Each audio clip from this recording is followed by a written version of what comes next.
Chapter 108. After the vision of the young emperor appeared behind Wang Wei, Dong Hao suddenly felt like the environment around him changed, as if he went from one heaven and earth to another, from one world to another. Then, to his horror, he lost the ability to fly, and fell from the sky, and landed on the ground, resulting in further severing his injuries. What's even worse was the fact that half of his strength was instantly gone, and he did not know the reason. He guessed that it had to do with the wise sage, but he did not know the specifics. Knowing that death was soon approaching, he wanted to struggle desperately, or better yet, find a way to run away. He tried to use more of his blood essence. Unfortunately, he had already run out, so he just spit more blood from his mouth due to backlash. Wang Wei could guess the thought of Dong Hao. As such, he wanted to end this battle as soon as possible. After using the pseudo-domain of his young emperor title to prevent Dong Hao from escaping through the air, he mobilized most of his origin chi and used the dragon's sovereign fist. A mighty dragon appeared that headed straight towards Dong Hao and roared into the heavens. The sound traveled throughout the entire city and echoed throughout heaven. All the citizens immediately felt an instinctive fear, just a higher life form looking down at a lower one. It was a fear hidden deep in their blood and soul from their ancestors when they faced the wrath of a superior life form. This dragon did not attack, instead released a supreme and noble aura that demands that all life form bowed down to it. Suddenly, Dong Hao felt a tremendous pressure coming down on him, preventing him from moving. He struggled with all his strength, but it did not work. So, he immediately detonated the origin essence in his body to try to resist, but it was to no avail. No matter how he struggled, he could not move. Meanwhile, after the first attack, Wang Wei rushed towards him to end this battle with one last blow. A few meters before arriving, Dong Hao burned out his soul in order to increase his strength in a moment of desperation. He opened his mouth with difficulty and his sword appeared. The sword became massive, and an unpredictable heaviness could be seen from it. It rushed towards Wang Wei with tremendous speed, leaving a golden trail behind it. Wang Wei then muttered a few words to use an origin ability. Although Wang Wei usually does not use spells in battle, does not mean that he does not know any of them. As a person who likes to be prepared for any occasion, he has studied spells extensively back in the sect in order to know how to respond when encountering them in battle. After his incantation, a bright yellow flame appeared in front of him and melted the rushing sword in just an instant. Without pause, he rushed towards Dong Hao and threw a punch, following which a tiger with intense killing intent appeared and rushed forwards. The tiger turned into a red light and penetrated Dong Hao's body without any resistance. The light destroyed his heart, then pierced his back, leaving a massive hole visible to the naked eyes on his chest. Dong Hao looked at the hole with his one remaining eye, sighed, and fell down on the floor, blood splashing all over the ground. Wang Wei gazed at Dong Hao's body on the floor and also sighed. This was the first true opponent he had since he started cultivating, and the first true life and death battle he experienced in his life. All the fights he previously had were essentially either competitions or trials with safety mechanisms that can save his life at any moment. And Dong Hao was the first opponent that truly tried to kill him at all cost. Although this opponent did not bring out his full power during the fight, he still learned a great deal of things. He learned that most cultivators will fight desperately when they are cornered and about to die. They can use all kinds of means to boost their fighting strength during battles, just like Dong Hao used his essence blood to increase his attack power. In future battles, Wang Wei will use all his strength to prevent his enemies from having the time or ability from using these methods. And if he fails to do this, he will always be on guard for desperate counterattacks from them when they're driven on the edge of despair. After summarizing his gains in this battle, he waved his hand to create a deep hole. Then, he placed Dong Hai's body in it, creating a burial site. He placed a headstone made of rocks and inscribed on it, "Here lies Dong Hao, a loyal man to his family even in death, and a worthy and respectable opponent that fought to his last breath." After doing this, he stepped in the air with rapid speed and returned to the city. By the time he reached the royal palace, Li Jun had already captured all the people inside and was waiting for his return. Wang Wei then entered the throne room, where he saw many people bound by chains and kneeling on the ground. He ignored them before heading to a golden chair with many engraving of dragons on them. Without hesitation, Wang Wei sat on the dragon throne.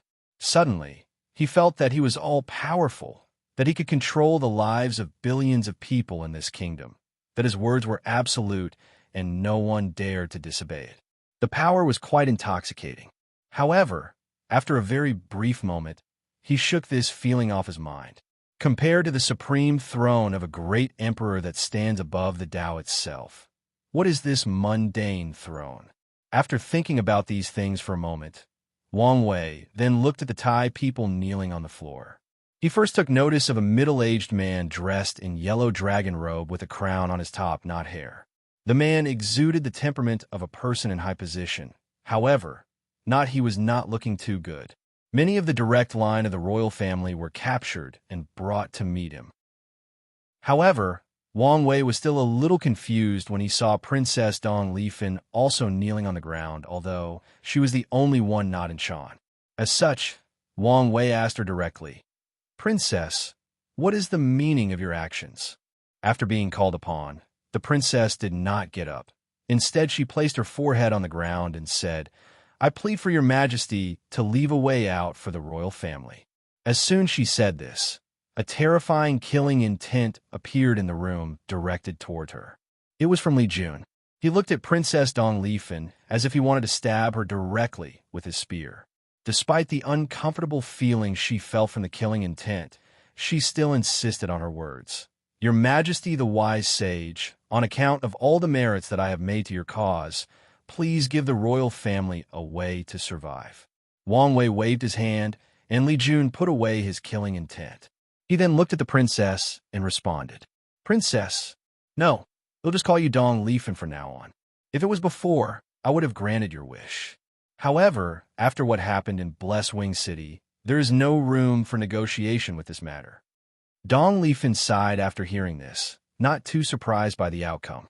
She had heard about how her royal father used poison to attack and kill an entire city. She was also furious when she received the news. However, she still wanted to try to save some people. After a brief moment, Dong Lifan then said, "At the very least, can your majesty spare my mother and little sister? They are both innocent and did not take part in the political decisions of the kingdom." Wang Wei then started thinking for a few seconds. Then he asked, "Can you promise that they will live an ordinary life without having any thoughts that they should not have?" After saying this, Wang Wei released his killing intent this time. Dong Lifan felt a suffocating breathing slowly squeezing the life out of her. Then she immediately nodded as guarantee. She understood the warning that Wang Wei was giving to her. After seeing her nod in agreement, he removed his killing intent and waved his hand to dismiss her. "I will believe your words for now. Well, you can fulfill your side of our deal."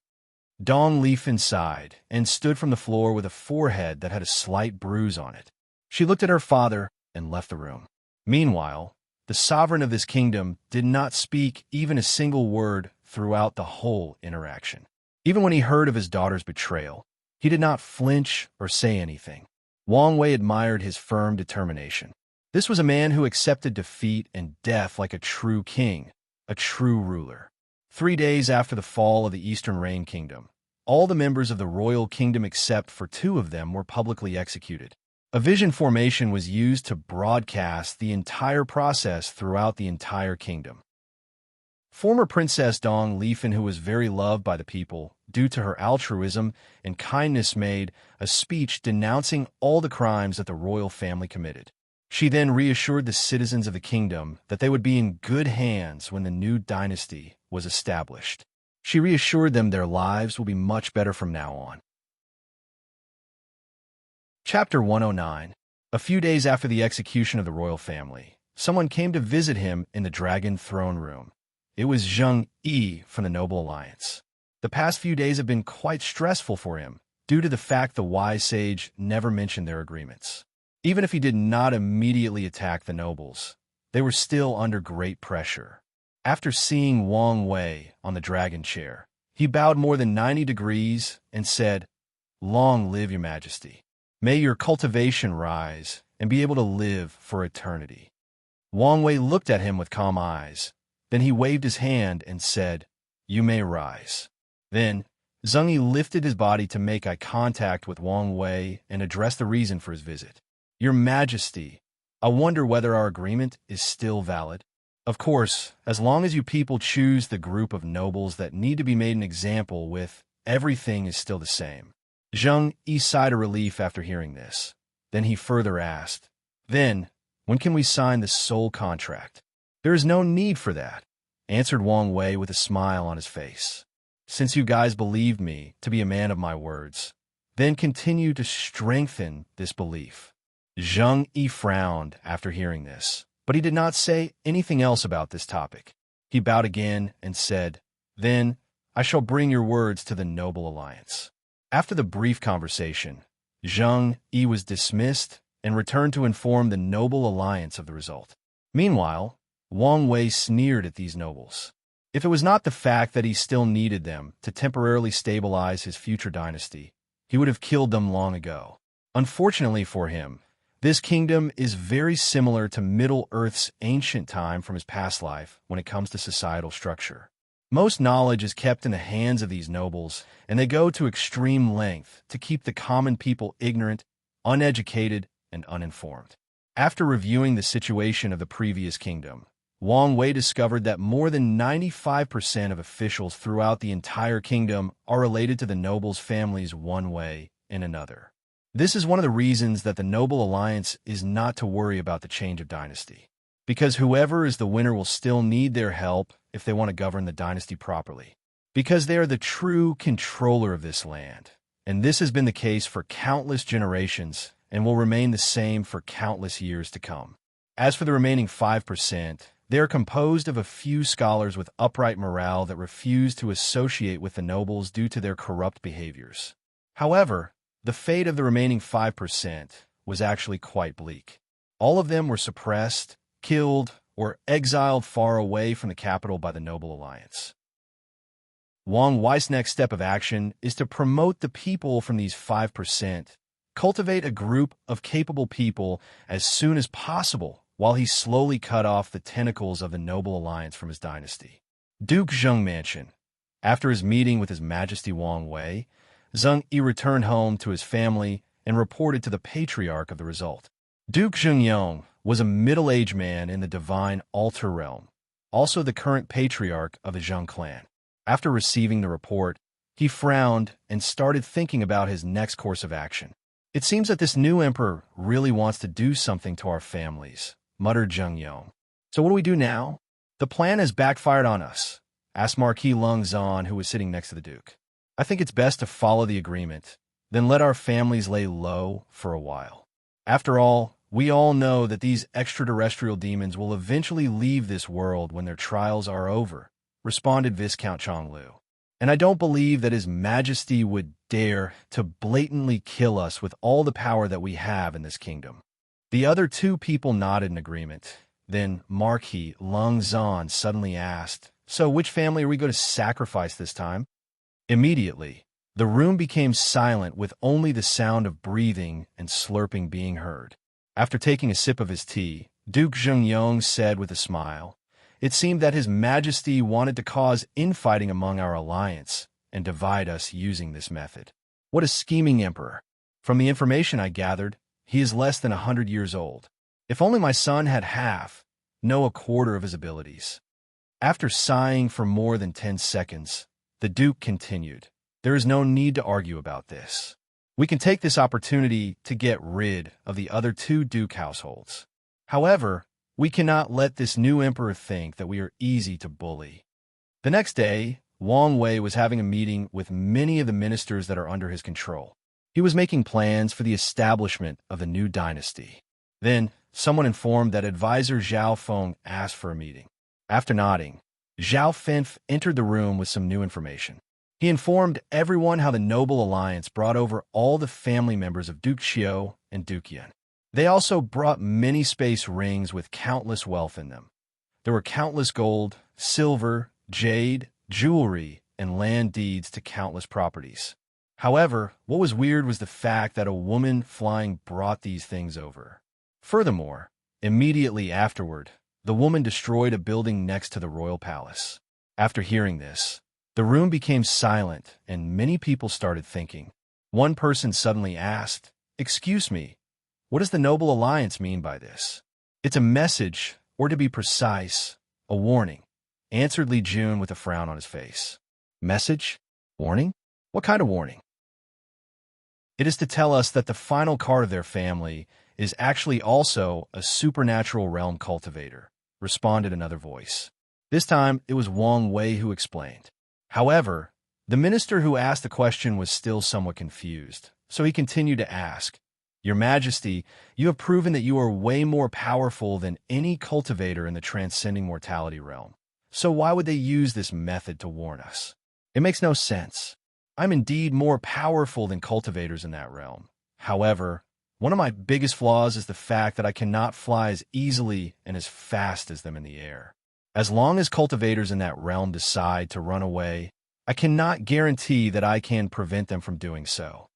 And if one of these supernatural realm cultivators decided to hide and use guerrilla tactics and randomly attack the citizens in the different cities located throughout our vast territory, there is nothing I can do about it." Immediately, the minister realized the importance of this warning. Given how these nobles do not give a damn about ordinary people, it is highly likely that they would use such a method. Yin Liling suddenly added to the conversation, "The tactic of the Noble Alliance is actually quite brilliant. They used the deal we made with them to get rid of both Duke Xiao and Duke Yun household, two nobles clans that were secretly raised by the previous ruler to balance the rising power of the three most powerful and ancient noble clan in the Eastern Reign Kingdom, the Zheng, Chang, and Lung clan.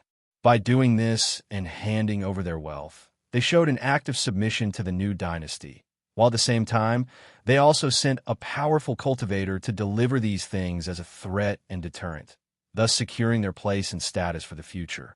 Essentially hitting two birds with one stone. Whoever came up with this idea has quite the tactical mind and political ability." "It must have been that old fox Zheng Yong," answered Wang Wei with a sneer on his face. "From the information I gathered, this old man is the most cunning and vicious of all the nobles. However, it does not matter. I have plenty of time to play these scheming old men. Just wait for me to fully control all the territory of this kingdom, then I will get rid of them." Soon, 2 years passed in a blink of an eye.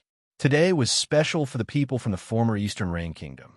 A special day because today was the day that a new dynasty will be formally established on the ashes of the former kingdom. In front of the royal place, Wang Wei was wearing a purple dragon robe with a crown on his head. An altar stood in front of him, while countless government officials stood behind him, with Dong Lifen being the closest to him. She was wearing a robe with many phoenixes on them and a crown also decorated with phoenixes. She looked breathtakingly beautiful, but also a little nervous. Meanwhile, Wang Wei took out an imperial jade carving of a dragon called the Imperial Seal. This was a symbol of imperial power, and also a treasure that condensed the luck of the Fortune dynasty.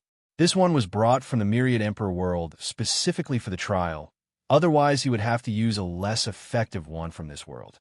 Wang Wei walked in front of the altar, and in front of billions of people watching both personally or from image formation scattered all over the territory, and said, "Heavenly Tao above, in the past years, I have conquered vast territory, brought peace to this turbulent land, brought food, knowledge, and prosperity to the people of this land. Now, I would like to establish a fortune dynasty with the name Great Xia. Please allow it." Originally, Wang Wei wanted to call the dynasty Great Wei after his name, but given the fact there used to be a dynasty with that name, he chose the name of the empire he ruled during the Fourth Pagoda trials instead. After executing the ceremony, Wang Wei suddenly felt a vast and powerful will appeared above the altar. Then it will thoroughly scan the entire territory under his rule. It checked the size of the territory, the living condition of the people, their happiness and satisfaction with their new ruler. After that, countless golden lights from all the land people came together in the sky to form a golden dragon with 9 claws. The dragon had beautiful and powerful scales all over its body. This dragon was the manifestation of the great Xia dynasty's luck. This time, it was not only Wang Wei who saw it, but all the citizens of his territory. This is the difference between a fortune dynasty and a regular one, the gathering and manifestation of Qi luck. Immediately afterwards, all the citizens knelt down and said at the same time, long live your majesty to eternity." This sound riveted throughout the entire dynasty, forming a beautiful harmony of heaven and earth.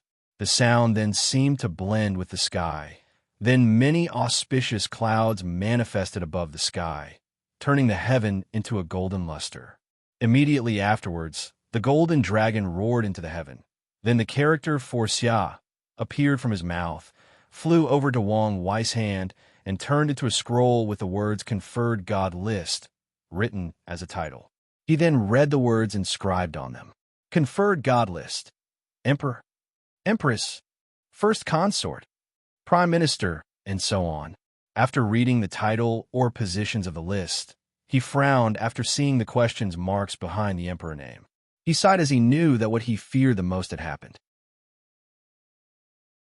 Chapter 1:10. Logically speaking, the name after the emperor on the conferred god list should be Wang Wei. However, something went wrong. His luck was supposed to blend in with the luck of the dynasty. However, due to the fact that it had turned black after he broke through the 13th layer of the body refining realm, heaven and earth did not recognize or acknowledge such Qi luck dragon. Wang Wei could feel that the state of his luck was actually quite beneficial to him later on his cultivation path, but there's a high chance that if he left it like that, he might receive a crappy talent when he broke into the supernatural realm, as heaven and earth did recognize his existence, or to be precise, his luck. However, Wang Wei was not too worried by this, as he already had a plan. He could feel that his luck dragon was special, and he needed a specific way to control it. Unfortunately, despite having studied the secret method given by the sect on how to properly control luck, he did not know how to control his own. As such, Wang Wei theorized that as long as he had enough knowledge about luck, he could find a solution to his problem. Before then, he needed to use the scientific method of observing and recording how luck is controlled. As such, he needed a volunteer, a test subject, and he had already found one, Dong Lifen. The reason that he wanted her as his empress was not just because of a need for her to provide his cause with legitimacy, or to use her prestige to calm down the people and increase the people's belonging to the new dynasty. No, all of these reasons were secondary. The main reason was that he needed her to be close to him so that he could observe and study her Qi luck for his own benefit. After the founding of the nation ceremony, Wang Wei returned to his throne room with all the officials there waiting. He has been waiting for this day for many years. Although he could have founded a country 2 years ago, however, with the luck he had at that time, the country would have probably turned into a kingdom instead of a dynasty. Wang Wei did not want to go through the process of updating from kingdom to dynasty, so he waited when the territory's luck was enough for the founding nation to be directly elevated to dynasty. Wang Wei then took out the conferred god list and the imperial seal. The purpose of the list is to bless each official on it with the luck of the dynasty. The higher the rank, the more luck they will be blessed with. Luck blessing has many advantages. It can increase the speed of cultivation. For example, Wang Wei as the emperor is the highest official in the kingdom, and he has a blessing of 9 times the cultivating speed of a normal person. Then, the Empress Dong Lifen will have at least 8 times the cultivating speed. The different consort and concubines in the palace will have different levels of benefit bonus to their cultivation speed. The same rules applied to other official positions, such as Prime Minister or Chancellor. Another benefit that luck provides is the increase in comprehension ability. Although it is not as exaggerated as several times the increase in cultivation speed, the increase is high enough to be easily noticeable, especially for the people of this world who have low talent. As long as you have a high position in the dynasty, you can still cultivate to higher realms without having to be hindered by innate talent. As for Wang Wei's group, a high position made it easier for them to absorb the luck they needed for this trial. After taking the list, Wang Wei began to officially seal different people in different positions. He first sealed Dong Lifan as the Empress. Immediately afterward, she felt that the world around her was more clear. The blood qi inside her body seemed to move faster and more easily. After Dong Lifan, Wang Wei began to seal his group into different positions. In order to properly govern his dynasty, Wang Wei combined many different political systems from his past life. He divided all the officials into 9 grades, with grade 1 being the highest and grade 9 the lowest. Then, he created a cabinet that helped him share the burden of governing the world. In the cabinet, only officials grade 3 and above are allowed to enter. Also, there were 3 grade 1 positions in the cabinet. Yin Liling served as the chancellor, in charge of the overall political situations of the entire dynasty.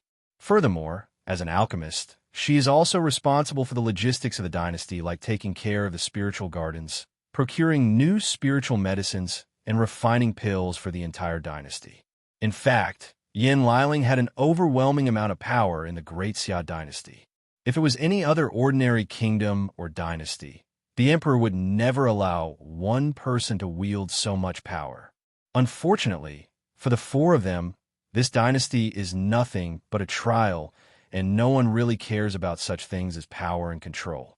Another grade 1 position was the Grand Commandant, which was Li Jun's official position. He was in charge of the entire dynasty's military power, from recruitment to funding to military deployment. Wang Wei basically gave all the military power to Li Jun and decided to be lazy. Of course, this was due to the trust he had in Li Jun and the fact that a large military did not play a big role to cultivators like him in this world. With his strength, he could single-handedly destroy an army of more than 1 million soldiers. After his position was established in the conferred god list, Li Jun did feel the increase in cultivation speed, although just slightly. In fact, this made sense. The 8 times increase in cultivation speed is based on the average people of this world. To a talented person like Li Jun, this has little to no effect on him. Not to mention that his cultivation was soon reaching the peak that this world allowed. So, the effect was not significant to him or Wang Wei and Yin Liling. However, Li Jun did benefit from the increase in his comprehension ability. He smiled happily as he could use less time to understand the heaven-fighting scripture. The last grade 1 position was called by Wang Wei as the Grand Censorate and was given to Wang Ju. Just like the name implied, this was a position in charge of secretly monitoring both the officials of the dynasty and people for foreign dynasties. This position can be called the Eye of the Emperor. Of all the 3 grade 1 positions, this was the one that Wang Wei placed the most heavy emphasis on. He used Wang Ju's spying ability to monitor all the corruption in his territory and eliminate them. As Wang Wei's purpose is to gather luck, he needed his territory to be free from corruption so that the people's heart can be at peace, and thus stabilizing the luck of the dynasty. Additionally, he needs to be informed of what is going on in different dynasties to prepare for future war. The fastest way to increase luck is to conquer more land and increase the territory of the dynasty. After sealing the 3 of them for their position, Wang Wei spent a few hours sealing other people as well. The whole process took quite some time. Then a meeting to report the situation of the dynasty occurred. The Minister of Agriculture stepped to the front and kowtowed in the ground. "I have failed your Majesty's expectation. The grains that you asked me to cultivate have failed." Wang Wei frowned and said, "You can get up. Give me your report on the process." After hearing this, the minister stood up and handed a document and ceded to someone on the side, who then handed it to Wang Wei. In fact, Wang Wei hated these tedious processes, but he also knew that it is something necessary to act with certain decorum in formal occasions.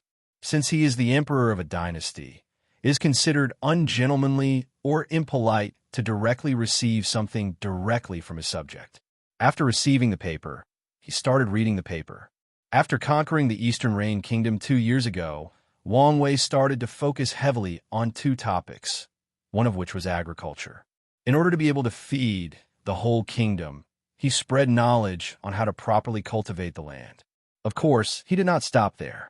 After giving the people enough time to adapt to these methods, Wang Wei began to use scientific methods to farm. Of course, Wang Wei did not have access to technology from his past life, even with his eidetic memory. However, he was still a relatively powerful refiner and array master. As such, he created many puppets to replace manual labor in farms. He created formations to regulate temperature, humidity, and pH of plants. He worked with yin liling to create pills that can replace chemical fertilizers. In simple words, Wang Wei used the power of cultivation to revolutionize the daily lives of ordinary people. Of course, many cultivators complained, but Wang Wei used both force and rewards to encourage these people to do the job he wanted them to do. As for the failure that the Minister of Agriculture spoke of, it was because Wang Wei asked his department to use the concept of hybridization to cultivate specific grains that can grow rapidly solely based on the amount of spiritual qi in the environment. The specific crop would be able to absorb spiritual qi from heaven and earth to accelerate the rate that it grows and mature. If the process had succeeded, Wang Wei would set up a spirit-gathering array, then plant these seeds and watch as they grow exponentially rapidly, thus increasing the amount of food for the entire dynasty. If he succeeded, he would have accomplished something incredible. Imagine an entire dynasty, no, an entire world free from hunger and starvation due to abundant food and nourishment. This would be quite extraordinary.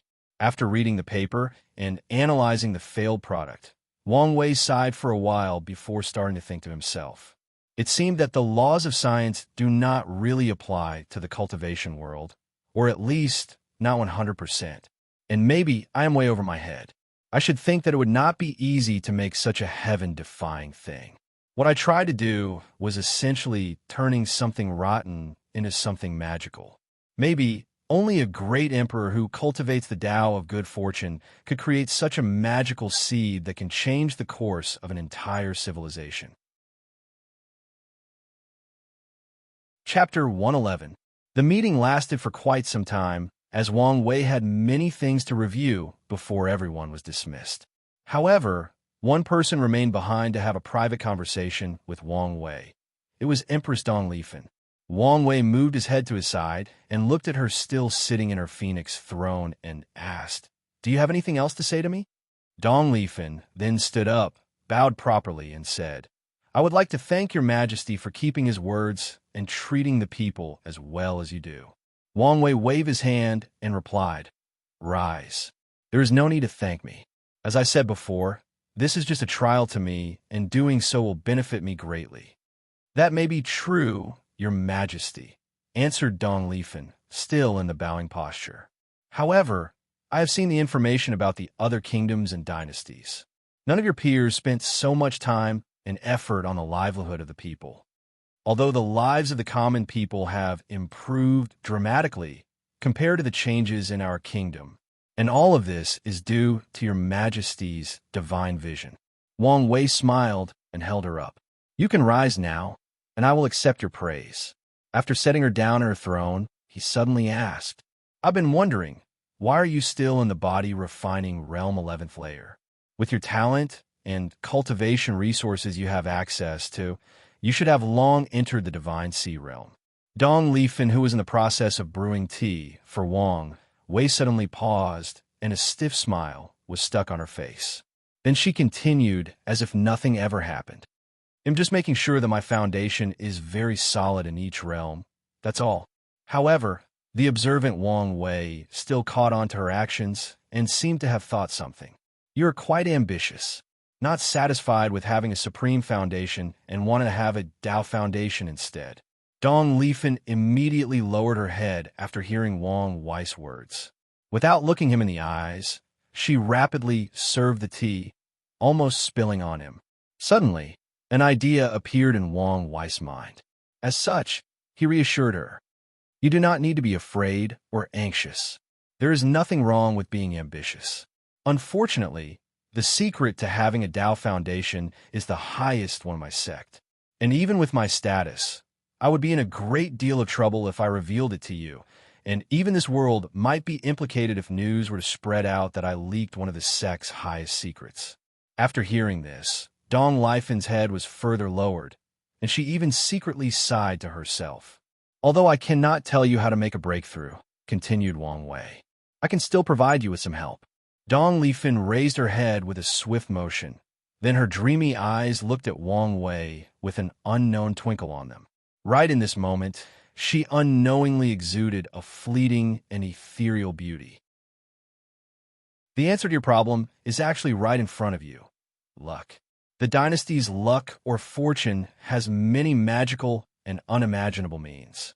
If you study it thoroughly, you may find a way to elevate your foundation to the level of Tao. But your majesty, the luck of the dynasty, can only be controlled by you alone. Since I have mentioned it, that means I have a way around this. When I'm not busy, you can come find me, and I will use the Imperial Seal to allow you control over the dynasty's luck. It'll even provide you with my experience in breaking through the body, refining 12th layer. Dong Lifen wanted to immediately object. Control of a dynasty's luck is the symbol of an emperor. It is proof of their status and power. How could she use such a thing? Even if she wanted to, the ministers of the court would never allow it. They would instantly accuse her of having the idea of revolt and ask that she be deposed of her status immediately. Maybe even worse, they might ask that she be executed for treason. Dong Lifen was well aware that many ministers of the court did not like her or approved of her, especially given the fact that she was the remains of the last dynasty. Many people have already complained and asked His Majesty to reduce her status to consorts. Fortunately for her, His Majesty did not care about these people and always ignored him. Otherwise, her status would be greatly affected. Dong Lifen looked at the calm Wang Wei and realized that he was different from other emperors, and he had secretly been protecting her. She blushed slightly, and with a look of determination, bowed once again and said, "Then I will gladly accept your Majesty's favor and grace." Afterwards, the two of them chatted over tea before Dong Lifen left towards her own palace with steady strides and a wide smile. Wang Wei watched the Empress leaving, and a gleam of light flashed deep into his jeweled gray eyes. It seemed that there was no need for me to find a way for her to be interested in studying luck. After all, there is no greater motivation than the desire for self-improvement, muttered Wang Wei with a cunning smile on his face. Then he headed to his cultivation room. Meanwhile, after the meeting, both Li Jun and Yan Liling exited the palace together. They looked at the moonlight enveloping the entire capital. Unfortunately, the brightness of the moon was overshadowed by the beautifully lit city. As Li Jun walked and chatted with Yan Liling, he observed how many houses had lamps that illuminate the night. However, the lamps did not have fire burning in them, but exuded powerful lights that can be seen from far distances. Suddenly, Li Jun looked at Yan Liling and said, "I suddenly had the urge to visit Rainbow City." "So late at night?" "Well, it won't take long anyway." "Okay, let's go." After the two of them agreed, they walked to a corner of a lighted street and waved their hands. Soon, a carriage came and stopped in front of them, and the driver said, "Young master and miss, did you call for a flying horse carriage?" The two of them nodded and entered the carriage and said to the driver through a glass window, "Drop us at the Dragon Launch Station." "No problem," responded the driver. Then he pressed a button. Immediately afterwards, countless runes lit up on the carriage. The driver placed both hands on a circular wooden barrel top and steered the carriage. The carriage, who was in fact driven by a wooden horse that had 4 wheels for legs, started to move forward rapidly on a street large enough for more than 10 carriages to pass through. Despite this, though, each carriage followed a single line and ran behind each other without trying to surpass each other. A few minutes on the road, the driver suddenly said to the both of them, "I cannot believe that your Majesty created such a magical carriage for the common people. Now, traveling has become so easy." "It is indeed a brilliant invention," responded Li Jun. "I heard the original name was a CA car. I wonder if it's true." "It's true. However, The officials of the court argue that the people would be intimidated by the new and unrecognizable name, and it is better to use something more familiar.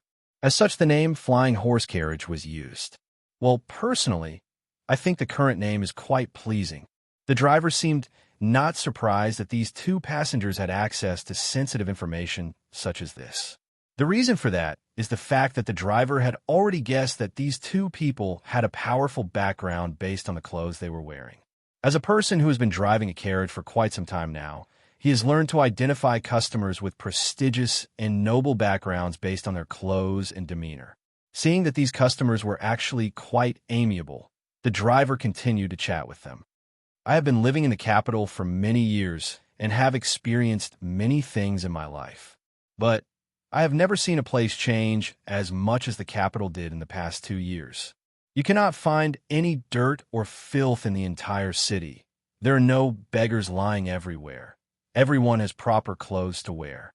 And more importantly are those new immortal lamps that can light up by themselves without fire. I can tell you my wife was the happiest when our family bought our first immortal lamp. I only had to save for a month to be able to afford it.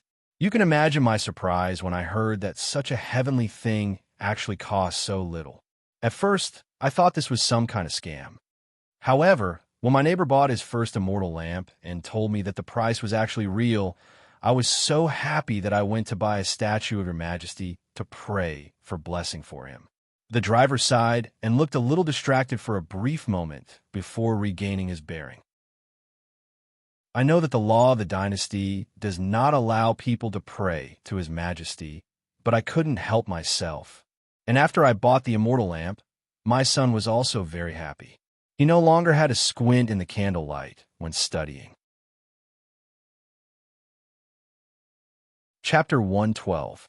Both Wang Wei and Yin Liling looked at the driver that seemed to want to release himself by talking to someone, and they sighed. This realized how much of an impact their big brother has on this world and the amount of changes he brought to the people. This driver is just among the billions of people whose lives that their big brother has changed over the past 2 years. After a brief pause of reminiscing, the driver did not stop talking and continued on, "Don't get me started on the sage book that the school provided to my son. Not only was the school free to attend, they even provided the student with an immortal artifact like this. I heard my son say that his teacher was talking to him directly through the book. So, how does this thing work anyway? It's not actually talking to him, but placing him in an illusion." "Illusion?" "Yes," answered Yin Liling. "The sage book has an illusion array carved on it that places the students into a powerful illusion where they can review their teacher's lecture and knowledge. With this illusion, the students can have knowledge directly placed inside their minds, thus skipping the process of memorizing things. They can also have access to every teacher's lecture anywhere and anytime. Big Brother, His Majesty, created this method to be able to quickly train officials for the dynasty." Of course, Yin Liling only briefly summarized the purpose of this book and did not mention many of the revolutionary ideas in them. For example, while in the illusion, the people will enter a state of deep focus in which their spirits will be enhanced to the extreme, thus dramatically increasing the learning abilities of each student. In order not to be affected, each school is required to properly feed each student, as thus intense focus can have a negative effect on the body. In order to create this origin artifact, her big brother had to study illusion with Su AI for months. As a person knowledgeable in runes, Yin Liling had to marvel at such innovative use of runes and refining. The driver listened attentively and nodded. "Although I don't understand what you are saying," said the driver, "I'm still happy that His Majesty created such an immortal artifact." Suddenly, Yin Liling frowned and asked, "Shouldn't you know some of these things?" According to the law, each driver of the flying horse carriage needs to be illiterate and pass a test to be able to publicly steer one.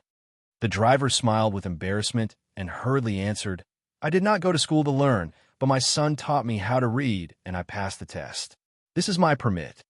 After saying this, the driver took out a paper from his steering department and showed it to Yin Liling through the glass window that separated them. After checking the permit, Yin Liling nodded and said, it seemed to be a legal one.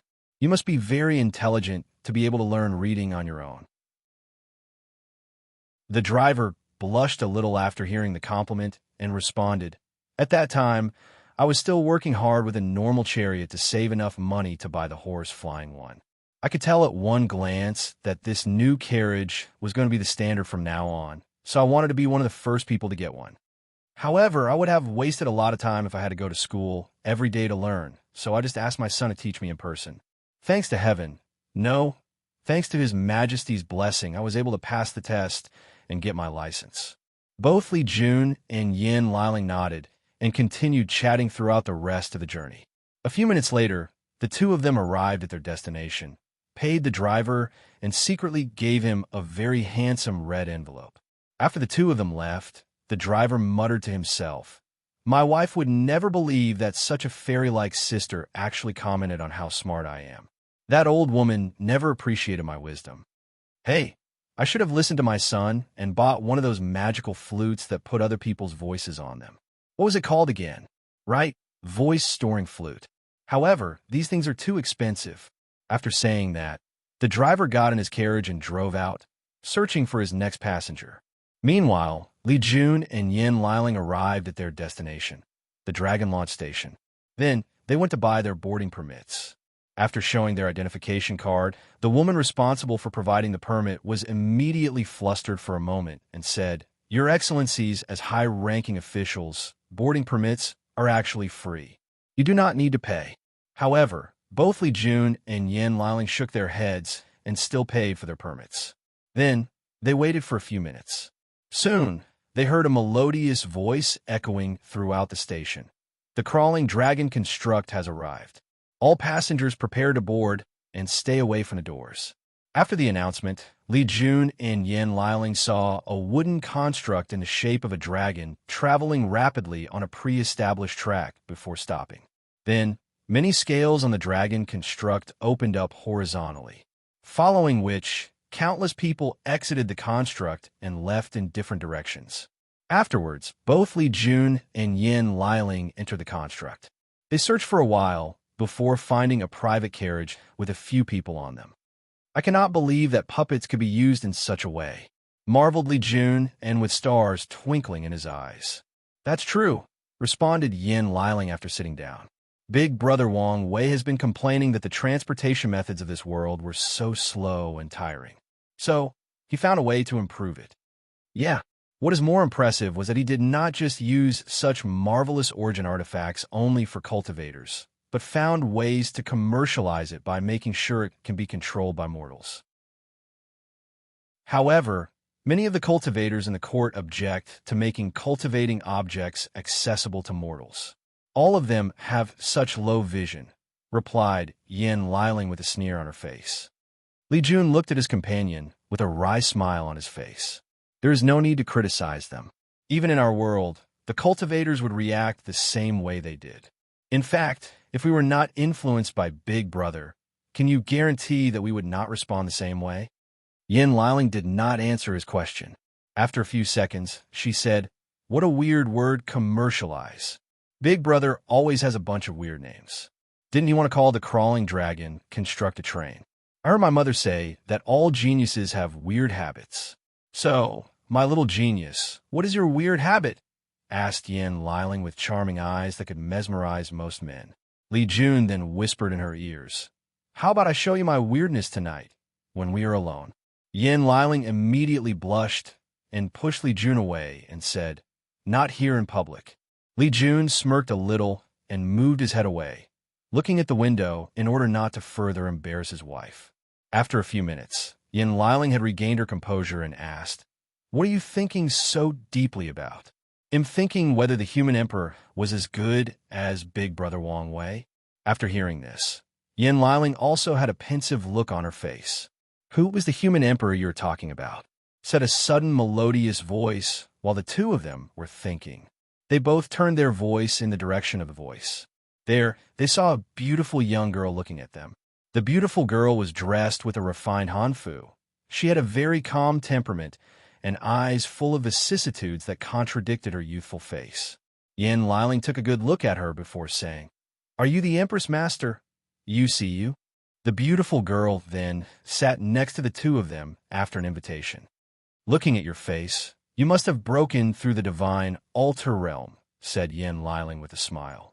You see you bowed and said, Thank you, Miss Yin Liling, for the pills you provided. No problem. As long as you work hard for the big brother, you will always be rewarded. So what are you doing here? After hearing Yin Liling's question, you see you sighed and answered, After my breakthrough about a month ago, I exited my seclusion to find the capital. No, the entire kingdom has changed dramatically. So, I decided to travel around to get acquainted with the changes that have occurred. Today, I decided to spend the whole day traveling to different parts of the dynasty through the crawling dragon construct when I overheard your conversations just now. So, that's how it is. I'm still very curious about your world, especially this human emperor you just mentioned. If you don't mind, could you please tell me about him? Both Li Jun and Yin Liling looked at each other for a brief moment. Noticing this, you see you quickly said, If this is some sort of secret, you do not have to say anything. No, it's not like that, answered Li Jun. We were just a little surprised by the sudden question. As for the human emperor, he was a legendary character from our world. Chapter 113. After taking a brief moment of recollection, Yin Liling began to explain the origin and story of the human emperor. You should have learned about the differences of worlds from the empress, right? Asked Yin Liling. Yes, Funner has explained to me the differences between Lower Thousands world and Greater Thousands worlds. She even mentioned the fact that the world you guys came from is a Heavenwell world, which is a world that can give birth to a great emperor, answered you with a look of envy and yearning in her eyes. Well, as one of the highest levels of worlds in the endless void, you can imagine how long its history stood, continued Yin Liling. In order to properly study it, the cultivators in our world have divided our history into different eras, 9 to be precise. First, there was the chaotic era. However, we do not know much about this era except for the fact that our world was just born, and as such, completely inhabitable by any living creatures, both living and non-living. After that came the primordial era. In that time, heavenly Tao was completed and living beings came to our world. In current time, all we know is the fact that this era was inhabited by many fierce innate life forms, such as primordial gods, dragons, and phoenixes. There are rumors that the name of our world's current 5 continents was named after these innate beings. After saying this, Yin Liling paused for a moment and realized that her explanation might take some time, and it was inappropriate to be constantly talking the whole time. As such, she secretly elbowed Li Jun, who immediately understood her meaning. As such, he took a few minutes to brew tea for the 3 of them. After serving the tea, he said, This is some of the Longshua tea that I have secretly stolen from Big Brother Wang Wei. Yu smiled happily after hearing this, then drank her tea with a smile on her face. Just having the opportunity to drink this tea again was worth her trip today. I never understood Big Brother Wang Wei's love for Longshua tea. Although it is one of the best teas in our world, there are still many that are as good as it, if not better, commented Yin Liling. That's because you never tasted it when Big Brother used his secret brewing method. I don't know what ingredient he used, but the taste of the tea was magically transformed into something beyond wonders, answered Li Jun with a reminiscent look on his face. I remember the first time that I tasted it. The taste was simply heavenly. Afterward, I spent more than a year pestering him to give me the recipe, but he refused. What's even worse was the fact that he even refused to brew it for me with his special recipe afterwards. If I did not complain to Uncle Wang Tian, he probably would never have brewed the tea for me again. Yin Liling then realized why both Li Jun and Wang Wei were so in love with this tea. It seemed that both of them had their own secret recipe that they shared together. She secretly clenched her teeth and complained about how these guys are leaving her out. She vowed to get her revenge. Li Jun suddenly felt that his companion changed somehow and looked at her, but he did not find anything, so he believed that he must be thinking too much. After taking a sip of her tea, Yin Liling continued her explanation towards Yu, who was happily drinking her tea. Where was I again in my explanation? You mentioned your world's different eras in history. especially the primordial era. Yes, the primordial era. After that era came the beginning Emperor era. We do not know much about this era except for the fact that a human by the name of Longhua was the first person to prove the Tao and took the name of the heaven-opening emperor. Then came the void or null era. In fact, in our current era, nothing is actually known about this era, hence the name. However, after years of study, many cultivators believed that a terrifying catastrophe enveloped our world. As a result, all the primordial gods and innate life forms like dragon, phoenixes, and Qilin became extinct in our world. No, to be precise, they were gone. What's even worse was that after the Null era, the cultivation civilization in our world was completely destroyed or cut off. There were no cultivation techniques, no formation or pill inheritance left. Everything had to start over. UCU almost choked on her tea after hearing this. Based on the information that her disciples had told her, she knew how powerful the world of these people is. However, she just learned that something as severe as inheritance being cut off actually happened to them. Immediately afterwards, cold sweat started falling from UCU's back. If even such a powerful world can suffer such tragedy, then doesn't that mean her little thousand world could be destroyed at any moment from threats from above? The endless void is really a place of constant danger where anything could happen, thought UCU to herself. Meanwhile, Yin Liling continued her story. After the Null era, many genius cultivators sought to rebuild the civilization of our world and succeeded. The first of which was the founder of our sect, Wang Chishan, also referred to as Emperor Qiyuan. After creating the origin path cultivating system and spreading it out, he proved the Tao and became a great emperor. Emperor Qiyuan, then successful, started the ancient emperor era founder. Yes, the founder of our sect. Are you saying that the founder of the sect you guys came from created the cultivating method that we are currently using in this world? That's exactly right, answered Yin Liling with a little pride on her face. Meanwhile, a great turmoil was going on inside UCU's mind. Although she guessed that these young people had extraordinary status, she did not think that their status was so noble, especially when it comes to His Majesty Wang Wei. She noticed how he was the leader of the group. Additionally, given the fact that he shared the same surname as Emperor Qiyuan, there's a high chance that he is his direct descendant. After taking a mouthful of tea to calm herself down, she asked, "What about the human emperor you mentioned before?"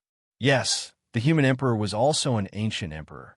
In fact, he was the last great emperor of that era. To be precise, he ended that era. Near the end of the ancient emperor era, our world faced another disaster. The first great emperor from the demon race was born. Demon race? All right, I forgot that your world does not have a demon race. You should be aware of demonic beasts. UCU then nodded. Their world does have demonic beasts living in mountains, ocean, and mainly forests. The majority of these beasts are way more powerful than ordinary cultivators. After a demonic beast enters Tier 4, or the supernatural realm, most of them will go through heavenly tribulation to turn into humans. However, some demonic beasts with powerful bloodlines can turn into human shape the moment they are born. However, these demonic beasts are quite arrogant and refuse to acknowledge that they are the same as the other demonic beasts with lower intelligence and bloodlines. As such, they refer to themselves as the demon race instead. UCU understood her meaning as similar things happened in this word. There is a group of humans who swallowed the blood of demonic beasts and survived the process. This method granted them extraordinary abilities that normal humans or cultivators do not have. As such, these groups of people refuse to acknowledge themselves as just human and call themselves the blood human race. After a brief explanation, Yin Liling continued her story. After the demon race gave birth to their first great emperor, he did not behave morally upright like the other human emperors. He started to conquer the entire world while killing all the humans. Wherever he went, he would either kill all the people or enslave them in servitude of the demon race. Many powerful emperor lineage fought against the Golden Ape Great Emperor with either their emperor artifacts or formations. However, it was of no use. Yin Liling paused for a moment to take a sip of tea. Meanwhile, Yu wondered how she could remain so calm about this. The Golden Ape Great Emperor, as the most powerful cultivator of the world at that time, was simply unstoppable. Any people who attacked him would either be killed or suppressed. All the cultivators of our world were desperate and thought that the end of the human race was coming. That was until the human emperor appeared.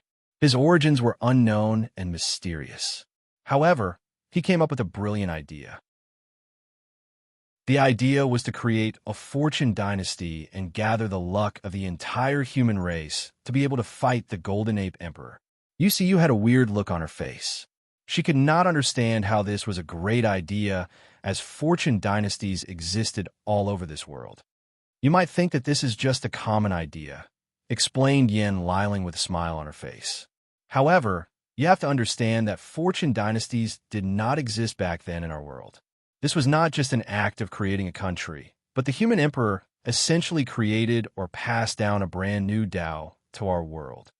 Of course, many cultivators today have debated that there might have been methods to create fortune dynasties before the Null Era. However, there is no evidence to prove such a claim. It was then that Yu understood the meaning behind the human emperor's action. To her now, the fortune dynasty might be a common thing that she is used to seeing.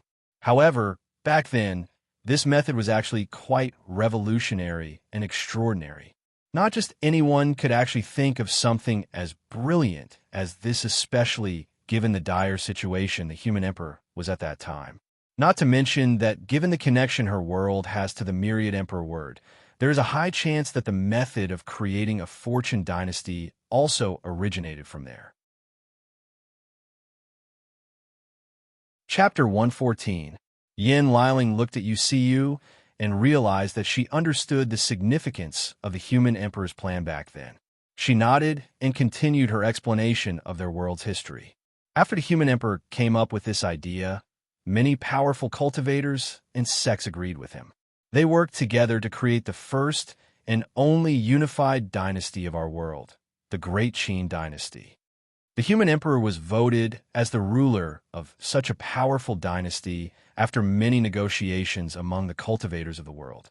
With the power of luck of the entire human race, the human emperor was able to fight head-on with the Golden Ape Great Emperor despite being in the supreme realm.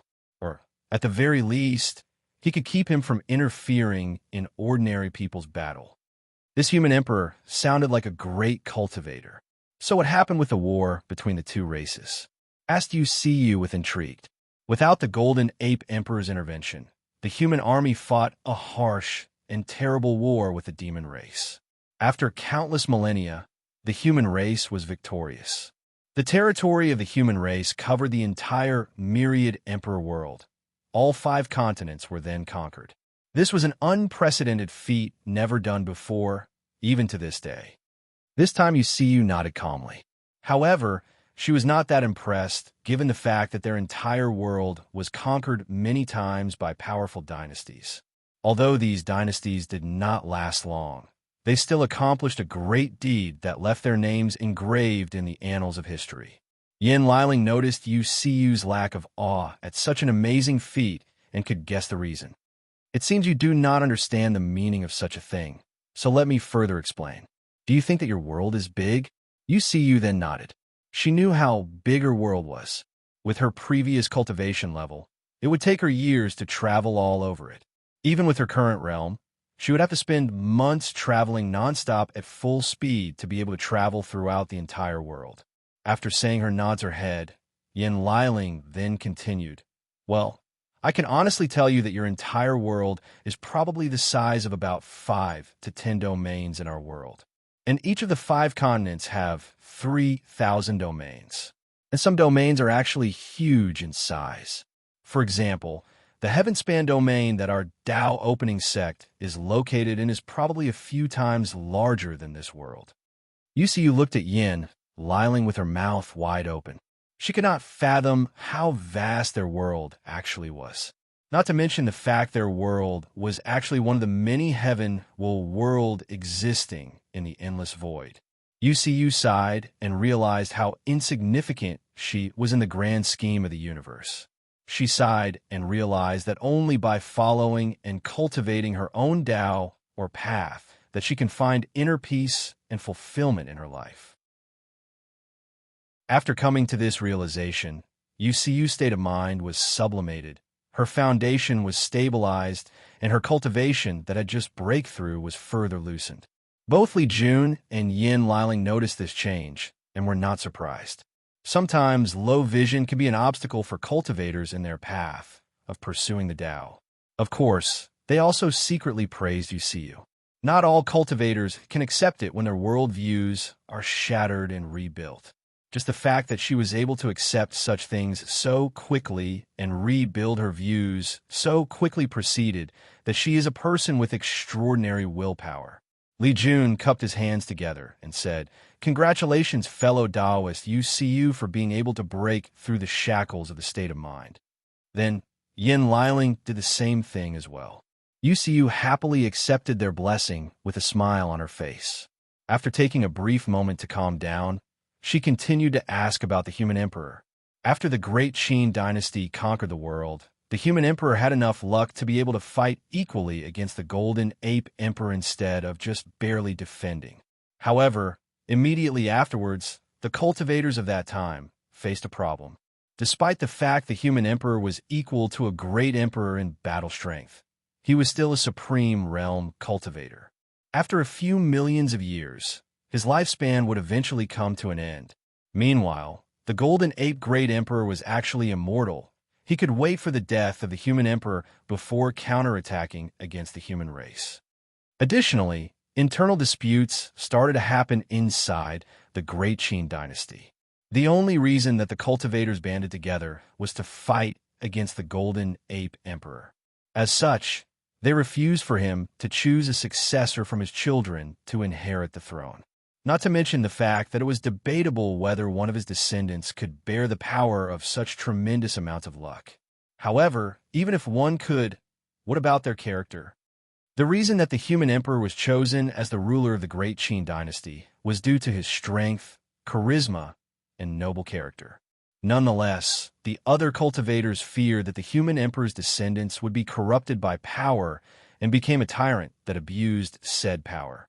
At that time, some people suggested choosing the next emperor based on other powerful cultivators in the world.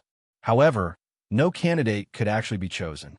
Before the war with the demon race, many of the sects and factions had enmity with each other, so they refused to let their enemies or competitors become more powerful than them. Yin Liling then took a sip of tea to moisturize her throat. Then, she looked at Li Jun, who seemed to be distracted thinking about something. During that time, the great Qin dynasty came close to destruction due to internal politics. However, the human emperor came up with another brilliant solution to the problem. He noticed that heavenly Tao disliked the golden ape emperor. Many of his methods were harmful to the world. As such, he suffered from countless divine punishment. However, the golden ape emperor was too strong and simply ignored the punishment. Based on this fact, the human emperor decided to use the entire human's qi luck as a medium to sacrifice to heavenly Tao to create a heaven will. This was a crazy idea, as all the cultivators in the world were aware of the fact that only one heaven will appear in one generation, and the golden ape emperor had already acquired it. To everyone's surprise, this method actually worked. A second heaven appeared in one generation. Soon afterward, the human emperor proved the Tao and became a great emperor. In fact, even the title of human emperor was granted to him by heavenly Tao itself. Both Yin Liling and UCU sighed. Hearing this story felt like listening to a mythical story written solely for the purpose of entertainment. The human emperor sounded like the protagonist of a legendary tale. What happened after that? What happened to the golden ape emperor and the demon race? Asked UCU. According to records, the human emperor had a fierce battle with the golden emperor after proving the Tao. In the end, he managed to kill the golden ape emperor. After hearing this, Yu gasped out loud as her worldview was once again shattered. She just learned that the most powerful and noblest of beings, the great emperor, was actually killed. Yu and all the cultivators of the world always pursued being a great emperor.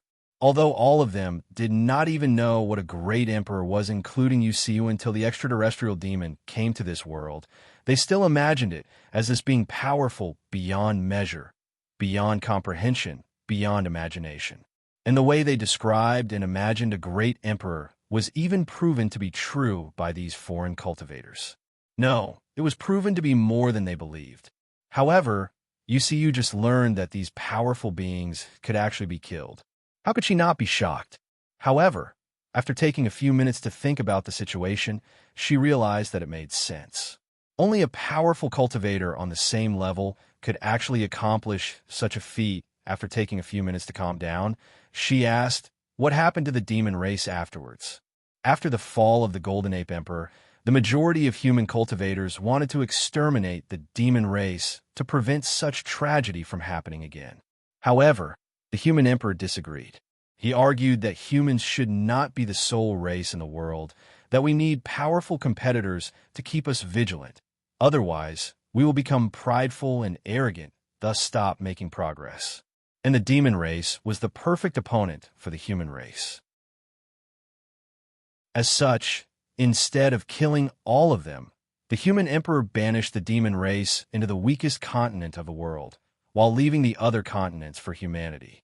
However, the human emperor also did not want his race to face a similar situation in the future, so he took preventive measures. He sacrificed the entire luck of the great Qin dynasty who, at that time, embodied the luck of the entire human race and created a powerful formation. This formation, known as the Human Preservation Array, encircled the entire myriad emperor world and served only one purpose: to protect humans from powerful alien races in times of need. After the human emperor disappeared, each emperor after him would further strengthen this formation, ensuring the protection of the human race. Of course, that was until the Devil Era, but that's a completely different story. Yu sighed as she pondered how vast and brilliant the world these people live in. Then, she remembered the promise that His Majesty made to her disciple and was quite excited for the future. After chatting with the two for a while, Yu arrived at her destination and left the crawling dragon construct with a delightful smile on her face. Chapter 115. Yin Liling took notice of Li Jun's distraction midway through her narration. So, after Yu left, she asked him what he was thinking about so deeply that he was being so rude to a guest. Oh, I just suddenly remember the time me and Big Brother Wang Wei had to learn about the human emperor when we were young. Did something interesting happen? Asked Yin Liling with an intriguing look on her face. Yes. At that time, our teacher asked us to write a paper about our understanding of the human emperor. All the kids in the class wrote about the glory and greatness of the human emperor, including me. However, Big Brother Wang Wei was not so flattering. I still remember the angry look on the teacher's face after hearing Big Brother Wang Wei's paper. Ha ha! He was so angry and wanted to reprimand him, but he did not dare do so due to Big Brother Wang Wei's status. So, what did Big Brother Wang Wei write on his paper? Asked Yin Liling hurriedly. According to Big Brother Wang Wei, the human emperor was not as morally upright as people of later generation make him out to be. In his paper, he argued that the only reason that the human emperor created the Human Preservation Array was due to karma. Karma? Yes. According to the Big Brother Wang Wei, although most great emperors should not be greatly affected by karma, things were different for the human emperor. As a person who only managed to prove the Tao by sacrificing the luck of the entire human race, he was indefinitely bound to the human race and to the myriad emperor world through karma. If the human emperor did not pay the karma he owed to the myriad emperor world, he would be stuck all his life as the protector or guardian of the world for all of his life. You mean similar to the devil emperors? Suddenly asked Yin, Liling with a shocked look on her face. Exactly, said Li Jun before continuing. Big Brother Wang Wei said that the human emperor used the Human Preservation Array to remove the binding that humanity's chi luck had on him and repay the karma he owed to our race and to the world. He even went as far as arguing that the reason that the human emperor did not want to exterminate the demon race was not because of the reason he argued, or at least not the main reason. The real reason was that he needed a good reason to use humanity's chi luck to create the Human Preservation Array.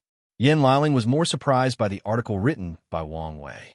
However, the more she thought about it, the more reasonable she found it. After pondering for a while, she asked, it made sense given the fact that even his title was granted to him by heavenly Tao itself. He is the only great emperor to have such an honor. However, why did Big Brother Wang Wei dislike the human emperor so much? It's not that he disliked him, more like he was wary of him for some reasons. I remember that Big Brother was somewhat shocked when he learned that the human emperor chose the name Qin for the first dynasty. During that time, he was obsessed with finding out the origin of the human emperor.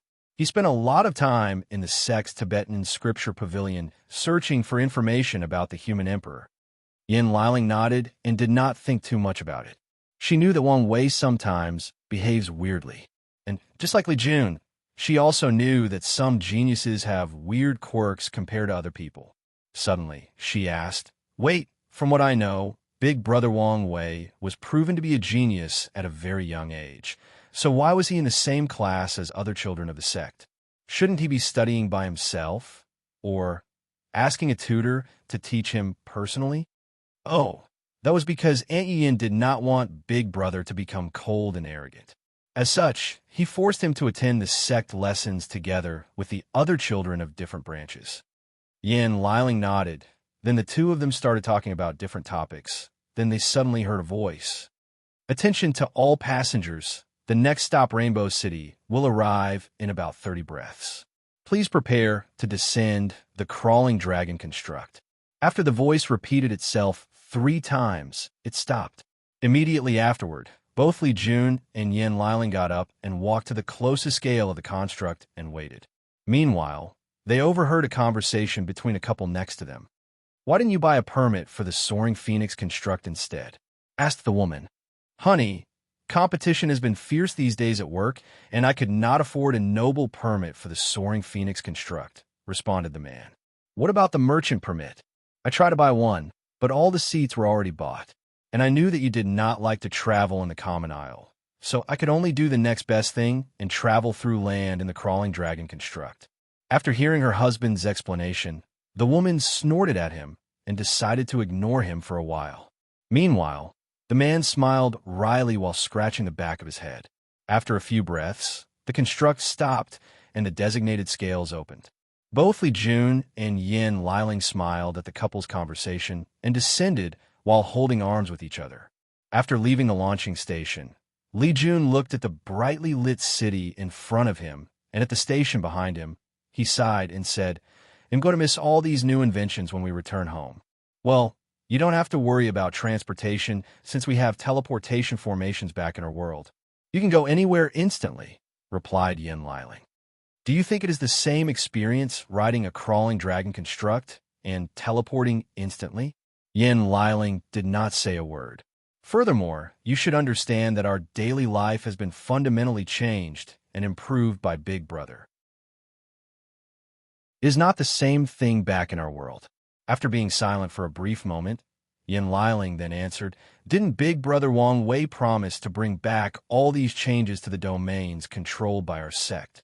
Yes, that's true, but I have a feeling that things will simply not be the same. You do not need to worry too much about such a thing, replied Yin Liling. After all, we are cultivators. Only by being in tune with nature, with heaven and earth, with the Tao can we walk further in our path. Li Jun pondered her words, then nodded in agreement. Afterwards, the two of them went on a date throughout this beautiful city known for its wonderful sceneries. Meanwhile, back in the palace, after the meeting, Wang Wei entered his cultivation room and activated all the formations. He sat cross-legged and started cultivating. On his divine altar, 365 divine veins could be seen perfectly carved. This means that Wang Wei had reached the peak of the divine altar realm and was only one step from breaking into the supernatural realm. Wang Wei looked at the divine veins on his altar and started thinking. As a person who cultivated an emperor's scripture, he cultivated a Tao foundation. To be precise, with the help of the origin path scripture, he cultivated the perfect Tao foundation. From the information he has read back in the sect, all the other techniques that cultivated the Tao foundation are not perfect. After carving the 365th divine vein, a crack will appear on the cultivator's divine altar. Many emperor lineage will have ways to fix that crack, but even after fixing it, it will still leave some marks no matter how small it may be. This symbolized the fact that nothing under heaven and earth is perfect except maybe heaven itself. The only people that can achieve perfection are the ones blessed by heavenly Tao, hence the reason that the origin path scripture allowed cultivators to achieve perfection. This was a reward by heavenly Tao to Emperor Qiyuan when he spread the method of cultivation to the world. This was one of the merits granted to him. Despite this, not all cultivators can actually achieve a perfect Tao foundation after cultivating the origin of scripture. Certain talents are needed for that. According to what Wang Wei knows, in the past few generations, only him, his father, and great elder Yin may manage to cultivate a perfect Tao foundation. Even his grandfather failed to accomplish such a thing. As for Wang Wei, he was not satisfied with just having a perfect Tao foundation and wanted something more, something better. And he succeeded when he broke through the 13th layer of the body refining realm and had an ever-expanding divine sea. As such, he called his foundation Transcendent Perfection or Transcendent Tao Foundation. Now that he had entered the peak of the divine altar realm, he began to ponder how to achieve such transcendence. Since he did not have a precedent to follow, Wang Wei had to create his own way. After many years of contemplating, he found a method and decided to try it now. More importantly, he had a hunch that he would succeed. Chapter 116. After contemplating for many years, Wang Wei decided to engrave divine veins not just into his divine altar, but also into his soul. If he succeeded, his control over spiritual qi would reach an unimaginable level, and he could also guess that there would be further benefit when he entered the primordial spirit realm. However, there was still a problem that needed to be solved: how to gain access to the soul. Only cultivators who have opened their Niwen aperture and have their own sea of consciousness can have easy access to their souls. And only in the supernatural realm did cultivators open up their Niwen aperture. However, this problem was not so difficult for Wang Wei.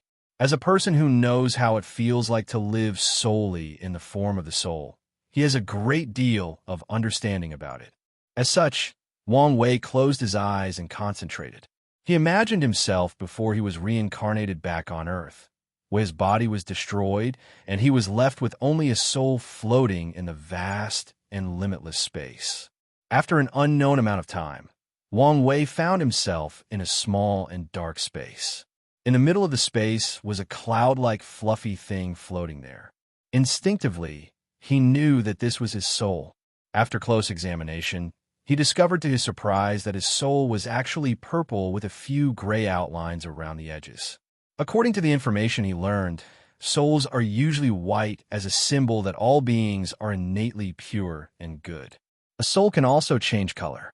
For example, a red and dark soul represents that a person has committed countless sins and is heavily entangled by karma. There are soul cultivating methods that also turn the soul into a different color. However, the color is usually golden. As for a purple-colored soul, he has never heard of it.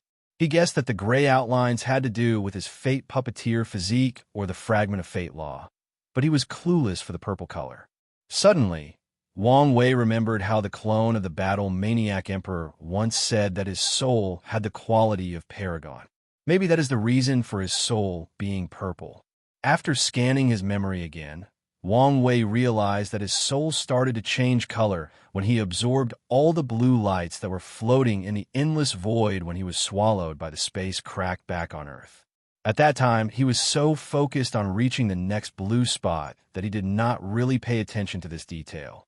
Wang Wei secretly blamed himself for how much of an idiot he was for not realizing that these blue spots were extraordinary and that his soul was probably more mysterious and enigmatic than he previously thought.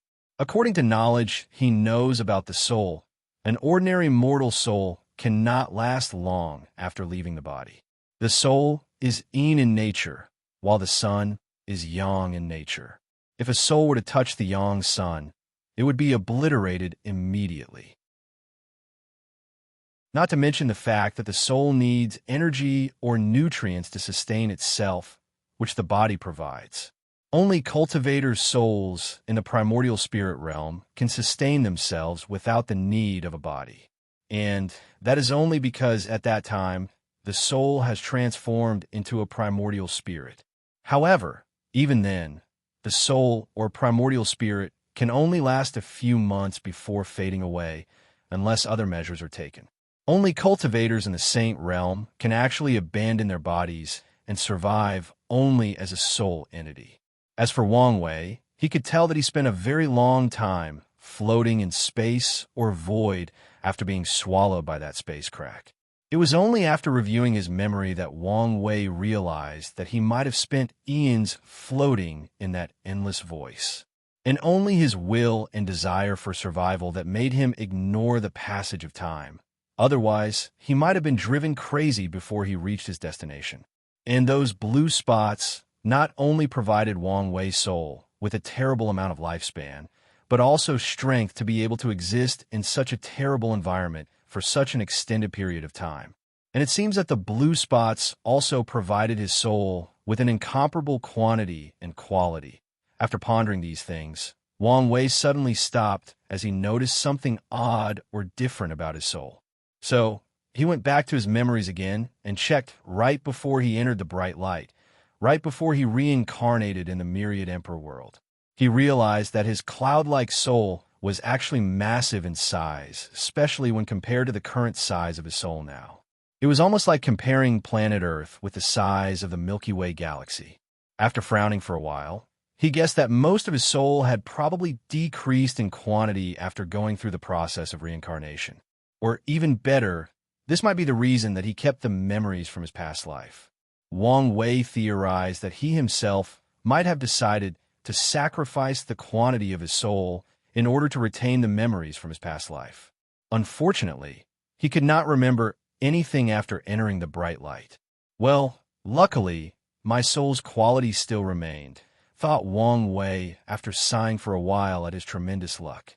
In fact, Wang Wei was not that sad about this loss despite what he said. There's a clear correlation between the soul and the body. As strong as one is, the other has to be strong enough to bear the other. If Wang Wei was born with such a powerful soul, his body would not be able to bear it and cause him a great deal of trouble. Of course, his soul would slowly strengthen his body until he can actually carry it, just like a strong body will strengthen the soul. However, in the process, Wang Wei would probably be quite miserable. With such a powerful soul, his body and mind would not be able to function properly, and he would be labeled as intellectually disabled. And with how strong his soul was, it would have taken thousands upon thousands of years to strengthen his body to the level that he could function properly. And that's just a mild estimate. After taking a deep breath to calm himself down, Wang Wei began the process he needed to do in the first place. With a sudden thought, he began to engrave divine veins on his soul, just like he did on his divine altar. Of course, he did not inscribe random veins on his soul. No, as he was aware of the fact that divine veins will in fact be combined together into origin pattern on the ancient lamps in the supernatural realm, he organized his soul divine veins to perfectly fit or connect with the ones in his divine altar. After engraving another 355 veins on his soul, Wang Wei stopped as he realized that any further ones served no benefit to him and would be just a waste of time. Any more veins would affect the creation of his origin pattern and also provide no further increase in strength.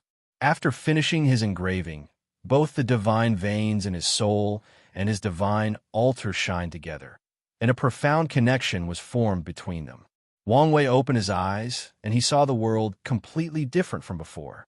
For one thing, he could physically see spiritual qi floating and dancing in the air with his eyes. The spiritual qi seemed to be alive and noticed Wang Wei's presence and flew towards him and entered his body without him even asking. He felt that he had a tremendous affinity with spiritual qi, and with this affinity came a terrifying control. In order to test his theory, Wang Wei secretly left the palace to an inhabited mountain. He activated all his 720 divine veins and controlled the spiritual qi around him. Instantly, Wang Wei flew straight into the sky with steadiness and without pause, and his speed was actually quite fast. Although he could not actually reach Mach 1 like supernatural realm cultivators, he could still fight properly in the air. Furthermore, compared to how he almost fell from the air due to low spiritual qi when he first tried to fly in this world, the process was too easy this time. Without hesitation, Wang Wei flew straight through the sky, almost reaching the stratosphere. Then he looked at the world under his feet. At this height, Wang Wei could see the entire world from one end to another. He could see how this world was actually a piece of land surrounded by ocean that defies the fundamental laws of gravity. And unlike the Myriad Emperor world, this world did not have a barrier to protect it, but Wang Wei could see a powerful formation at the end of the world that cut off the world from the endless void. After sighing for a while at how mysterious the world of cultivation works, Wang Wei returned to the palace. He wanted to know how long his seclusion took and deal with future plans. Chapter 117. While Wang Wei was in retreat to create his transcendent Tao foundation, many of the other heaven-chosen of this trial took notice when a new fortune dynasty was created. Great Zhou Dynasty, Royal Palace. Ji Song wore a yellow dragon robe with a crown on his head. His muscular body and hard face emanate a powerful and bloody aura. He was sitting on a chair carved with dragons when he suddenly felt a change occurred in the eastern region. He connected to the luck of his dynasty and watched how the Great Xia dynasty was founded with tremendous amounts of luck. He clenched his teeth so hard that the dragon throne he sat on was deformed, and through gritted teeth he said, "Wang Wei." Immediately afterward, a terrible killing intent enveloped the entire meeting room. Many officials thought they had done something wrong and immediately knelt in the ground, asking for forgiveness. All of them except one, First Prince Jisoo, or in this case, Prime Minister Jisoo. After seeing his younger brother's reaction, he guessed what happened and said out loud, "Your Majesty, calm down."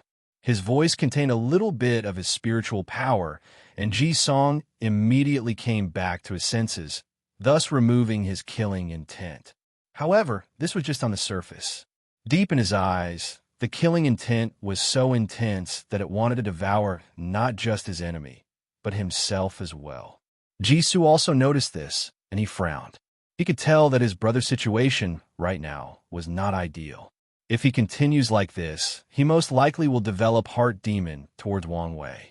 After seeing his younger brother calm down, Jisoo then said, "Are you calm now?"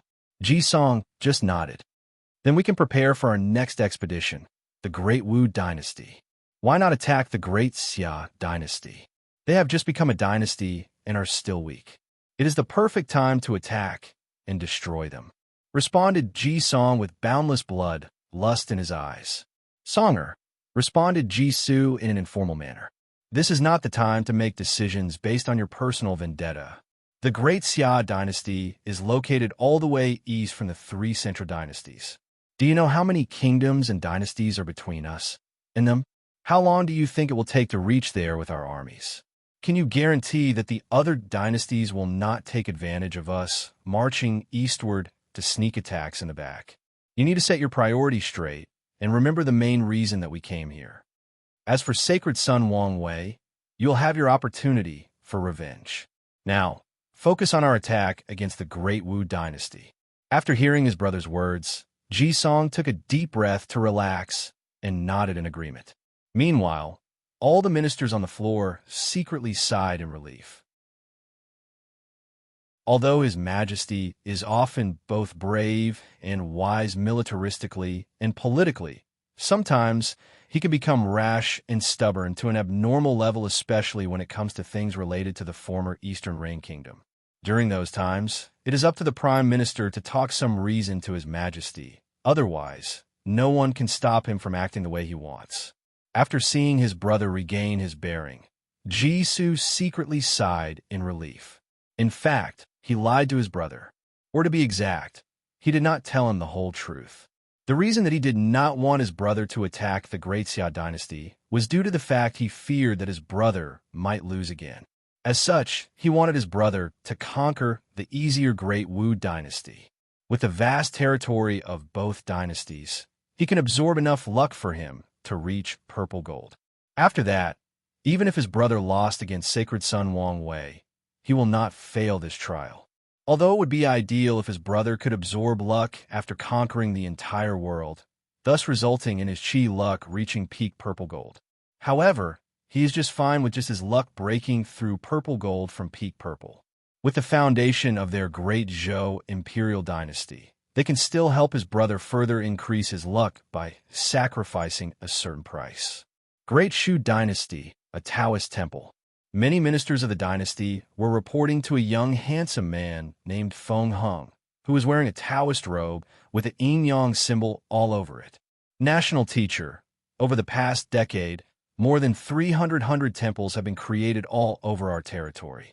We have also taught the people on how to read and recite scriptures and to go to the temples and seek enlightenment. However, the people seem determined to pray and offer incense despite the law we passed down. After hearing this, Feng Heng frowned and started thinking deeply. The sect has strict regulation for not accepting incense and faith.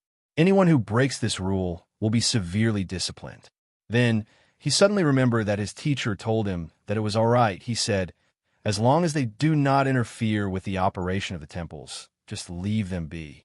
After that, a brief meeting about the situation of the dynasty took place before all the ministers left the temple. Immediately afterwards, Feng Heng noticed something in the east and used the luck of the Great Shu dynasty to observe. Great Xia dynasty, he muttered with a pensive look on his face. Meanwhile, after leaving, some of the higher officials started talking to themselves. Ever since national teacher Feng Heng arrived, our workload has decreased dramatically. As long as we do the bare minimum and ensure the safety and livelihood of the common people, everything else is fine. You're totally right. Not just us have changed. Even His Majesty has greatly changed. He is no longer so ruthless, brutal, and cold. During those times, I woke up not knowing whether I would return home to see my family again. I remember that Xia Zhan was whipped to death for objecting to His Majesty for wanting to increase his harem by another 10,000 concubines. Do not talk about His Majesty behind his back like this. You do not need to worry. His Majesty has entered seclusion in order to fully become a Taoist monk. He has not attended an official meeting for more than 5 years now. Hopefully, things remain this way forever. After that person said this, all the other officials laughed out loud, then secretly looked around them to see if anyone was watching them before hurrying to go home. Great Wu Dynasty, Imperial Palace. Sun Wen was sitting on his dragon throne with a look of pride and arrogance, like everything and everyone was under his control. Sun Wen, with a majestic voice, asked, "What was the result?" One official stepped up and answered, "The nobles have accepted your Majesty's bargaining. They will each choose a beautiful daughter from their main branch and send them to the palace. However, they demanded that His Majesty sign a sole contract before they could fulfill their end of the deal." Sun Wen frowned after hearing this, then waved his hand. Immediately afterward, someone handed the contract to him. After taking more than 1 hour reviewing every inch of the contract, he smiled happily and signed it with his blood. After that, the court meeting was over and all the officials left the room, leaving only one person. Third Prince Su Jialong, who is currently known as the Legion Commander of the Great Wu Dynasty. "Big brother, why do you have to play with these nobles like this?" asked Sun Jialong. We have already determined that the previous monarch killed all the supernatural realm cultivators of the noble family. We could have just killed all of them. My little brother, you do not understand the intricacies of politics. Look, with just a few minor promises, the nobles of the dynasty have handed over to me all the military and political power in their hands, replied Son One with a cunning look in his face. What's more, I did all of this without shedding a single drop of blood or wasting any resources for military deployment. This is a great achievement. But big brother, aren't you worried that the nobles will betray you in the future? Of course not. I have already sent people to secretly infiltrate these noble families and spy on them. Additionally, as long as the political power of the dynasty enters my hand, it will only be a matter of time before I have total and absolute control over the entire dynasty. Looking at the prideful look on his big brother's face, Sun Jialong secretly shook his head. From experience, he knew how these nobles thought. Without placing the fear of heaven on them, they will do absolutely anything for power. The so-called handing of power is probably nothing but doing so in public, while secretly controlling the dynasty under his big brother's nose. Even if his big brother replaced all the high levels of the dynasty, how does he know the people he replaced them with are actually loyal to him? In the past 10 years or more, instead of cultivating loyal subordinates for himself, his big brother has just been promising people with benefits from their worlds in order to rally people to support him. In fact, this method should be fine, but knowing his big brother, Sun Jialong realized that there's a high chance that these are just empty promises. And couldn't these old foxes of this world that spent their entire life in the court tell what kind of person his big brother was? It seemed to Sun Jialong that his big brother had gravely underestimated the wisdom of the people of this world. Just because they are weak does not mean that they are not intelligent. After sighing for a while, Sun Jialong then asked, "Then, big brother, are you ready to fight the heaven-chosen of the other factions? Now that the Great Xia dynasty has been established, all the major players should be ready to fight on the big stage." After hearing his little brother's words, Sun Wen looked at him with weird eyes, then shook his head.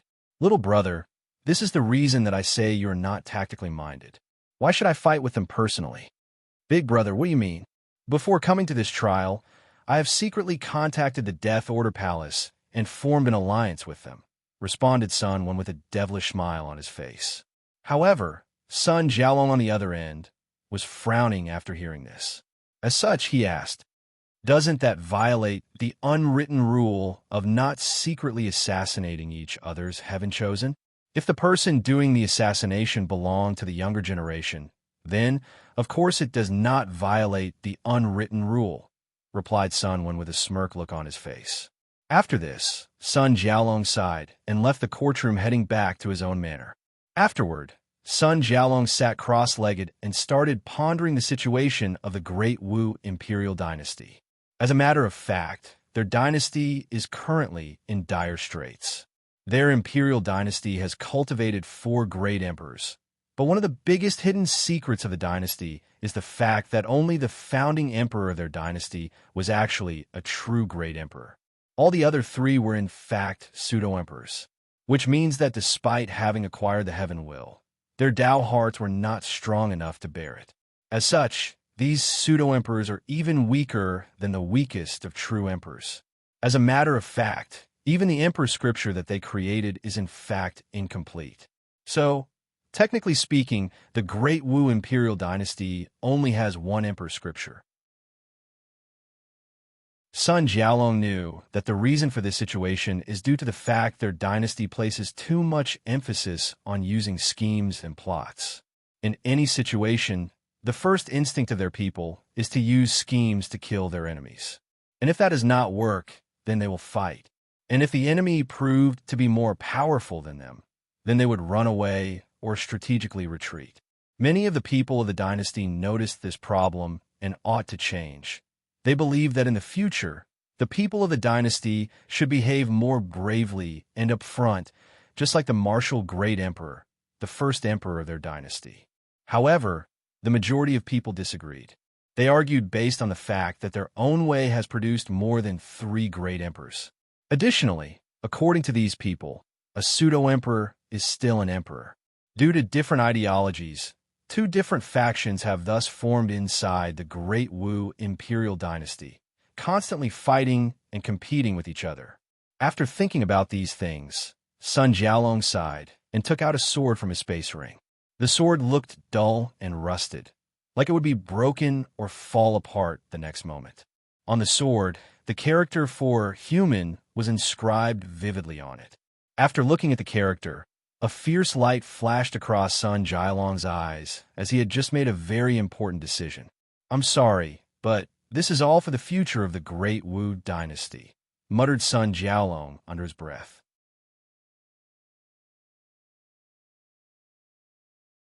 Chapter 118. When Wang Wei returned back to the palace, he was happy and relieved to discover that only half a month had passed during his retreat. As such, he immediately called a court meeting.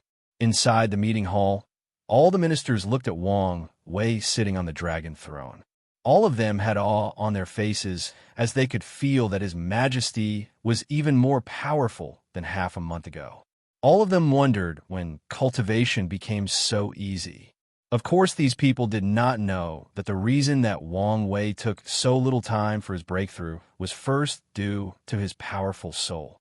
Second, it was because his cultivation room was the center or eye of the dragon vein that ran throughout the entire dynasty's capital. The dragon vein is actually a special kind of spiritual chi vein necessary for creating a fortune dynasty, while other spiritual veins are mainly used for places of cultivation. The more spiritual veins a place has, the more spiritual chi that said place contains. On the other end, without a place with a dragon vein, it is impossible to create a fortunate dynasty. This is one reason that Wang Wei had to wait until he conquered the capital before establishing his own dynasty. Meanwhile, during the court meeting, Wang Wei took a while to review all that happened during his retreat. After a few minutes, he said, "So, we are ready to start expanding our territories." "Absolutely," answered Grand Commandant Li Jun. "Your Majesty, you can just give the order, and our army will respond immediately." Wang Wei nodded and looked at one of his ministers. "What about the officials needed to take over different cities and states after our conquest? Is there enough people available?" The official who was part of the cabinet as the Minister of Education stepped forward and said, "Yes, according to your orders, we have trained copious amounts of scholars that are knowledgeable in government politics and management. However, Your Majesty, the majority of them do not have any actual experience." What do you mean not enough experience? Didn't you send them to different small villages around our territory to learn and experience proper management? Answered another member of the cabinet, the Minister of Finance. "How can a few villages compare to governing a city, county, or even state?" retorted the Minister of Education. "Well, all I know is that you people in the education department are responsible for a quarter of the entire dynasty's spending in the last 2 years. I do not know what kind of plan you have. All I can say is that we do not have any money for it." After saying that, the Minister of Finance snorted coldly, while the Minister of Education looked at him like he was the enemy that killed his family. If it was outside, there is a high chance that these two people would fight with each other. Upon seeing the tense atmosphere of these two people, someone finally said something. It was the Empress, Dong Lifen. "Minister of Finance, there is no need to worry about the treasury of the dynasty. With the rapid expansion of our territories, there will be countless wealth coming our way. As for you, Minister of Education, after our territories expand, you can send reserved officials to their post immediately. However, after a few months, a reviewer can be spent to examine how well they are doing their jobs. The one who did a good job can stay at their post, while the ones who fail can have their salary decreased and given a warning. After 3 warnings, these people can be sent back to the academy as teachers." After hearing this, both ministers snorted at each other while nodding to the Empress. Although they do not like her, they have to admit that she is quite politically savvy. Many people did not like it when His Majesty broke convention 2 years ago and allowed the Empress to hold power in the court. Although there have been many female rulers in this world, the idea that only male can be emperor has been ingrained on the bones and soul of the majority of people of this world, especially scholars. However, seeing that Wang Wei did not care about their rejection, and Dong Lifan had proven numerous times that she is capable, they still showed her some modicum of respect. After seeing that the problem had been resolved without his interference, Wang Wei smiled and said, "The Emperor's decision is correct. The next few years, Great Xia will be in a state of constant war and conquest. There will be no time to allow people to slowly adapt." After saying this, he looked at the Minister of Agriculture and asked, "Do we have enough grains for our military exploit?" "Yes, Your Majesty. There is enough grain for more than 5 years of constant fighting without affecting the lives of the people. Moreover, we have enough reserve to feed the entire dynasty for 2 years in case an emergency were to happen." After that, Wang Wei looked at Chancellor Yin Liling, who also reported her preparation. There are plenty of pills refined by the alchemy hall. However, the pills are not enough for all the soldiers to use, only the officers with a certain rank. Furthermore, with constant refining over the past 2 years, the majority of spiritual medicine is almost all used. As you know, it takes a long time for spiritual medicines to grow, unlike normal ones. However, the shortage should also be relieved after we conquer a few more kingdoms. Wang Wei secretly nodded, as he could always count on his team when it comes to doing things properly. The next person he looked at was the head of the refiner hall. After seeing the gaze that locked him in, the head of the refiner hall smiled wryly and said, "Your Majesty, our situation in the refiner hall is actually more dire than the alchemy hall. Due to the fact that we publicized puppet constructs and origins artifacts during the past 2 years, the entire dynasty is in great need of all kinds of spiritual materials, whether it is woods, metals, or rocks. We overused most of the spiritual ores that we had available in construction. I hope that when the Grand Commandant conquers the First Kingdom, that he placed more emphasis on these materials first and sent it back to us in order to relieve our pressure in the refiner hall." Li Jun nodded after hearing this, which made the head of the refiner hall quite happy to the ire and envy of the other officials. However, both Li Jun and Wang Wei ignored these people. Afterwards, Wang Wei asked Grand Censorate Wang Ju, "Did Su AI manage to infiltrate the Great Shu dynasty?" "Yes, Miss Su AI did succeed in her infiltration," replied Wang Ju calmly. However, things seemed more complex than previously anticipated. "Oh, how so?" "His Majesty, according to the information we received, Taoism has greatly developed throughout the entire Great Shu dynasty. As Taoism focused on being pure and indifferent, not a lot of people are in fact interested in attending brothels. As such, our source of information is greatly reduced. What's even worse is the fact that the emperor of the Great Shu dynasty has denounced worldly affairs and entered seclusion to become a Taoist monk. From then on, all the court meetings took place in a Taoist temple habited by one of Your Majesty's peers. Our agents dare not enter the temple. Furthermore, the officials of the Great Shu dynasty have a great deal of respect for him, so they do not easily speak about him in public or in private. However, we did get some information. His name is Feng Heng, and he is the Tao child of the Tai Profound Gate." Wang Wei looked pensive after hearing this news. He was not surprised by the fact that this person was from the Tai Profound Gate, as he had already guessed such. The Tai Profound Gate is a pure Taoist sect in the Myriad Emperor world who has cultivated 7 great emperors. Their founder, the absolute beginning great emperor, is considered one of the greatest emperors ever cultivated in the Myriad Emperor world. However, the reason he paid so much attention to this Heaven Chosen was not because of his background, but because he always felt there was something wrong with this guy. Despite only meeting once through the Luck Dragon of the Great Shu dynasty, he always had a weird feeling towards this guy. After pondering for a few seconds, Wang Wei then asked, "Anything else?" "Yes," answered Wang Ju before continuing. "A few days ago, we received news that a delegate from the Great Zhou dynasty was heading towards the Great Shu dynasty. However, we currently do not know the reason for such a visit. Many of my subordinates theorized that Crown Prince Ji Song wanted to form an alliance. However, given the arrogance of each Heaven Chosen, this is very unlikely." Wang Wei nodded in agreement with Wang Ju. With the pride of these people, even if they decided to form an alliance, they will first fight for who is the leader of said alliance. After Wang Ju finished her report, it was Li Jun's turn next. He waved his hand, and a military map appeared in the middle of the courtroom. It was similar to a 3D hologram. Then, he started to explain his marching strategy.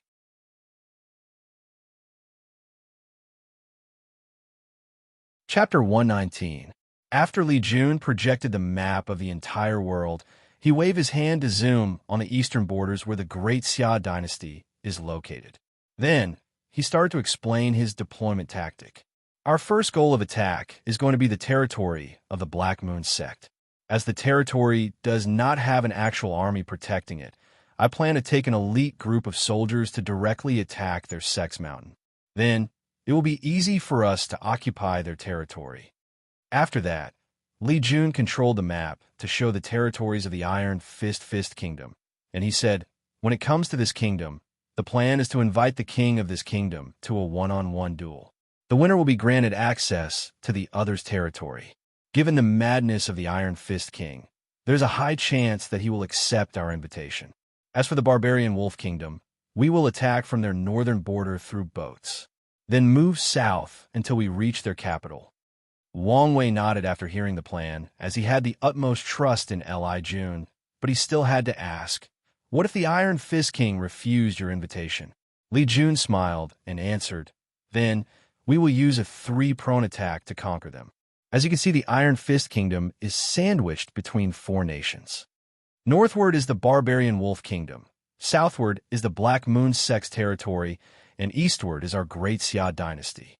If he refuses our invitation, I will just wait until our legions conquer both the Black Moon sect and the Barbarian Wolf Kingdom. Then we will attack them from all 3 sides. All the ministers in the room nodded in agreement to the Grand Commandant's plan. Suddenly, Wang Wei said, if the Iron Fist King accepts the invitation after his defeat, do not immediately kill him and ask him if he wants to surrender to me. Li Jun was a little surprised by the request. Then he understood the reason. The Iron Fist King is actually a very charismatic person. As a king, he persuaded his entire kingdom to be as mad as him and indulge in the act of war as a form of pleasure. Although the Iron Fist King is actually a terrible ruler, he would make a terrifying general if leading an army of his own, especially if he is provided with the resources of the Dao opening sect. Li Jun became excited after thinking about this possibility.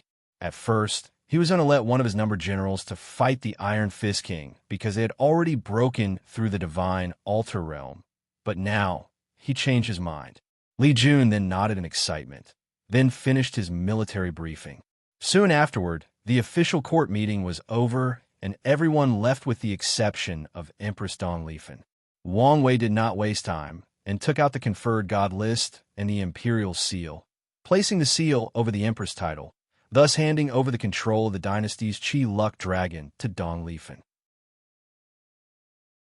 Under the help of Wang Wei, Dong Lifen's orange Qi Dragon blended with the dynasty's luck and started studying it.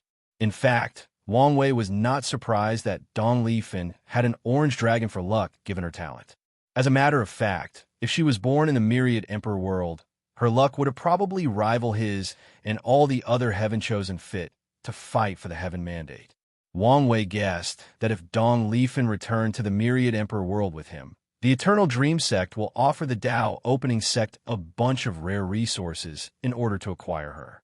That's how valuable her dream manifestation soul talent was.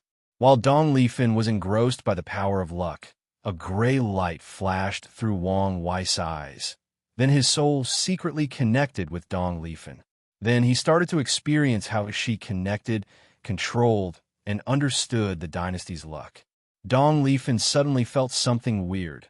However, after checking and not finding anything, she left the doubt in the back of her mind. She finally found a way to establish a Dao foundation. She did not want to waste time on meaningless things. After a few hours of studying, Dong Lifen's spirit was worn out, and Wang Wei removed her connection to the dynasty's luck. With a smile on her face, the Empress bowed to Wang Wei, then returned to her palace with a smile on her face. Meanwhile, Wang Wei closed his eyes on the throne for a few hours after Don Lifen left. When he opened his eyes, he checked his own chi dragon. The dragon was still black. However, under its neck, a few scales had turned back to purple. Wang Wei had a wide smile on his face. It seemed that his plan was working better than he imagined. Of course, most of the credits should be given to how talented Dong Lifen actually is. Meanwhile, Li Jun only took a few horse to travel from the capital all the way to the borders. After arriving, he met with General 3, who was waiting for him. He directly asked, "Is everything ready for deployment?" "Yes, Grand Commandant." Li Jun nodded, then headed outside the barracks. There he saw a gigantic wooden phoenix construct waiting for him. This was a soaring phoenix construct especially built for the military. Many soldiers carried their armors and weapons, then boarded inside the puppet construct. After all the soldiers boarded, Li Jun then entered. Soon afterward, one of the soldiers located in the beak of the phoenix bit his tongue to drop his blood on a formation. Then he poured his origin chi in another place. Then countless runes and patterns enveloped the construct. Unlike constructs used for civilians that operate on origin stone for energy to function, the ones in the military used origin chi instead. After the soldier finished pouring his origin chi, the phoenix construct flapped its wings and flew into the air. After checking that everything was working normally, Li Jun yelled, "Activate the invisible array." After hearing the order, the soldier located at the beak also poured his origin chi into another formation, following which countless divine runes further appeared all over the soaring phoenix construct. Then it disappeared from the air. No, to be precise, it became invisible to the naked eyes. Then the soaring phoenix construct rushed in a certain direction. In fact, it was not just Li Jun that was ordered to be dispatched. A legion composed of General 2, 4, and 5 took many boats heading to the northern side of the barbarian Wolf Kingdom. Their mission was to use the fastest speed possible to conquer this kingdom. Meanwhile, after traveling for a few hours, the construct reached the mountain where the Black Moon sect was located. Li Jun then ordered his man to surround the entire sect, not leaving any opening for people to escape. Then, Li Jun mobilized his origin chi and shouted, "The people of the Black Moon sect, you are surrounded by the elite army of the Great Xia dynasty. If you lay down your weapons and allow your cultivation to be sealed, then you will be spared and treated as normal citizens of the dynasty. If you resist, then your sect will be annihilated without hesitation. I can swear in the name of His Majesty the Wise Sage, Wang Wei." Li Jun's voice traveled throughout the entire mountain range, scaring all the disciples and elders of the sect. In fact, Li Jun wanted to directly attract and use force to make these people surrender. However, he could feel that this mountain was separated by a formation that would activate as soon as intruders reached a certain range. However, he was not to hurry as he had already prepared for such a scenario. Meanwhile, the people of the Black Moon sect were freaking out after hearing Li Jun's voice. As such, a meeting of the sect's upper echelon took place. The sect lord and elders were discussing whether to fight with their lives or just surrender like the people of the Great Xia demanded. One elder directly asked, "How did the Great Xia dynasty's army arrive in our territory without us even noticing them? It must be one of the flying constructs that they have invented in the past 2 years. It is such a waste to use such powerful origin artifacts for ordinary mortals. Well, it seems that these constructs can also be used for the army. If only our spies could have gotten the manuals for these constructs, our Black Moon sect would soon become one of the most powerful sects in the world. All of you are focusing on the wrong thing. What should we do now? Should we fight back or surrender? If we surrender, can anyone guarantee that the people of the Great Xia dynasty will keep their promise?" asked one elder. Immediately afterward, the room became quiet until someone else's responded. "Given the information we have gathered on the wise sage emperor, he will most likely keep his words. In that case, let's just surrender."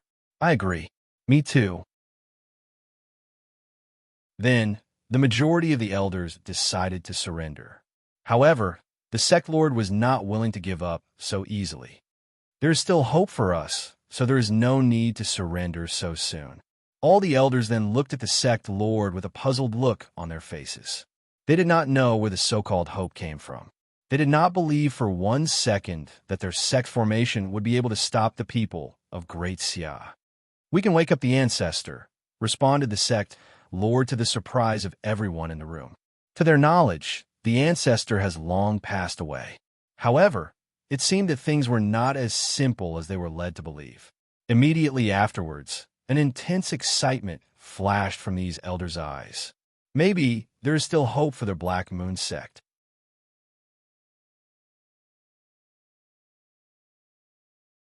Chapter 120. A few minutes after Li Jun's warning, the sect's array was activated by someone in the inside, following which a woman flew from the depth of the sect. In just a few seconds, he appeared above the elite army of the Great Xia dynasty. However, Li Jun was not that surprised by the fact that a supernatural realm cultivator existed among the Black Moon sect. As soon as he saw someone flying over his head, he gave an order to his men. Then, each of the 10,000 elite soldiers that he brought with him moved in different directions. They all mobilized both their blood chi and origin chi. The countless runes and patterns flew from them and connected together. An array was then instantly formed by all the soldiers. Immediately afterwards, the ancestor of the Black Moon sect discovered to her horror that she lost the ability to fly and fell to the ground. Luckily for her, she was quite powerful and landed safely. Seeing the situation she was in, the Black Moon ancestor immediately waved her hand, and an ancient lamp appeared in front of her that had a 2-colored fire burning on top of it. As for Li Jun, he smiled after seeing that the formation worked. The Great Xia dynasty has used numerous resources in order to create this formation that prevents supernatural realm cultivators from flying. Now, it was finally placed into use by the military. After grounding the enemy, Li Jun took his spear and readied himself for battle. Meanwhile, back in the Barbarian Wolf Kingdom, General 2, 4, and 5 had already landed after traveling a few hours by boat. After taking time for the soldiers to rest, they headed to the nearest city and attacked. General 2 took out 5 constructs from a space ring gifted to him by the Grand Commandant just for this invasion. These constructs were soaring phoenix constructs. Under the guidance of all 3 generals, each phoenix construct was occupied by more than 20,000 soldiers. After entering invisible mode, the soaring phoenix constructs flew to the closest city. After arriving at the city, the army waited for night to arrive. Then, under the order of General 2, a special team of soldiers jumped down from one of the constructs. This team was wearing a very special armor that allows them to blend into heaven and earth and remain invisible. After landing inside the city, the special team of soldiers divided themselves into 2 groups.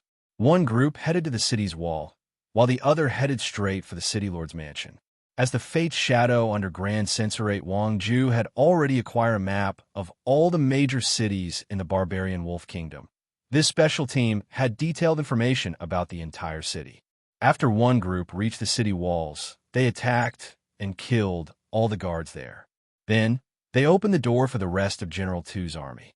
As for the other group, they also infiltrated the city lord's mansion and started killing all the guards. City Lord Xiao Jing woke up to the sound of screaming. Without waiting for him to properly dress himself, he rushed to his study room while ignoring his wife. Immediately, he tried to activate a hidden formation that would allow him to communicate to the capital and ask for help. Unfortunately for him, there seemed to be something blocking his use of the flying pigeon hex. Xiao Jing sighed after seeing this. Then he sat on a chair waiting for something.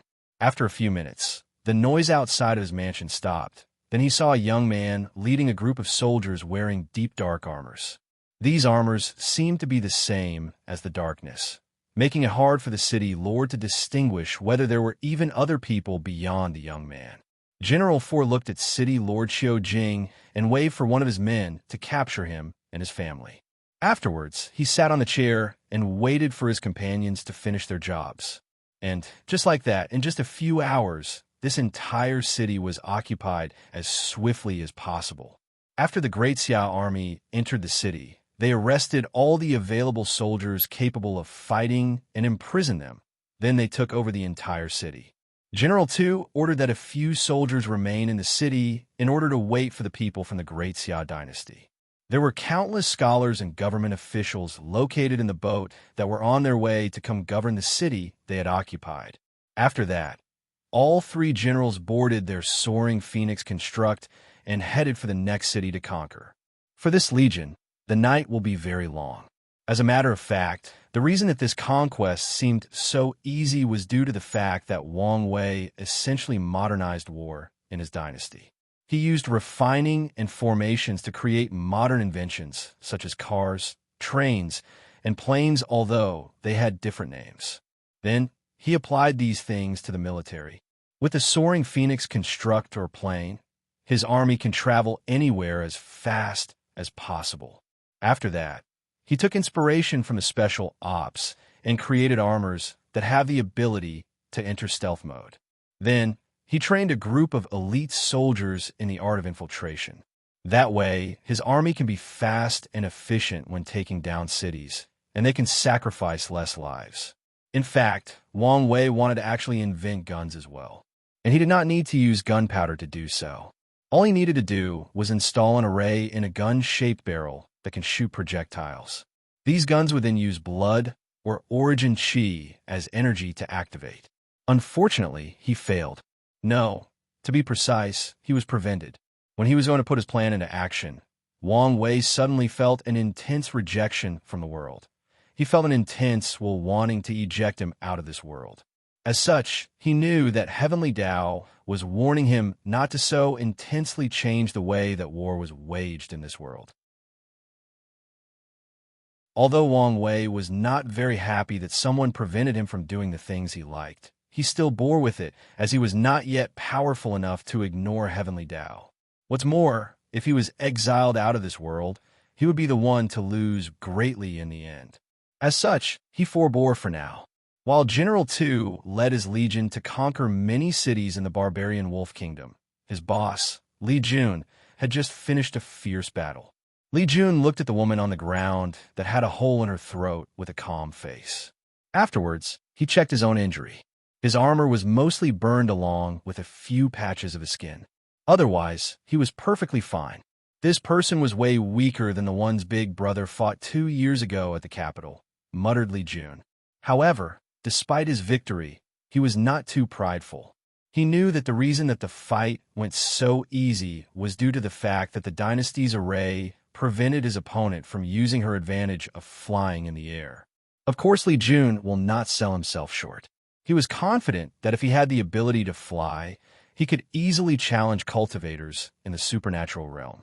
And if he used all of his cards, he can still fight ordinary cultivators in the divine body realm.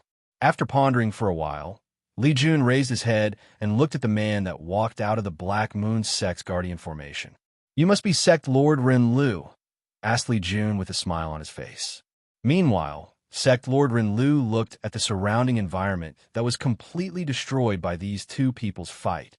There were burn marks everywhere. Many holes could be seen all over the ground caused by spear piercing. A terrible slaughter intent was still lingering around, making him who was in the divine altar realm very uncomfortable. Ren Lu sighed and cupped his hand to Li Jun and bowed. "Slaughtered God Li Jun, I would like to represent the Black Moon Sect and surrender to the Great Xia dynasty." However, Li Jun just looked at him with a ferocious smile on his face.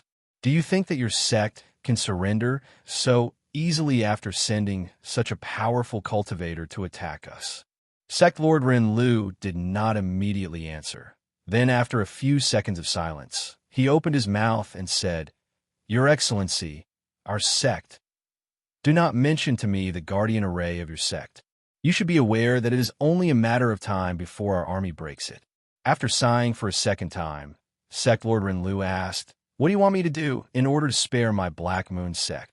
"Simple," replied Li Jun with a clam look on his face. "Open the formation, then kill yourself." After hearing this, Sect Master Renlu was extremely calm. Then, he took out a token, injected his origin chi inside, thus deactivating the guardian array of the sect. Immediately afterwards, he took out a sword from his space ring and inserted it straight into his heart, vomiting a big mouthful of blood.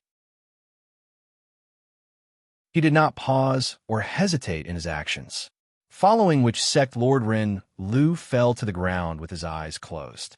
Meanwhile, Li Jun watched all of this with a calm look on his face. Then he ordered, "Someone go bury the sect lord properly, then enter the Black Moon sect. All of you need to do is seal the cultivation of the people inside. If someone resists, just knock them down unconscious."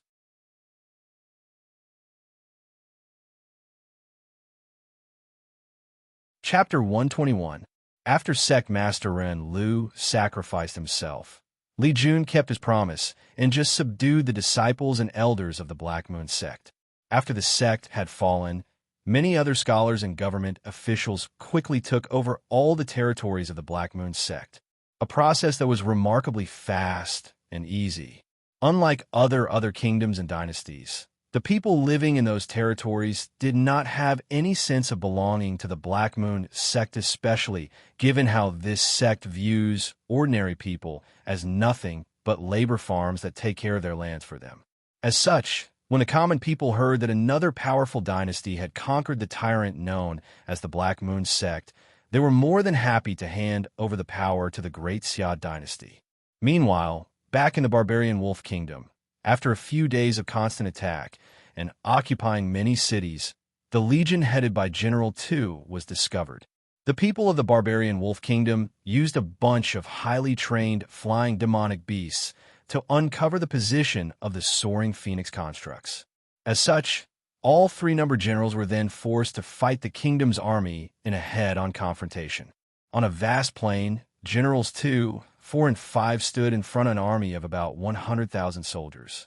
Meanwhile, opposite them stood an army at least 3 times their size, led by more than 5 generals wearing armor, with a wolf design for helmet.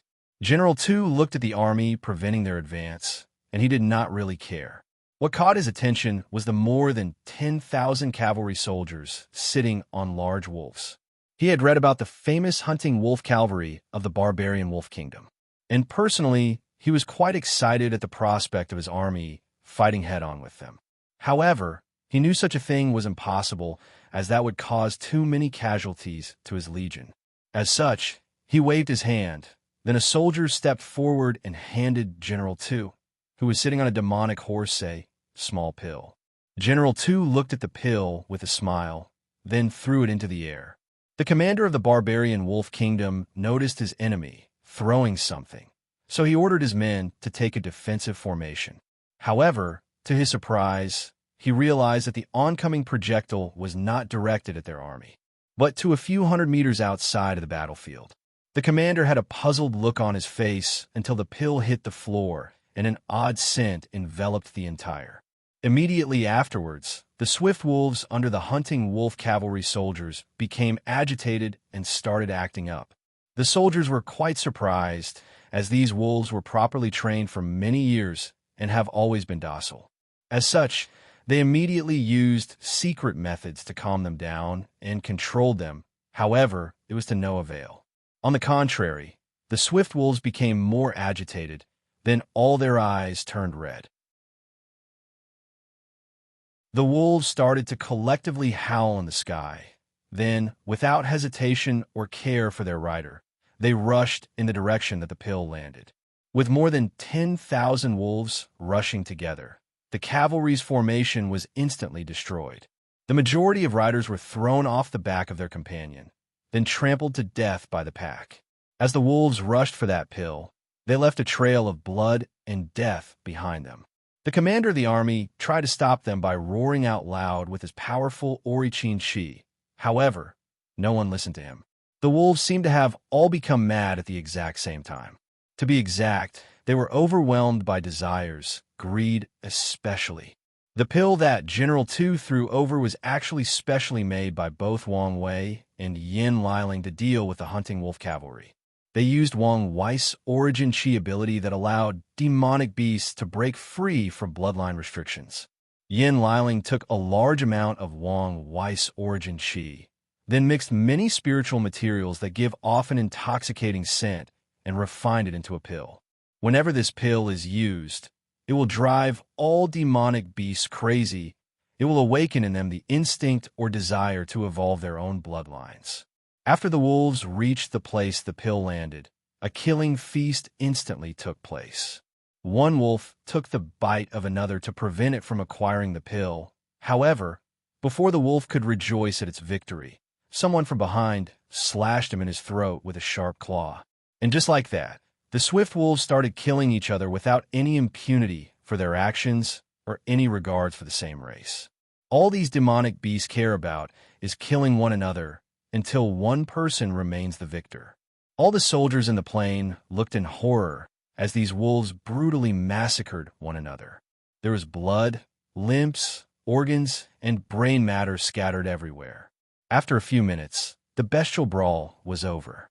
And as expected, there was no final winner. The majority of the wolves were dead, and the ones still remaining alive were in no shape to battle. After seeing this, the morale of the barbarian wolf soldiers was terribly low. The hunting wolf cavalry has always been a symbol of might and invincibility throughout the kingdom. And yet, they suffered such a terrible defeat. What's even worse, they were not defeated in battle, and there was no glory in such a defeat, because only a single pill took out such a prestigious legion.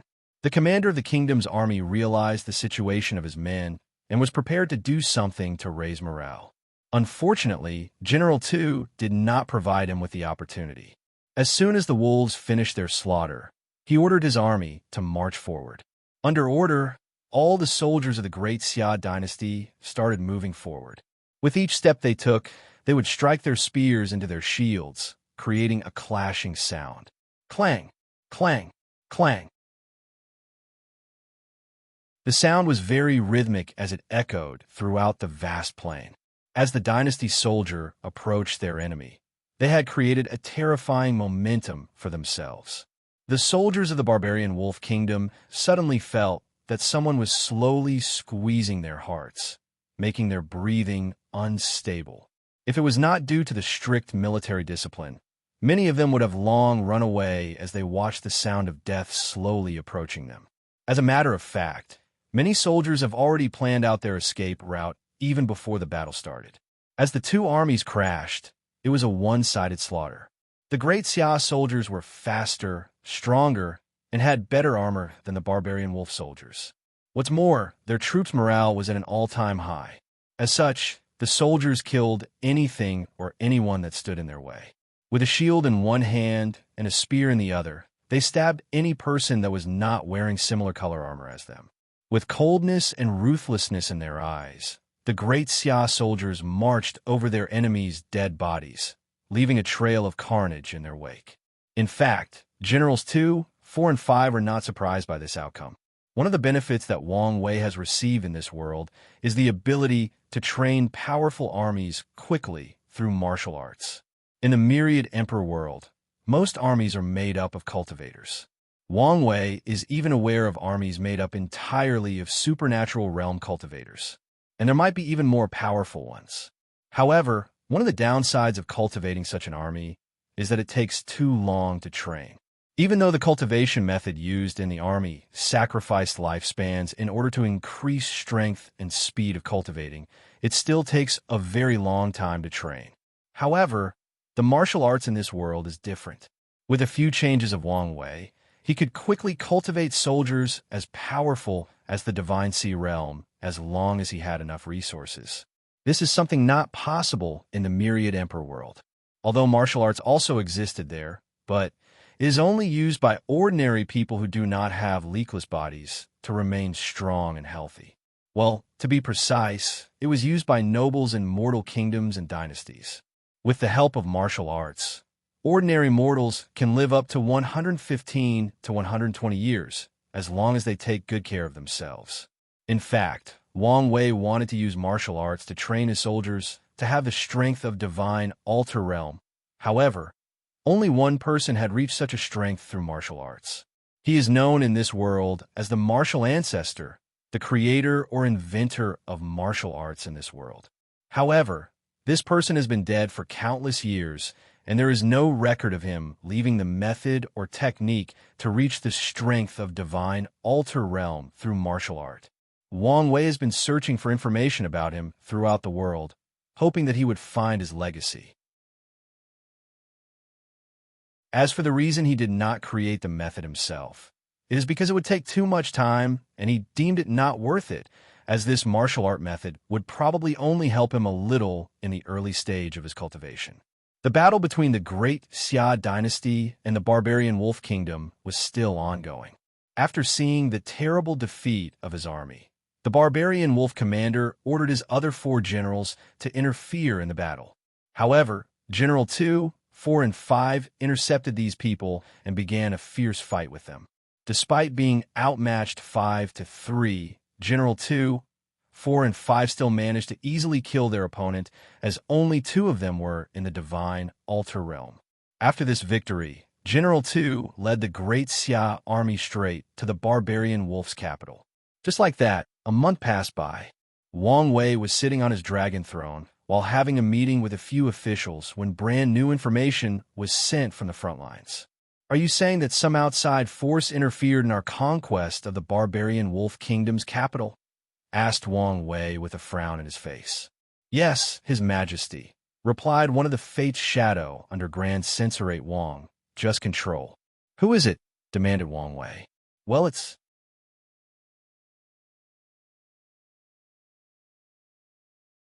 Chapter 122. After seeing the hesitation in the agent's face, Wang Wei said, You just need to inform me of the information you have gathered. You do not need to think about anything else. After hearing this, the agent sighed in relief before answering. According to the information sent back from the frontier, General 2 and his legion had already conquered the majority of the barbarian Wolf Kingdom, with the exception of the capital. However, as soon they were about to breach the city, 5 unknown and powerful divine altar realm cultivators appeared and prevented them from succeeding. Immediately afterwards, we sent some of our elite agents from the Fate's shadow to investigate the origin or source of these people. Our findings was that they are most likely from the noble alliance of our dynasty. After the agent said this, the room immediately became silent. All the ministers had their eyes wide open, with some having fear in their eyes. The cunning ones could tell that something major was about to happen. Most likely? Asked Wang Ju with a frown on her face. The agent lowered his head before answering. We can confirm that they are indeed responsible for this. However, before we could gather enough evidence, the other party seemed to have noticed and destroyed all links that tied them with the people of the barbarian Wolf Kingdom. After hearing this, many officials realized that things become complicated. Without evidence, His Majesty cannot just randomly kill these nobles. After all, this dynasty is one that runs with rules and laws. There needs to be some sort of order or process when doing things. After pondering for a while, Wang Wei said, Go give my order to the royal guard captain to imprison all the nobles of the capital. All the officials were shocked. Then many of them knelt on the ground and said together, Your Majesty, you cannot. Why? Replied Wang Wei with a calm look on his face. According to the laws of the dynasty, all people need a reasonable crime for them to be arrested, replied one of the ministers kneeling on the ground. From what I remember, my words were the law in this dynasty, replied Wang Wei with a nonchalant look on his face. After hearing this, cold sweat started to fall down these ministers' backs. Despite not releasing any aura, all the ministers in the room suddenly felt a heavy pressure pressing on them coming from Wang Wei. This was his natural aura, cultivated as person in high position, as ruler of an entire dynasty, in charge of the lives of billions of people. The room became quiet. Over the years, these officials have grown accustomed to His Majesty's calm, collected, and relaxed demeanor. Unlike the majority of emperors of this world, His Majesty Wang Wei was truly a wise sage, as he allowed his officials to express their opinions, to criticize his actions when necessary, and to point out his shortcomings. However, as a result of this, many of the officials forgot the fact that His Majesty was in fact a very powerful cultivator who forged his throne with iron and blood. And in the Great Xia dynasty, his words are still absolute. After realizing this, all the officials remained silent and dare not say anything again. After a few minutes of silence, Empress Dong Lifen opened her mouth and said, "Your Majesty, you are right in saying that your words are absolute. However, it is better to use a softer method dealing with this situation. After all, you still have a reputation to uphold. Your Majesty might not care about reputation, but a good reputation can be of great use when dealing with newly conquered territories, especially to calm down and reassure the people." Wang Wei had a pensive look on his face after hearing this. Then he nodded. Afterwards, he looked at Wang Ju and asked, "Do you still have the evidence of all the crimes these nobles committed before the dynasty was established?" "Yes, Your Majesty," replied Grand Censorate Wang Ju. "In that case, use these evidences as an excuse to capture and imprison these nobles." Many of the officials secretly nodded in relief. As long as His Majesty does things according to the law, then they are relieved. These officials do not actually care about the lives of these fallen nobilities. As long as the sanctity of the law remains untouched and undamaged, they are more than satisfied, even if it is just on the surface. Suddenly, one of the officials that was still standing stepped up and said, "Your Majesty, what should we do about the transcending mortality realm cultivator?" "Don't worry about this," replied Wang Wei. Then he gazed at the commander of the royal guard, which was an army designated solely to protect the royal family and the capital. "Tell the captain to leave the Zheng, Lung, and Chang as the very last noble family to capture." The commander of the royal guard bowed, then left the palace to do as His Majesty ordered. Meanwhile, in the former Duke Sheng residence, Patriarch Zheng Yong was crazily destroying everything in his room.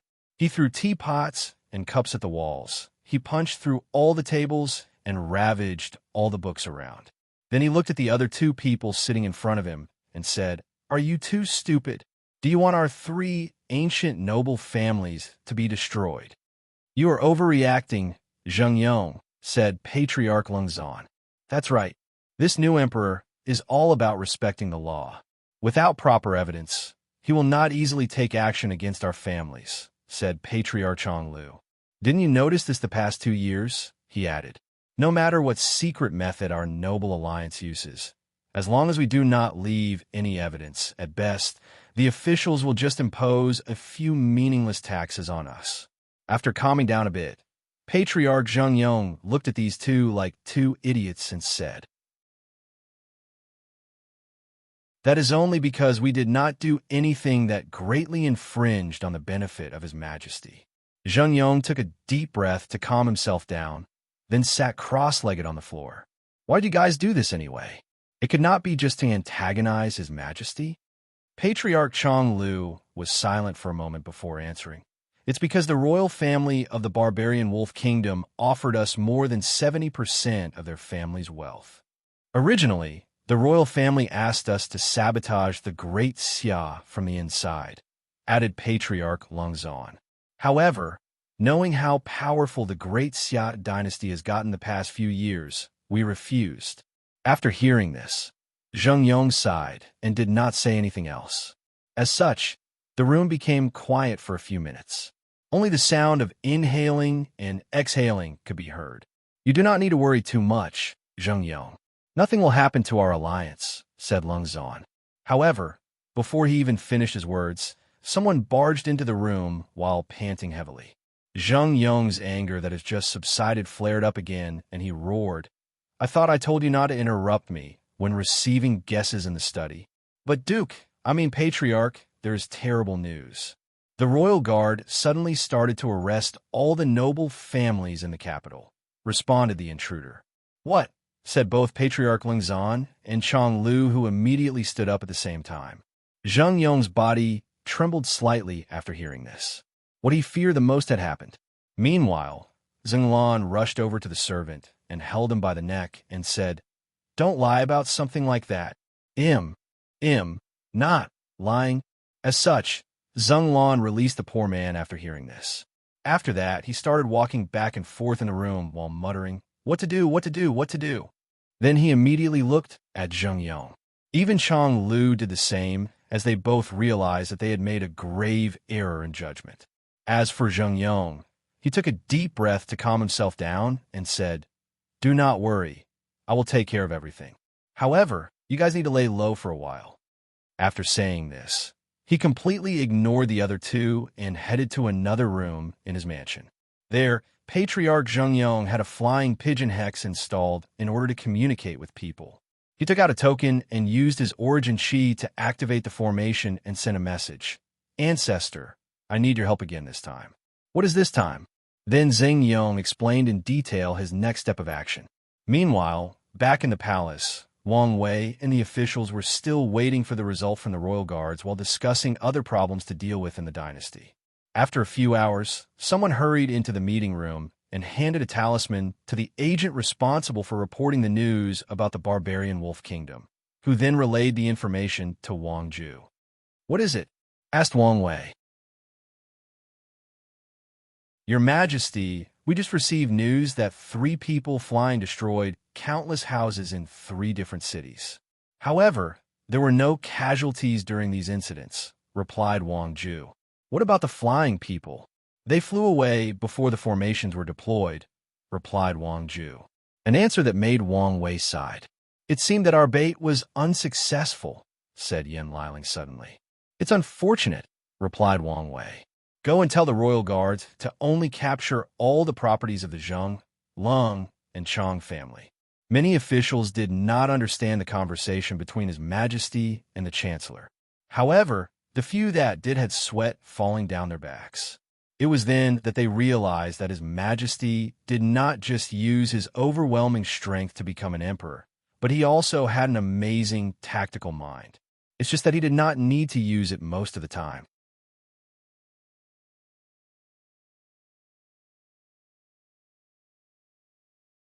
Chapter 123.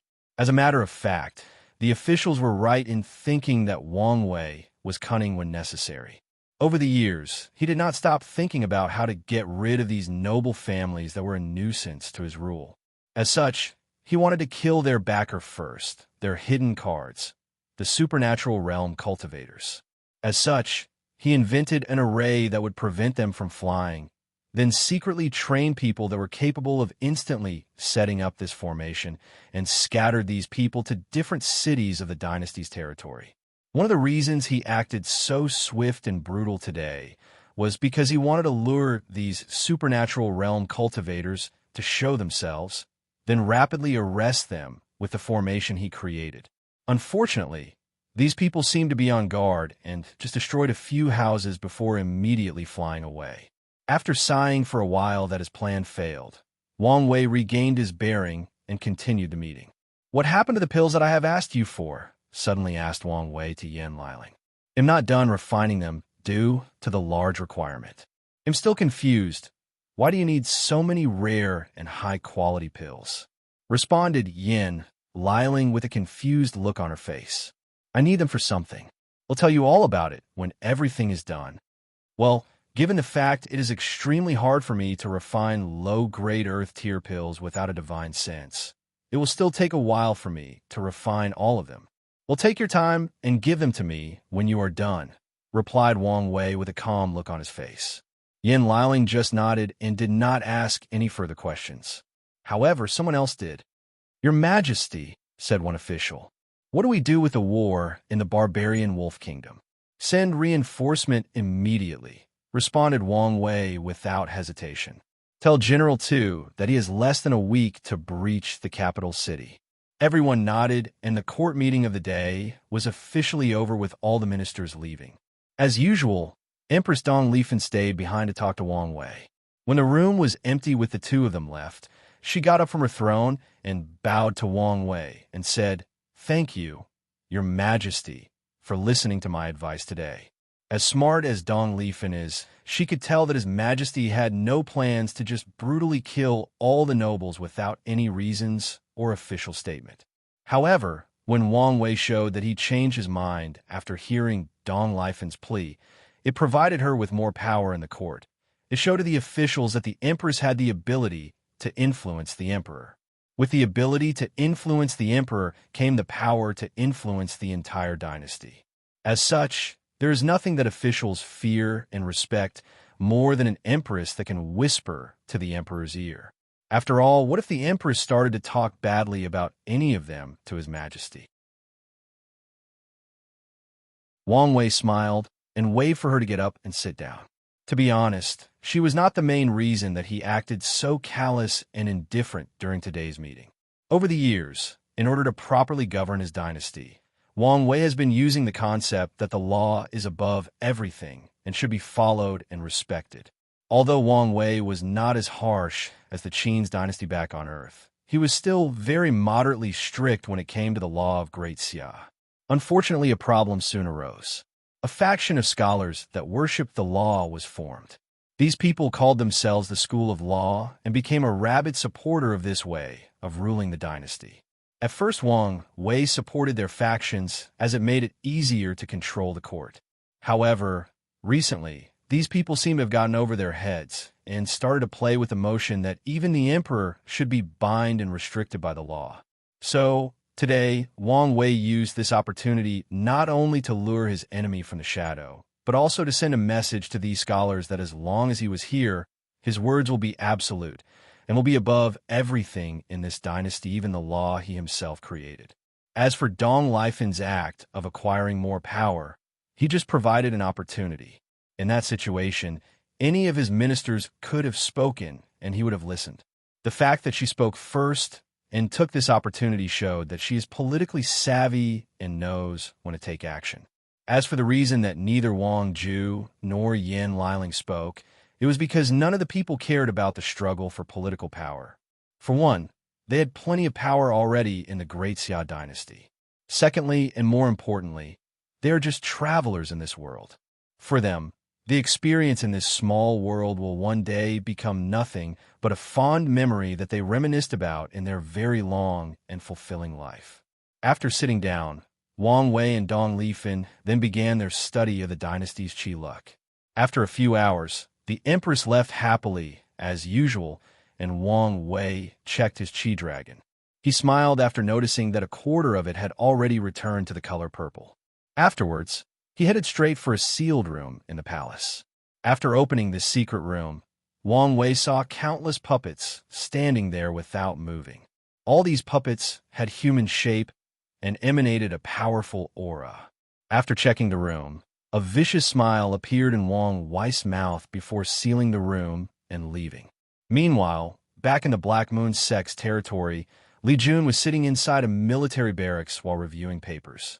After the Black Moon sect surrendered, he quickly brought people over from Great Xia to occupy the territories.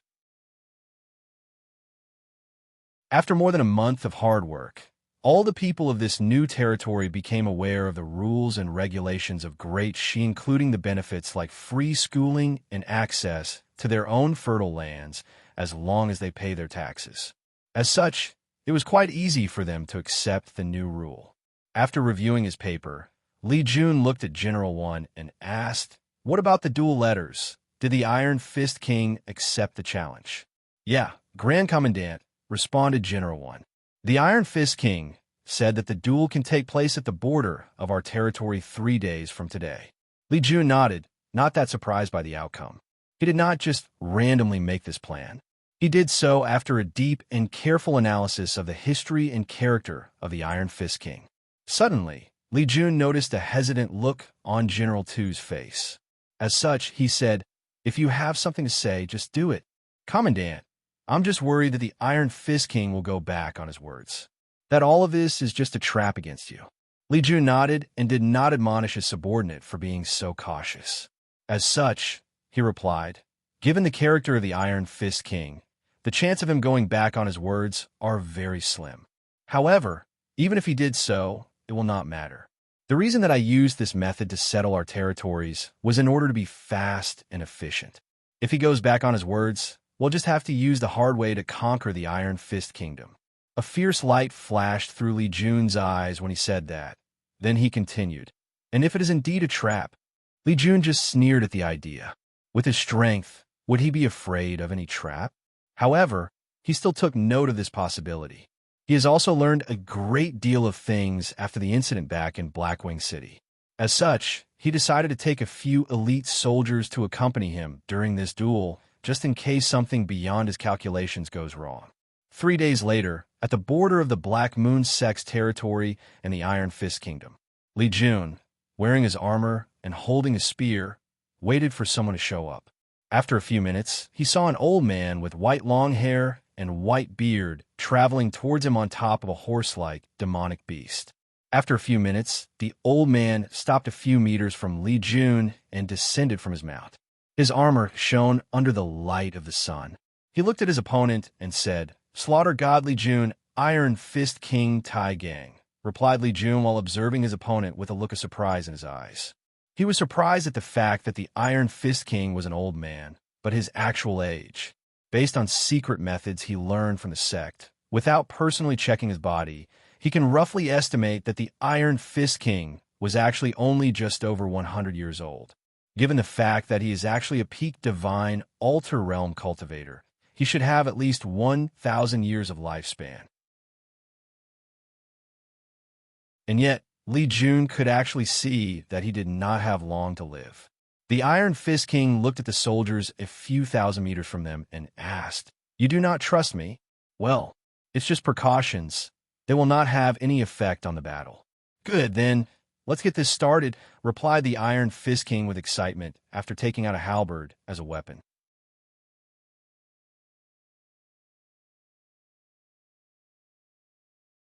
Chapter 124. Li Jun rushed towards the Iron Fist King and stabbed him.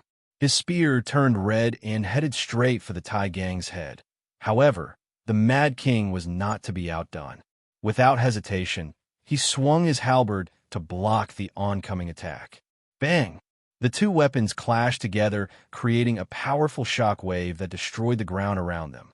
Despite this, the two of them did not move an inch. After the first attack, the two of them continued to rapidly clash against each other.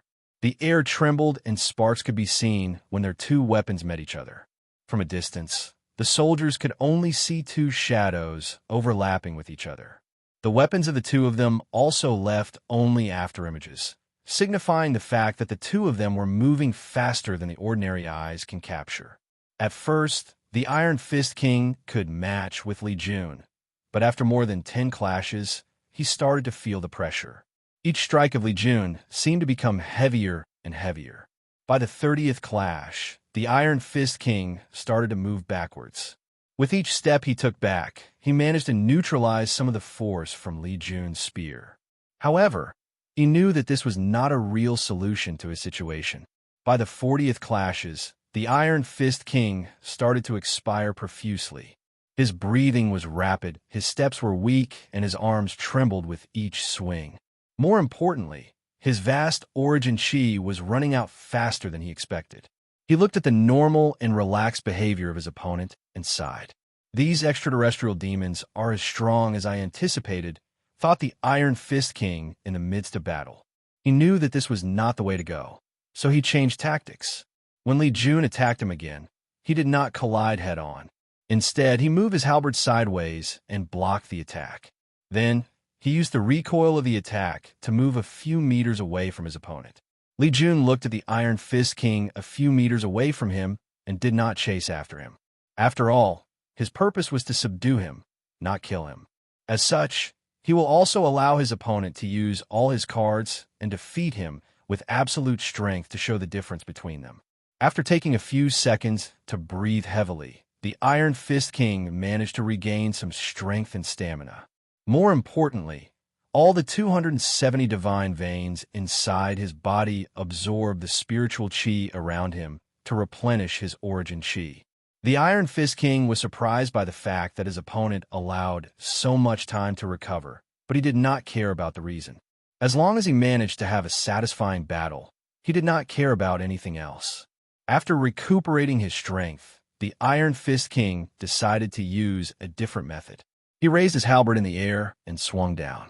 With a swish sound, a more than 30 meters vertical slash headed straight towards Li Jun. The slash destroyed anything that was in its way, the ground and the air. When Li Jun noticed the green slash coming his way, he did not falter.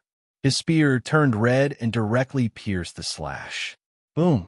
An explosion occurred after the two attacks touched each other. The ground around Li Jun exploded into countless pieces with debris flying everywhere. However, Li Jun did not care about this. What he cared about was the fact that this was not a normal attack, but a spiritual one. After clashing with the slash, countless images suddenly appeared in his mind. He saw the death of all his concubines, his companion Yan Liling, his mother and father. He even saw Wang Wei's death.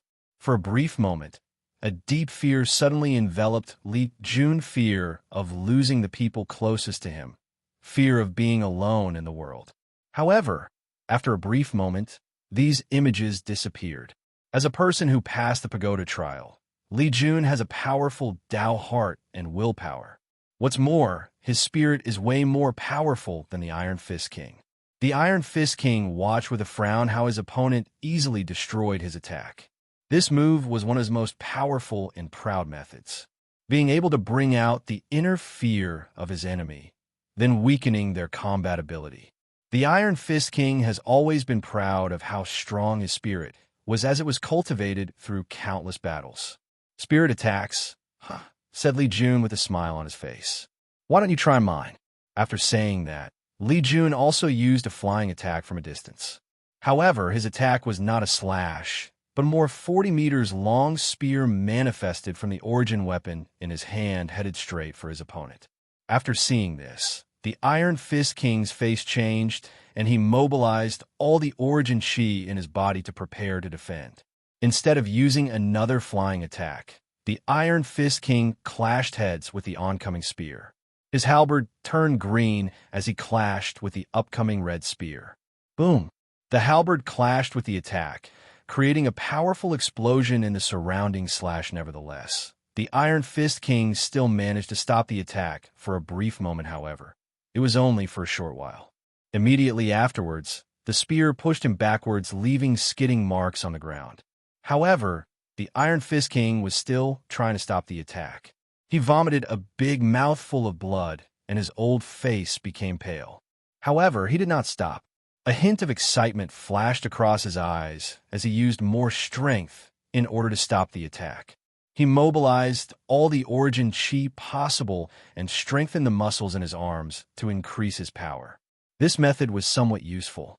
With this newfound power, the spear slowed down dramatically, but it still did not stop completely. As such, the Iron Fist King was miserable. He threw up countless mouthfuls of blood.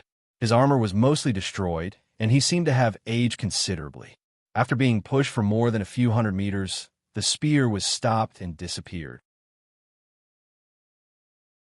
However, before the Iron Fist King could breathe a sigh in relief, an intense desire to slaughter invaded his mind. He secretly cursed as he realized that he was affected by a spiritual attack. The Iron Fist King's eyes suddenly turned red as he felt his mind slowly being swallowed by the desire to kill. He tried to fight the urge by himself, but it was to no avail. As such, he tried physical pain to wake him up. He clenched his teeth and hands until both his mouth and palms were bleeding. This pain seemed to be useful, so the Iron Fist King sought to use this method. Without hesitation, he stabbed the pointy end of his halberd straight into his thigh. He screamed out loud in agony. However, the intense throbbing pain managed to distract him from his desire to kill. Immediately afterward, the Iron Fist King knelt in one knee to support himself. Despite his act of self-mutilation, the Iron Fist King realized that even this level of pain was not enough to completely free himself from Li Jun's spiritual attack of slaughter. As such, he started to twist the halberd that was still stuck on his raised leg. Blood squirted out his thigh as the Iron Fist King screamed out loud. However, he did not stop for even a second. After a few minutes, he stopped his actions as he could feel that he already got his bearing back. The intense urge to kill all things in existence slowly faded away until it was completely gone. The Iron Fist King breathed rapidly as he felt exhausted both physically and spiritually. He looked at Li Jun with a little bit of fear in his eyes. However, Immediately afterwards, his fears were replaced by a desire for battle, even though he was not in the shape to fight right about now. "Your plan will not succeed," suddenly said Li Jun, who watched all the Iron Fist King's actions with a calm look on his face. "What do you mean? I figure out the reason why you are so young, yet you have so little lifespans left. You used battles between life and death to break through the cultivation realm quickly," said Li Jun while placing his spear on his shoulder. "Is there something wrong with that?" "Well, there is. If you do it once or twice, it will be fine. But if you do it constantly, you will use your lifespan to pay for each breakthrough." The Iron Fist King's eyes lit up after hearing this. He has been pondering the reason for his rapid aging. He thought it was because there was something wrong with his cultivation technique, but it seemed that it was not the case. The Iron Fist King then sighed after realizing his mistake. Then he asked, "What do you mean that my plan will not work?"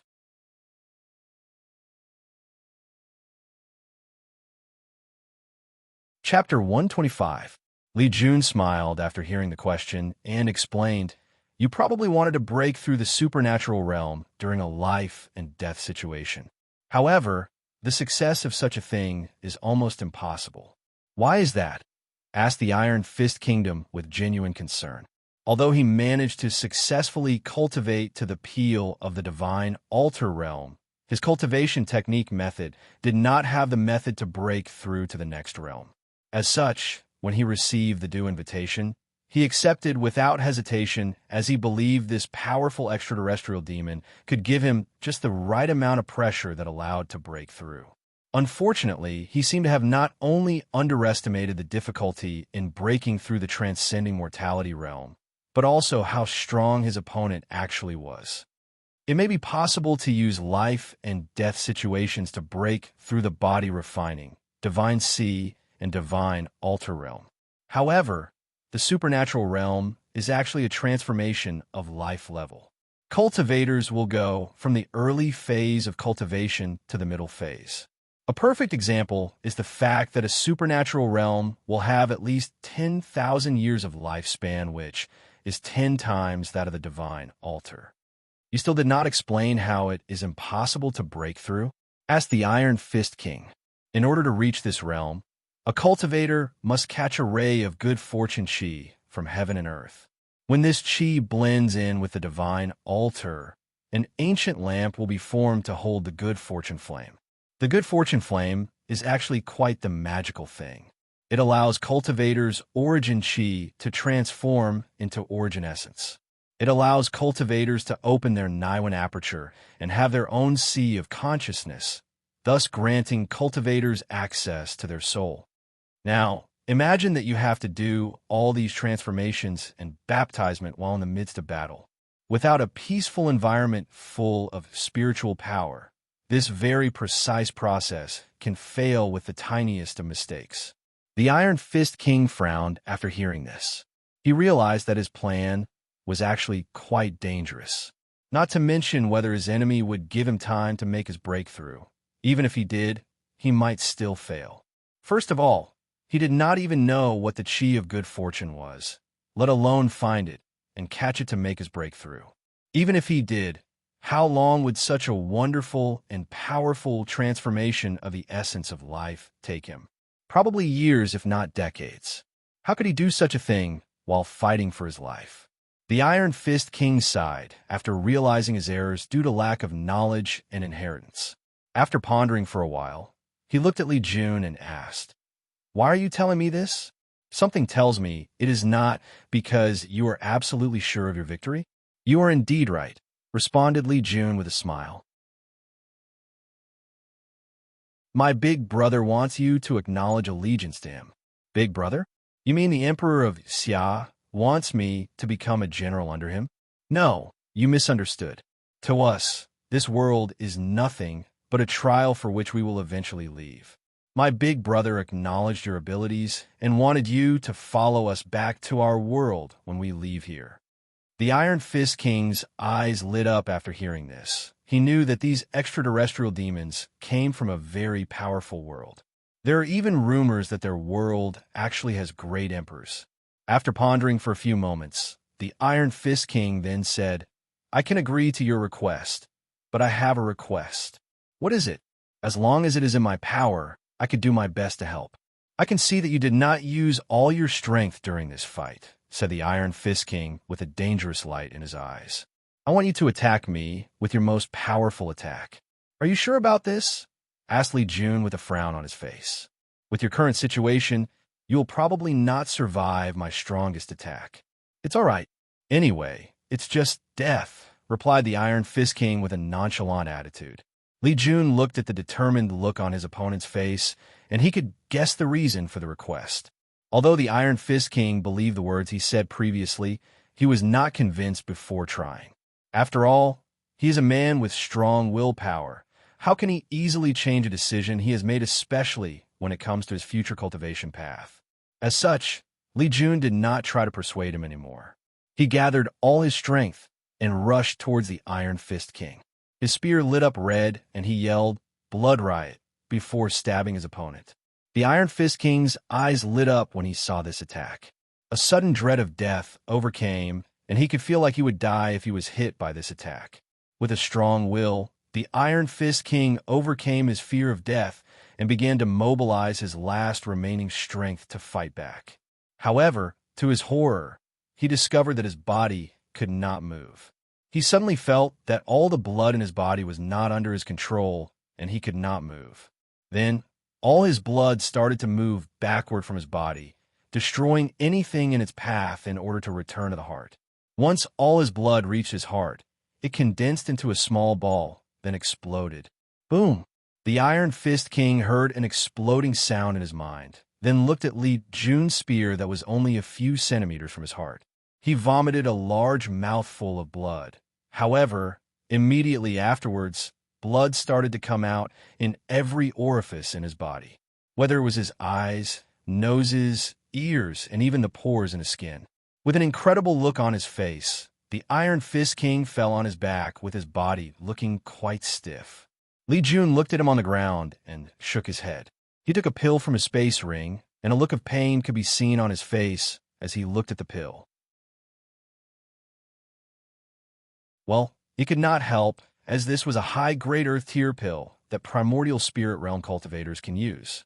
It's not that Li Jun did not have access to higher levels of pills, but this was the highest level of pills allowed in the trial. What's worse, this pill was actually a healing one, which made it even more valuable.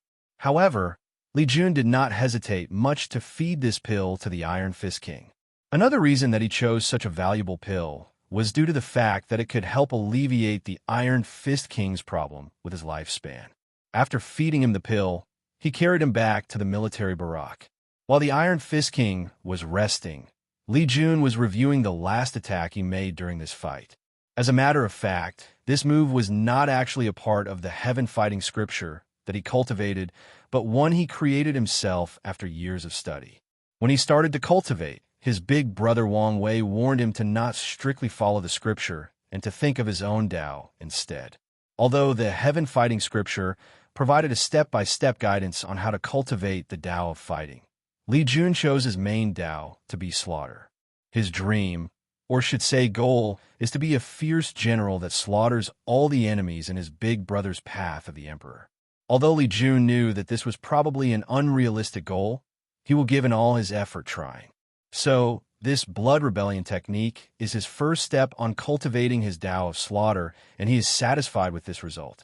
Just like that, 4 days passed, and the Iron Fist King finally woke up from his coma. He looked around and muttered in a weak voice, "Am I alive?"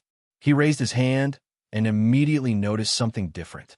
His hands were not as wrinkled as he remembers them to be. He even noticed that his voice was also different. It was full of vitality. A few minutes after waking up, Li Jun walked into the medical room and said, "It seems that you are recovering rapidly. I guess I owed all of this to you. Well, as long as you do go back on your promise, everything will be fine. Tai Gang, is man of his words. Since I promised to surrender to His Majesty Wang Wei, then I will do so." Li Jun nodded in satisfaction after hearing this. He chatted with the Iron Fist King for a while before leaving him to rest. Meanwhile, in the Great Shu Dynasty, national teacher Feng Hung was walking with a frown on his face. After checking all the Taoist temples in the capital, he realized that the incense power contained there had mysteriously disappeared. Even after checking thoroughly, he could not find a reason. While walking around, someone approached Feng Hung and handed him a paper, and the frown on his face increased after reading. According to the information he just received, this situation was exactly the same in the other temples around the Great Shu dynasty. Feng Hung knew that the Tai Profound Gate had a strict and severe rule when it came to absorbing incense power. Although he himself knew that he did not do such a thing, however, if one of his competitors used this event as an excuse to attack him, he would be in quite the tough spot. As such, Feng Hung started to mobilize all the power of the dynasty to investigate the situation.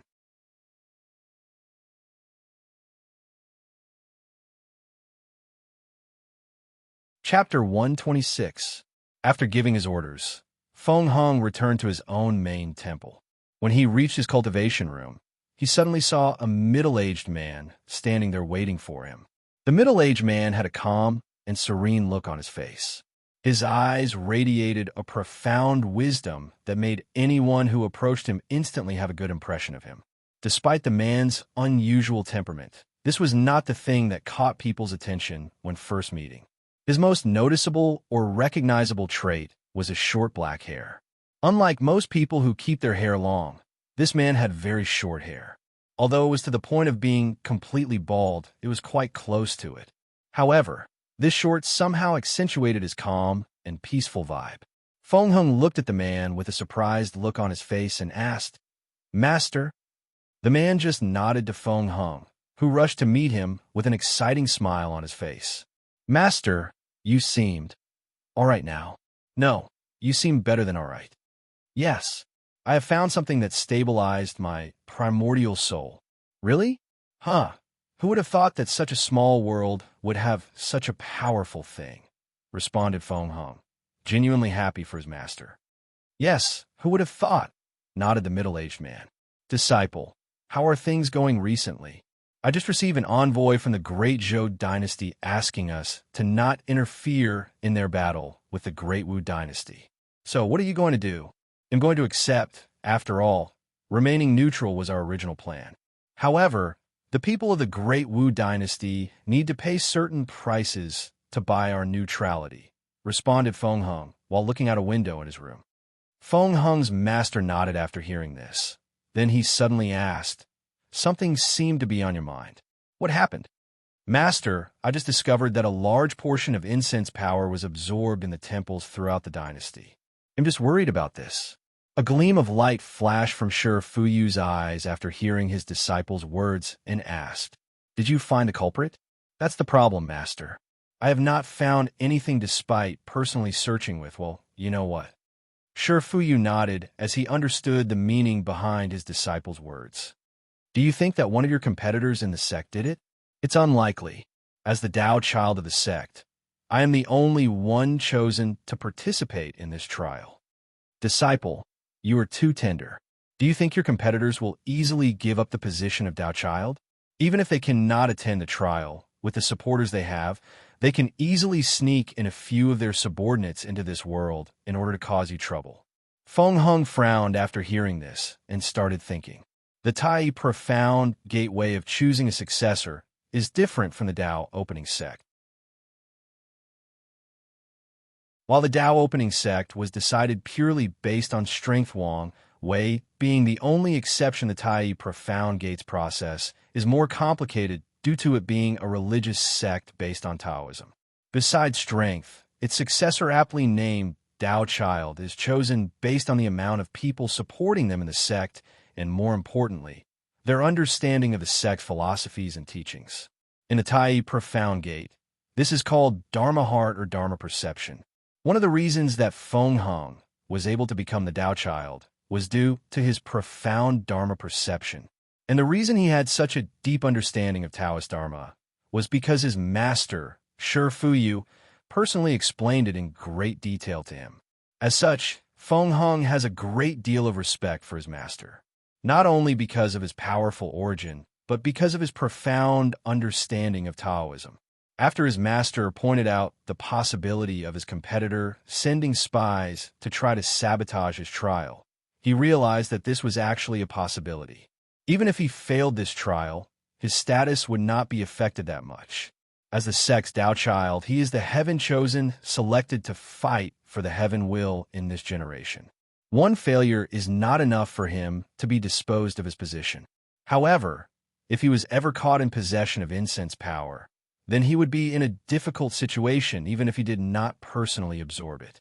After thinking about this, Feng Hung decided to spend more resources focusing on finding the spies his competitors sent in this world. At the same time, Shi Fuyu nodded with a smile after this. Great Zhou Dynasty, Imperial Palace. Ji Song sat in his dragon throne and looked at the envoy that had just arrived back from the Great Shu Dynasty. His bulging muscles could be seen from his dragon robe, and he emanated a majesty at all times. So, what was the result, he asked. The envoy trembled a little after hearing the question before answering. Your Majesty, they agreed to not interfere, but they have some demands? What demands? Asked Ji Song back, who had anticipated this outcome. The envoy took out a paper with a list of the demands and intended to hand it over to someone that would then give it to His Majesty. However, the paper suddenly flew from his hand and landed on Ji Song's hand, who immediately started reading it. After taking a brief overview of the list of demands, Ji Song frowned for a little while before going back to normal. The list mostly demanded population. Although the quantity was quite large, it did not go over his bottom line. As such, he readily agrees with the terms. Immediately afterwards, he stood up from his chair and said, Now that everything is ready, let's start the war with the Great Wu Dynasty. I never liked these cunning snakes. I will personally lead the battle for this war. After saying this, Ji Song ignored the dissuasion of his ministers and headed straight for the military barracks. Meanwhile, Prime Minister Ji Su sighed and did not say anything regarding this matter. Back in the Great Xia Dynasty, the Iron King Fist, who has just healed from his injury, was sitting in a soaring phoenix construct flying back to the capital to meet Wang Wei. Is it true that people can become great emperors in your world? Asked the Iron Fist King with a cunning gleam of light in his eyes. Li Jun noticed this gleam, and he could understand the reason behind this. But he did not say anything, but just smiled and said, It's true. Our world has given birth to countless great emperors. I wonder what it is like to be so powerful, muttered the Iron Fist King under his breath. After a few hours, the two of them reached the capital and went to see Wang Wei, who was sitting on his dragon throne. After entering the meeting room, the Iron Fist King looked at the officials around and ignored them. He glanced lightly at Wang Wei before bowing. Tai Gang has seen His Majesty. Wang Wei nodded to him to rise, and he took a good look at this charismatic Mad King. Due to the precious pill Li Jun used to heal, he looked a lot younger than the image he saw of him. He no longer looked like a decrepit old man, but more like someone in his 60s. After close observation, Wang Wei discovered that this Iron Fist King did fully respect him. Or to be precise, he seemed to have some ideas that he should not have. As such, Wang Wei suddenly used the power of his true will granted by his transcendent Tao foundation, and he looked the Iron Fist King straight into the eyes. Suddenly, the Iron Fist King felt tremendous pressure from Wang Wei's eyes. He felt like every secret on him had been seen through. Then he saw countless strings attached to him and started to strangle him. The Iron Fist King felt a supreme pressure that wanted him to kneel down in allegiance. However, he refused to do so. He bit the tip of his tongue to alleviate the pressure. However, it was of no use. He suddenly coughed off a mouthful of blood and knelt in one knee on the ground. However, he was still resisting the pressure, the supreme will that enveloped him. However, to his horror, he discovered that his divine altar started making creaking sounds, and more new cracks started appearing. He could feel that his divine altar would be destroyed if he resisted anymore, but he refused to give up. As a man who can easily accept death, being crippled was nothing to him. Nevertheless, the Iron Fist King still felt humiliated. Not at the fact that he was forced to kneel down, but at the fact that his opponent just needed one look to make him into this severe situation. After resisting the supreme will for a few seconds, the Iron Fist King was eventually forced to his knees. He sighed and stopped resisting. He realized the vast difference between him and these extraterrestrial demons. He quickly erased the ambitious thought he had in his mind, or at the very least, bury it deep until he has the strength to do so. Wang Wei nodded after seeing this and said, "Although your foundation is weak, you have a strong will, and you're also a person who knows when to bow to circumstances. Well, welcome Tai Gang to be a member of my group."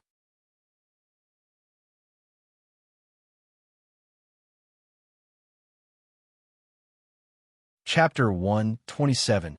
After teaching the Iron Fist King a lesson to make him realize his place as a subordinate, Wang Wei nodded, then took out a talisman from his space ring, which was then handed over to Tai Gang.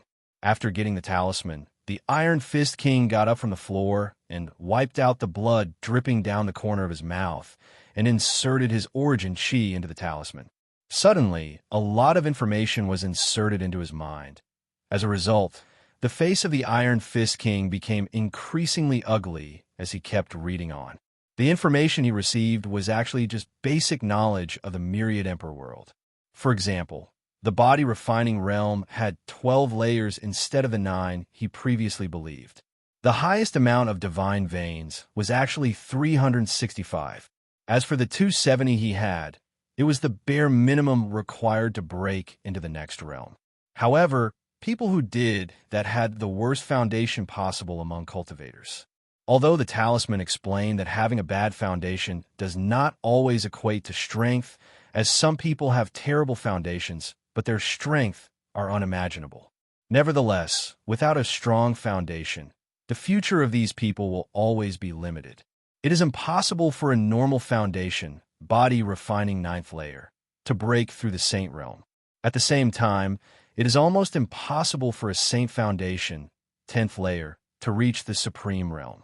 Although the Iron Fist King tried to find solace in the fact that this information mentioned the fact that it was almost impossible to achieve, meaning that there were exceptions to this rule, he knew that this was a long shot.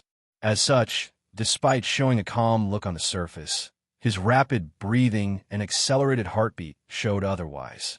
Wang Wei noticed the Iron Fist King's reaction and said, "You do not need to worry about these things.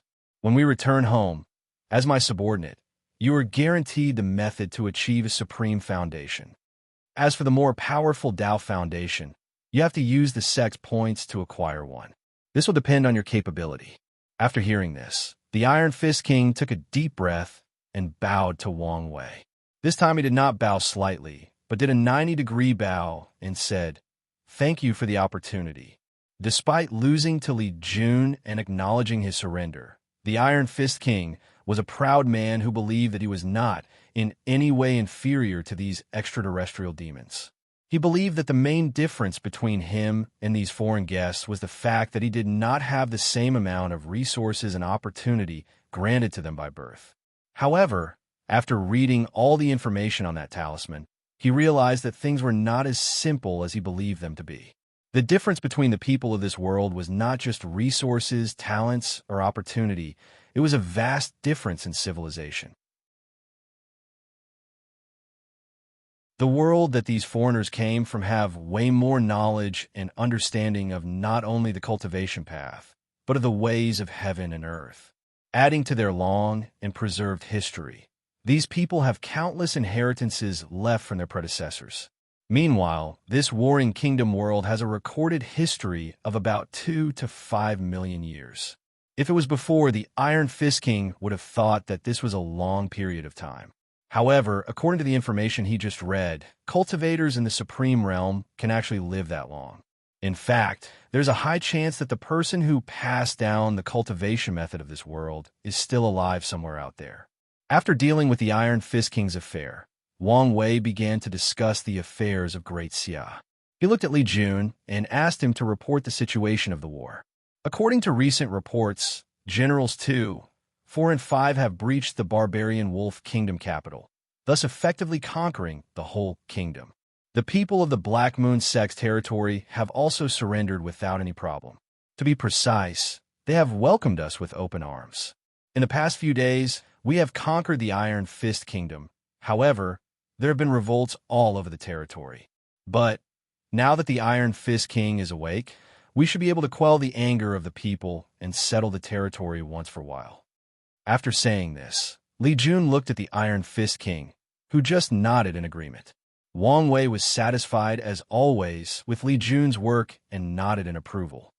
Well, now that our territory is so vast, the current division may not be enough. Wang Wei suddenly stopped his words and looked in the corner and roared out loud.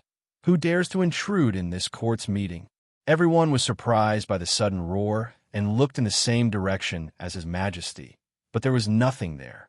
As such, many people became puzzled, while some people believed that His Majesty had made a mistake. Of course, with the exception of Li Jun, Yin Liling, and Wang Ju. They knew that it was impossible for Wang Wei to make a mistake. However, even they could not detect anything after looking. After seeing no one answered his call, Wang Wei instantly mobilized his powerful, fleshly body and threw a punch. His skin and muscle vibrated rapidly, and the vibration traveled into the air, directed at the corner. Boom! The entire palace trembled, and an explosion took place. Cracks started to appear everywhere in the palace, forcing many palace maids and eunuchs to cry in fear. Afterwards, someone flew from the palace. The person or shadow hit many walls and pillars on his way until he reached the palace's courtyard and landed on his knees. The shadow threw out a big mouthful of blood and organs. His clothes were broken and numerous dust stains could be seen on it. The only place intact was the mask that the shadow was wearing. Soon after the shadow landed, Wang Wei and a group of officials appeared and surrounded the shadow. "Who are you?" asked Wang Wei. "Just an ordinary assassin," replied the shadow with a weird voice that prevents anyone from distinguishing whether it is male or female. If an ordinary assassin can easily infiltrate the royal palace and reach more than 20 meters close to me before I even noticed, then I really wonder what extraordinary assassins are capable of, replied Wang Wei with a sneer on his face. The shadow spit out a mouthful of blood and asked, "I'm curious on how you were able to notice me. I mean, even the Divine Body Realm lady over there did not find me." "It was because I felt the fluctuation of your soul," replied Wang Wei calmly. "Now that I answered your question, it's your turn to respond to mine. Who are you? Who sent you?" However, the shadow just got up from his one knee and did not answer the question. Wang Wei did not let go and continued. "In fact, I can guess by your strength and method that you are from the Death Order Palace. What I'm wondering is who hired you." The shadow finally spoke and said, "Since you know that I am from the Death Order Palace, you should be aware that we never reveal the identity of our clients." Wang Wei sneered after hearing this. "I do not need you to say anything to know who it is. You people from the Death Order Palace are also known for doing things only for money. And of all the people in this trial that I know would do such a shameless thing as hiring outside help are only the clowns of the Great Shu Dynasty. So, I guess that it was probably Crown Prince Sun Wen that sent you." However, this time, the shadow did not say anything. However, Wang Wei still continued. "Well, based on how your soul fluctuated just now, it seemed that my deduction was correct." Suddenly, the shadow laughed out loud. His laughter was creepy as it sounded like countless voices laughing together.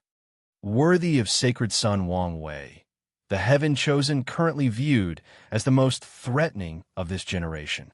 Not only strength is unparalleled, but also possesses extraordinary wisdom. Many people feared that you would be just like your father, but they were wrong. They should be worried whether you will be more terrifying than him. "Should I be proud that some random people praise me?" answered Wang Wei with a calm look on his face. "You're right that you should not be proud," answered the shadow. "Compared to the one in the western White Tiger continent, you are still a little far behind." A flash of intense dread appeared in the shadow's eyes after saying this, an emotion that Wang Wei detected through soul fluctuation. However, immediately afterwards, the shadow disappeared without a trace right in front of everyone. Wang Wei immediately concentrated to feel any soul fluctuation, but he failed this time and did not find anyone. Instantly, he activated his true vision ability and saw the Chi luck dragon of everyone around. Suddenly, he noticed a strange purple Chi dragon outside the capital. Without hesitation, he flew straight to the sky and headed for it. However, midway en route, the Chi dragon instantly disappeared, and by the time Wang Wei arrived outside the city, he could not find anything. After looking for a few minutes without success, Wang Wei returned back to the palace and supervised the reconstruction.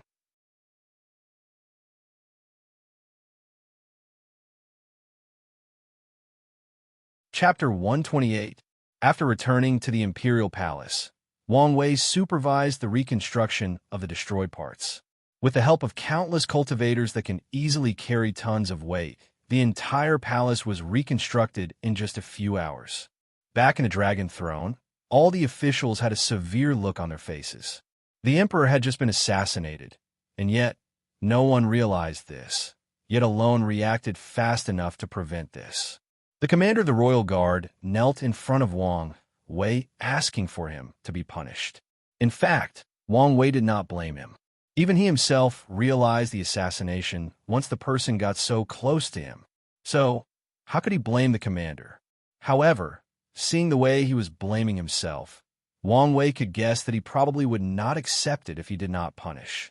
As such, he deducted half a year of salary and sent him to the frontier to open territory and promised to reinstate his position after he acquired enough merits.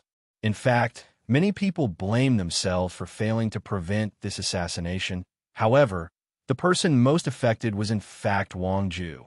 As a person in charge of intelligence and assassinations, and a cultivator in the divine body realm, she did not even notice the presence of the shadow.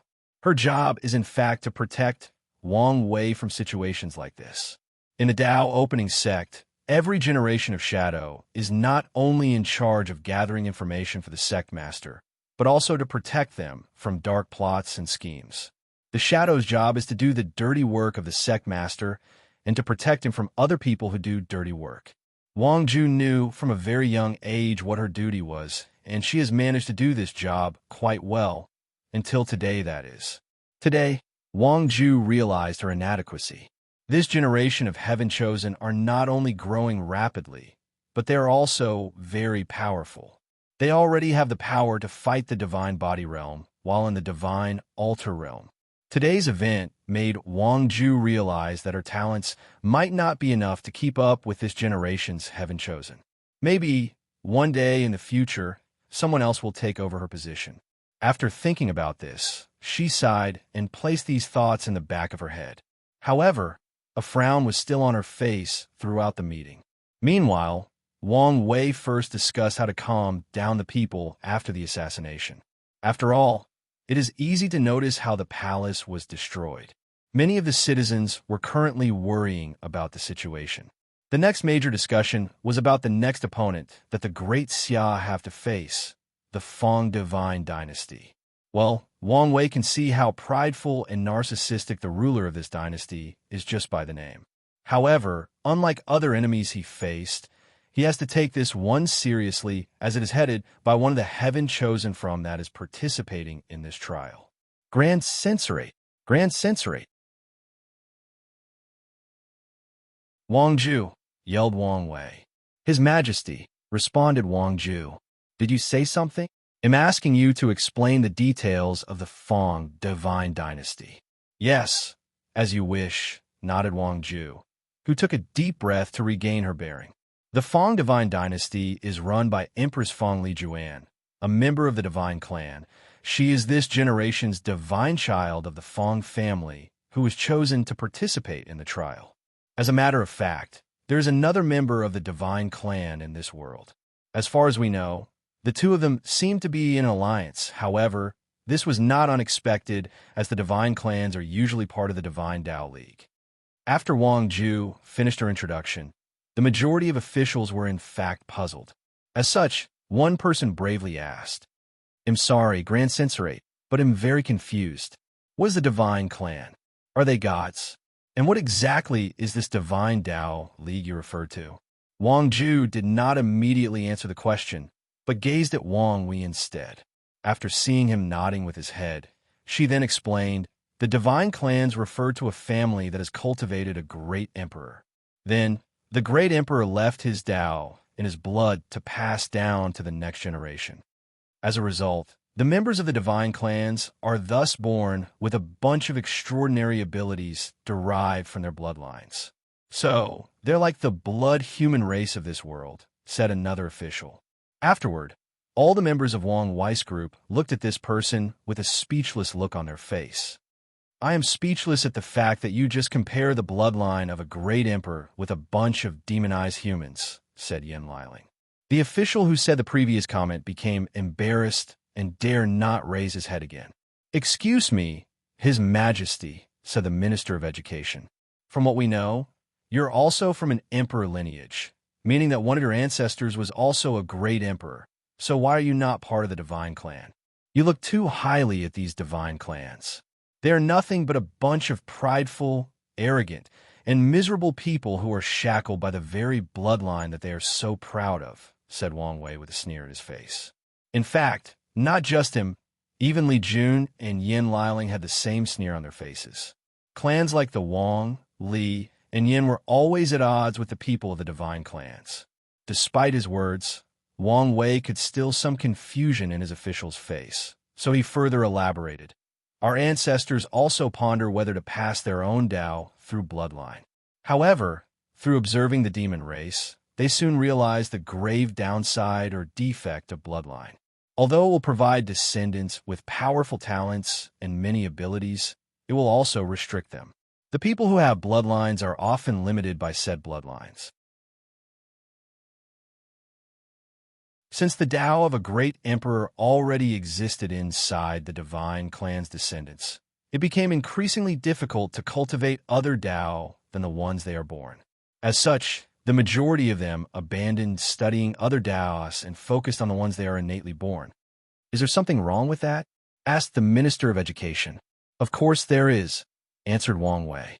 Without your own Tao, it is absolutely impossible to become a great emperor. Even if the heaven was placed right in your hands, you still could not become an emperor. The consequences of this is the fact that the majority of families belonging to the divine clans have only one great emperor, which is their ancestor that started the clan in the first place. A select few have cultivated a second emperor. However, the numbers of these families can be counted in one hand. The officials finally understood what the so-called divine clan is all about. However, despite how His Majesty despised these clans, the majority of these officials had a look of envy and yearning in their face. Wang Wei's secret shook his head after seeing this. Then he continued to explain, these divine clans are doomed to be exterminated or weakened with the passage of time. After billions of years, they have long understood the downside of their bloodlines. However, they still refuse to change and adapt to the time. Instead, they bonded together by forming the Divine Tao League. Through years of intermarriage, they have strengthened their alliance and preserved the power of their bloodlines. Unfortunately, this method has only slowed down their weakening of their power. With each generation, they became more and more irrelevant. I do not know how many years the Divine Tao League did not have a proper heaven chosen to represent them in the heavenly battle. However, it seems that this time, they have more than one. After analyzing the information regarding the Fong Divine Dynasty, the official came up with a plan to postpone the war to a month later, as they had just finished conquering 3 kingdoms and had not fully taken control of them. After a month, Li Jun and the 5 named generals will reunite and attack the Fong Divine Dynasty together. Then, the meeting was over and everyone left with the exception of Wang Ju, who was kept behind by Wang Wei. He looked at his head, maid, and motioned for her to approach him. Wang Wei started caressing her hair, just like his mother used to do to him, then said, I understand your struggle. You have been with me even since I could walk properly. So, you do not need to worry about being replaced. After this trial, I will ask my father to provide you with a supreme tier Tao washing pill in order to increase your talent. That way, you can follow me all the way to the end of my emperor path. Wang Ju was suddenly surprised. Then she nodded her head like a bird picking at woods. Then, tears started to fall from her eyes. She tried to quickly wipe them out, but it was no use. As such, she bowed to Wang Wei and ran away from the imperial palace. Cry was a great shame for a shadow like her.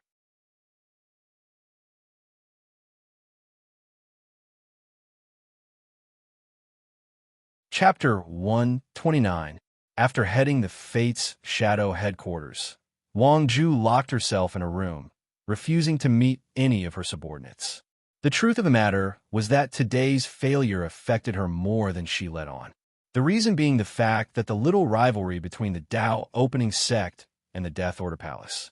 The title or position of Shadow is not just some random position of the sect with no power. On the contrary, the Shadow is considered the Een of the sect master's Yang. As such, the Shadow is privy to tremendous amounts of knowledge and information that even some supreme elders are not aware of. Some information can be very well considered taboos of the world. As such, every generation of Shadow will have countless restrictions placed on them in order not to reveal these secrets. On top of that, the Shadow will go through a ceremony in which they bind their life to the sect master that they served. If the sect master died for some reason, the current Shadow will be responsible to hand over all his subordinate and power to the next chosen Shadow, then commit suicide to accompany the sect master in the afterlife. There is only way to dissolve this bond, and that is for the Shadow to defeat the sect master that it served in a direct duel. The reason for this was actually the origin of the Shadow. This method of binding the Shadow was used by the sect to keep their secrets and properly control their intelligence agency and prevent them from defecting to the enemy sect. As such, long ago, the Shadow did not have the opportunity of freedom until the Shadow Ruler Emperor. Thinking about the Shadow Ruler Emperor, Wang Ju sighed. This was indeed an amazing emperor of the sect. He was the only emperor from the sectarian faction of the Dao opening sect. Not a lot is known about the Shadow Ruler Emperor besides the fact that he was an orphan adopted by the sect to train as an intelligent agent. Through numerous competitions, he slowly rose to the highest position of Shadow and started to serve the sect master at that time. According to the sect's record, he was a fine Shadow and was extremely good at his job. Until he did something no one expected. He demanded a fair deal with the sect master of the sect right before the Heaven Mandate battle. Back in that time, the position of Shadow was not nearly as high as today. As a matter of fact, most Shadows were nothing but dead men raised by the sects, ready to sacrifice their lives for the sect at any given moment. So, when a Shadow demanded that he actually fought the sect master, right on the verge of the Heaven Mandate battle, many people were shocked, then outraged that a lowly slave raised by the sect dared to challenge their master. Many people called that the Shadow was executed immediately. However, some elders at that time convinced the others to just allow this fight to happen as a way to show the superiority of the sect master and squash the ambitions of future Shadows. So the fight was set. However, to the horror of all the high levels of the sect master of that time was decimated. According to records, the fight was not even a close one, as the Shadow easily defeated the sect master of that time. In fact, if the sect master did not activate the restrictions placed on the Shadow, he might have died in that battle. After this fight, the high level were shocked and terrified. You have to know that the sect master at that time was their most powerful cultivator, chosen to fight for the heaven will of that generation. However, he was defeated so easily. As such, many people of the sect wanted to immediately kill the Shadow to prevent a future enemy. With the powerful restriction they had placed on him, it was still possible to do this. However, not all people felt that way. A few people believed that the Shadow was raised by their sect and belonged to one of them. Instead of killing, it is better to remove the restriction on him, then allow him to represent the sect in the Heaven Mandate battle instead of the sect master. The disagreement between the two sides got so bad that it reached the point that a civil war was about to happen in the Dao opening sect. However, on the brink of the war, a powerful elder appeared and stopped the fighting. The elder then reprimanded all the upper echelons of the sects for forgetting the teaching of the ancestors. He reprimanded them on how over the years, the sect have gotten arrogant due to the fact that they are considered one of the most powerful sects in the world. And if such arrogance did not stop, then it is only a matter of time before the sect is ruined in the hands of future descendants. After that, the elder sided with the more reasonable faction and removed the restriction of the shadow and allowed him to represent the sect to compete for the heaven will. Wang Wei remembered how intrigued she was when she read this part of history. She always wanted to know who was the person that suddenly appeared out of nowhere. The records did not mention any name, just referred to him as the elder. However, Wang Zhu believed that the origin of this person was extraordinary, as he could actually beat all the upper echelons of the sect, being able to reprimand all those supreme realm true monarchs, then let them listen to him. This person must not have high status, but also be very powerful. Wang Zhu guessed that this person must be one of the immortal venerable or Tao ancestors that the sect have kept a secret.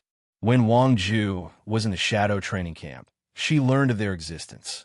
However, the information she knew was also disturbingly vague.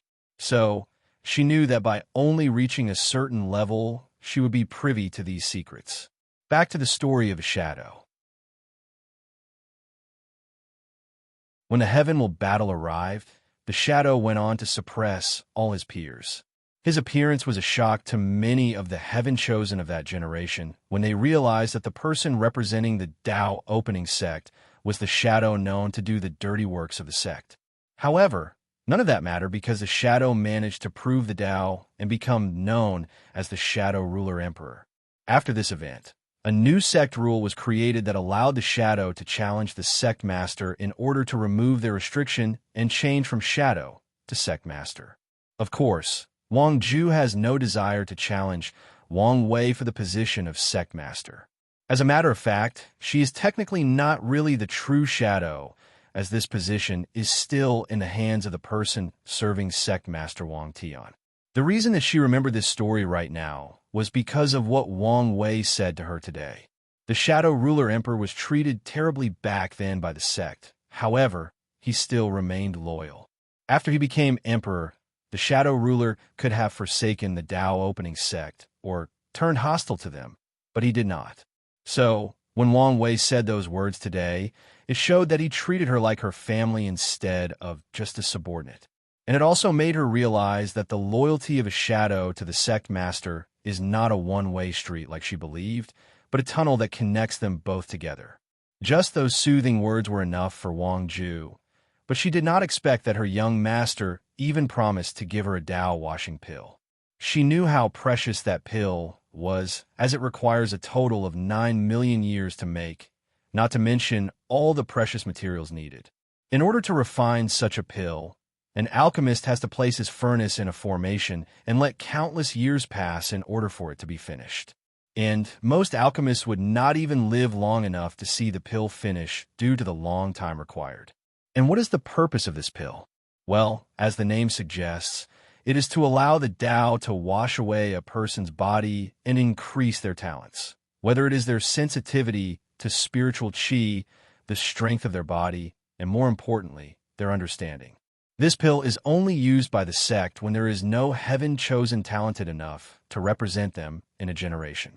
With this, the sect can turn an ordinary genius into a heaven-chosen with a talent close enough to people with special physique. Even then, according to the sect's rules, the sect master cannot directly decide who to provide this pill to.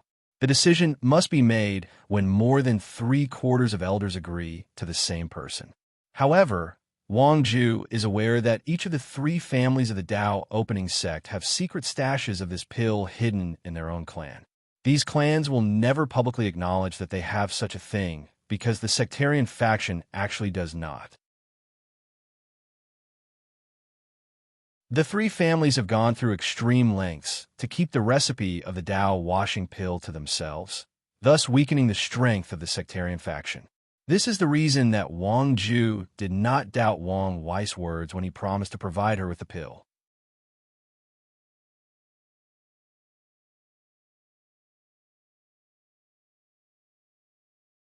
Chapter 130. While Wang Ju was dealing with her own emotional discovery, Wang Wei was drinking tea and relaxing in the Imperial Garden. Wang Wei was thinking about the assassin's words. The person mentioned that he was not as powerful as someone from the Western continent. Based on the fear he felt from the assassin's soul fluctuation, he guessed that this person must have had a run-in with a very powerful heaven chosen, one that had a deep and lasting impact on them. Given the information he has read, Wang Wei guessed that the assassin was referring to the heaven chosen born in the D clan, D Tian. D Tian was a genius born with the power of reincarnation. As a result of this, after his birth, many Supreme Realm powerhouses who had reached the limit of their lifespan believed that they could find a way of immortality from the power of reincarnation. Although it is known that only great emperors are immortal, many cultivators who are desperate are not willing to just accept such a fact. As such, many people believe that their chances lied in the Tao of reincarnation. So, many true monarchs attacked the D clan after the birth of D Tian created a powerful vision of Samsara, the cycle of reincarnation. Unfortunately for these cultivators, the D clan is a powerful emperor lineage in the Western continent that has cultivated 5 great emperors. Technically speaking, the D family is more powerful than Wei's Wang family, as they have cultivated one more emperor. As such, the birth of D Tian was followed by countless slaughter. As a matter of fact, these cultivators knew exactly how powerful the D family was and how deep their background was. Unfortunately, the Western White Tiger continent is inhabited by countless devil cultivators. And these devil cultivators are as ruthless to themselves as they are to other people. So, no matter how many of them died, they still rushed to the Dis family emperor formation without hesitation. The battle lasted 3 days until the D family discovered a way to hide the reincarnation power emanated from D Tian. Even then, ever since that day, the Western continent has not been peaceful. Unfortunately for the devil cultivators in the Western continent, although they are vast in number, the D family is still the overlord of the continent. This event took place 3 years before Wang Wei was born, and it shook the entire myriad emperor world. The truth of the matter was that Wang Wei did not care that much about the assassin's words. The reason he was thinking about its words was to determine whether to place more surveillance on D Tian after he returned home. Wang Wei never believed for a second that he was invincible. However, he always believed that he would be the last one standing. No matter whether D Tian truly is more powerful than him now, he still believes that by the time of the heaven will battle, he will have surpassed him. Of course, Wang Wei also understood that the path of the emperor is full of ups and downs, that nothing is set in stone. No matter how confident a candidate is, he or she will never say with absolute certainty that they can become emperor. As such, Wang Wei, being a person who likes to be prepared for any situation, has created a backup plan for him in the unlikely scenario that he failed to win the heaven will and prove the Tao. And that plan is actually simple enough. Seal himself to wash away his karma. Wang Wei believed that after cultivating the ancient desolate body, refining scripture to the highest level, even if he failed in the heaven will battle, he can still survive. Afterwards, all he has to do is seal himself for countless generations to wash away his karma, then fight in another generation. And if he fails again a second time, then he will repeat the process again. Wang Wei believed in his firm Tao heart that his willpower will not be destroyed like his grandfather after experiencing many failures. And if he fails to survive the heaven will battle, well, Wang Wei has a plan for that as well. To be precise, he has an idea that involves relying on his mysterious soul. However, as of now, he does not know whether this plan is possible yet. While Wang Wei was lost in his own thoughts, Empress Dong Lifan was sitting next to him, serving him tea. She tried to call him a few times. However, he was unresponsive. She thought that the reason he was distracted was because of the scroll in his hand, so she reached over, taking a peek on what was written in it. In the scroll, she saw a title at the top followed by a list. It was written as such: most unique and powerful cultivation technique. 1. Origin Path Scripture 2. Past, Present, and Future Buddha Book 3. Undead Phoenix Scroll 4.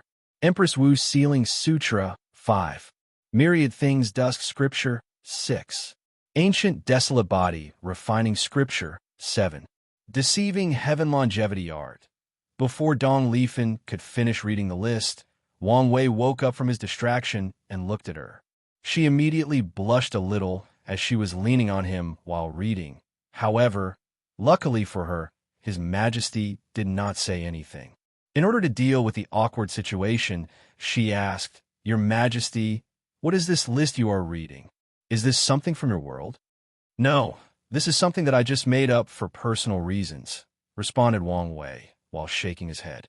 Dong Lifen caught on to the fact that His Majesty did not want to talk about the list, so she did not mention it again. However, things became awkward again, making her lower her head and blushing again. Luckily for her, Wang Wei started to explain his understanding of breaking to the 12th layer of the body, refining realm.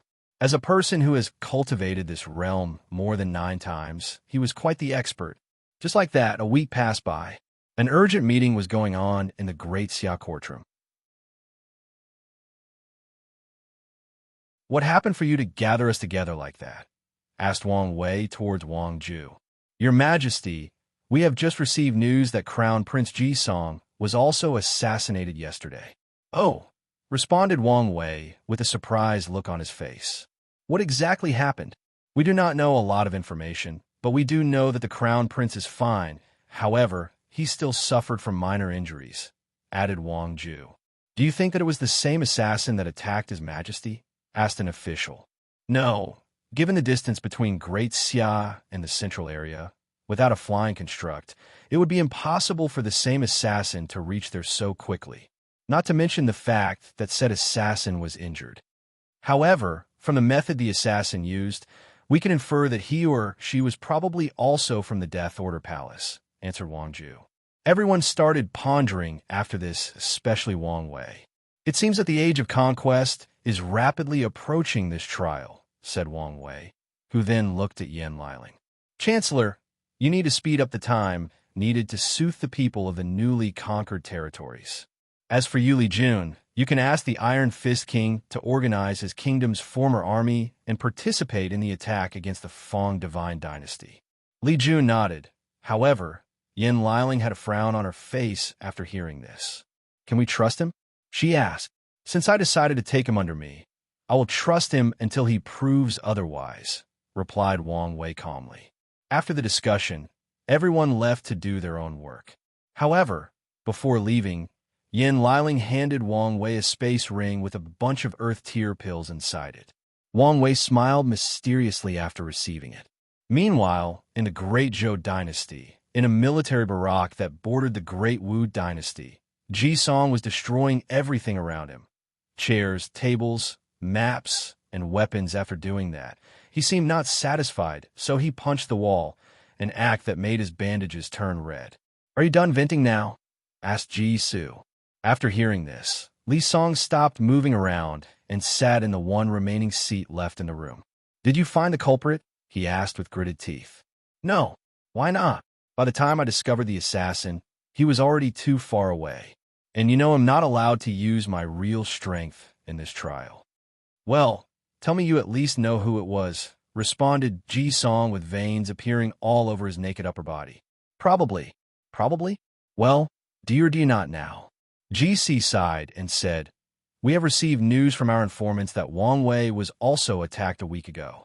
They have overheard that the assassin came from the Death Order Palace under the order of the Great Wu people. Given that you were attacked a week afterwards, it is very likely that this was not a coincidence, but a premeditated attack." After hearing this, Ji-song clenched his teeth and said, "Damn those snakes of the Great Wu Dynasty, and damn those rats of the Death Order Palace. I mean, isn't their participation a violation of the hidden rule?" "I'm afraid not," answered Ji-su. The hidden rule stated that people of higher cultivation from the Death Order Palace could not assassinate the younger generation of other sections. However, competition of the same generation was allowed.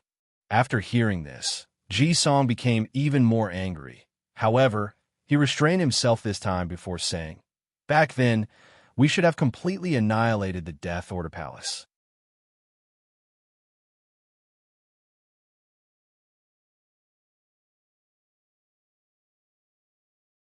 Chapter 131. For once since this trial, Jisoo agreed with his little brother. Throughout its long history, the Death Order Palace has created trouble all over the world. You could say they're the single reason that all sects in the myriad emperor world cultivated intelligence personal. After suffering numerous loss at the hands of the Death Order Palace, many sects created their own section responsible for intelligence gathering, counterintelligence, assassination, and counter-assassination. While the Dao Opening sect has the Shadow, other emperor lineage have their own spy agency like the Brocade Guard of the Great Zhou Imperial Dynasty. The reason that Ji-song said those words was because the Death Order Palace was almost destroyed. Back in the ancient emperor era, the founder of the Death Order Palace was the founder of the Assassination Dao. During her generation, all the people of the world suddenly discovered that all the major Heaven Chosen did not appear when the Heaven Will battle arrived. She suddenly appeared, easily killed at the cannon fodder in the battle, took the Heaven Will, proved the Dao, and claimed the name of Unseen Emperor. After investigation, the cultivators in that era discovered that all the Heaven Chosen of that era were secretly killed by the Unseen Emperor right before the Heaven Will battle commenced. Unfortunately, it was too late. By then, she was already the winner. And just like that, the process of the Unseen Emperor proving the Dao was the easiest beside the Heavenly Sun Emperor. The Unseen Emperor was in fact an assassin for a mortal kingdom before starting on the path of cultivation. She used to assassinate the political rivalry of the kingdom she served. In order to commemorate her origin, she created the Death Order Palace after proclaiming herself emperor. The second emperor of the Death Order Palace was very different from the first. He did not believe in hidden assassination. He believed that a true assassin should have the power to kill their enemy in frontal combat, even without hiding in a corner to sneak attack. His whole Tao evolved around the idea that I'm going to assassinate you, and I'm telling you beforehand. So, try to stop me. So, during his Heaven Will battle, he showed up and faced all the Heaven Chosen of his generation head-on. However, no one could stop his dagger. After proving the Tao, he took the name of Untouched Emperor. The reason for the Death Order Palace's almost extinction was because of the Untouched Emperor's son, named Wu Ming. After the Untouched Emperor proved the Tao, his son participated in the Heaven Will battle of the next generation. An emperor having descendants after proving the Tao was actually a very rare thing due to the fact that they belonged to a higher dimension of life. So, most of their descendants will either turn into ugly and disturbing monsters, or will have terrifying talent. This was the case for Wu Ming. Unfortunately, despite how noble his birth was, he still lost during his Heaven Will battle. However, he survived, an act that made him terribly bitter. After that, he started acting out and made radical reforms to the Death Order Palace. The Death Order Palace, who was a respectable sect with a bottom line turned into power-hungry hyenas that only recognized money or origin sources. As long as someone had money, they could hire assassins from the Death Order Palace. It reached the point where even mortals could hire assassins as long as they had origin stones or sources. Because of this, a reign of terror began in the myriad emperor world. All sects and factions began to hire people from the Death Order Palace to kill their enemies, Heaven Chosen. It reached the point that someone once hired an assassin to go after a great emperor. That great emperor was furious and decided to destroy the Death Order Palace. Unfortunately, that emperor could not deal with the two-emperor formation of the palace and left in anger and shame. In fact, there's a reason that this great emperor did not have the power to even break the array of the Death Order place. Due to the reign of terror created by the constant assassinations, the majority of great emperors born during that time were actually pitifully weak due to the fact that the majority of true Heaven Chosens were long killed before they could grow up. The situation continued like this until all the sects had enough. Thus, all the emperor lineages bonded together to form an alliance. All the emperor lineages activated their emperor artifacts in order to break through to the defense of the Death Order Palace. Unfortunately, after they did so, a will of the untouched emperor appeared after disappearing for millions of years and stopped the cultivators. The emperor did not do anything to the sects, as he only came to right the wrong that his son had committed. As for the cultivators of that time, they knew that they could not destroy the palace with the arrival of the untouched emperor. However, they refused to back down so easily. They demanded that the Death Order Palace sign a treaty that prevents their older generations from assassinating the younger generation of other sections. Otherwise, they will destroy the palace at any price. The untouched emperor nodded in agreement. So, under the witness of heavenly Tao, the treaty was signed, thus sparing the Death Order Palace from extinction. After this incident, the Death Order Palace remained low-key and abided by the treaty. While the G brothers were discussing the Death Order Palace, a similar conversation also took place somewhere else. In the endless void, close to the warring kingdom world, many true monarchs sat cross-legged in the emptiness arguing about something. "Are you not going to say anything?" asked retired Prince Jihan, who had replaced Ji Chong after he returned back to the Great Wu Imperial Dynasty to heal his injuries.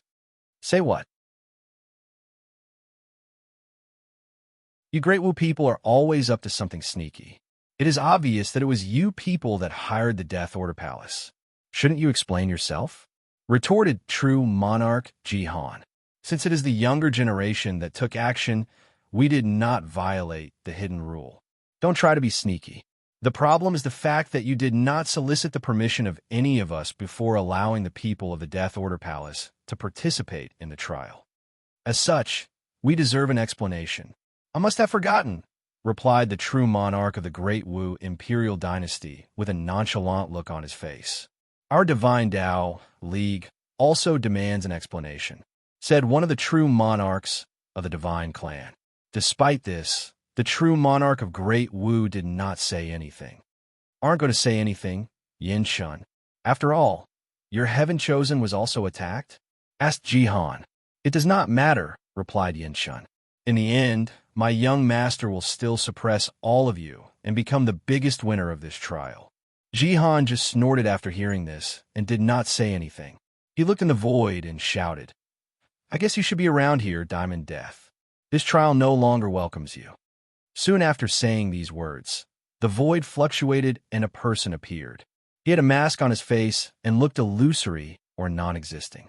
Diamond Death did not say anything, but waved his hand in the void. Then 2 people appeared in front of them.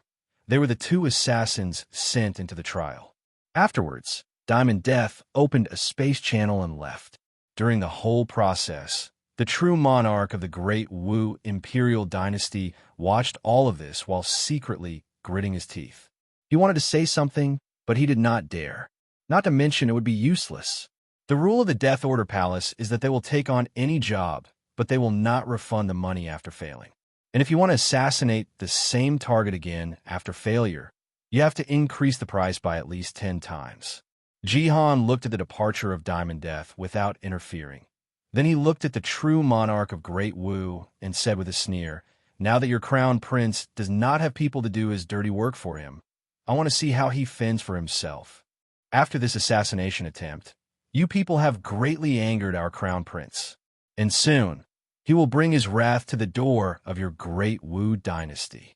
The Great Wu true monarch's face became ugly after hearing this. He knew the capability of their crown prince, and he could immediately tell that he was not the opponent of Crown Prince Ji-song. Instantly, he wanted to forfeit this trial and leave with his participants. But looking at the look that all the other true monarch were giving him, he knew that they would never allow such a thing to happen. He sighed to himself and prayed that the 3rd prince, Sun Jiaolong, would have enough strength to fight with Ji-song. Or, at the very least, be able to hold him back long enough for Crown Prince Sun when to come up with another scheme.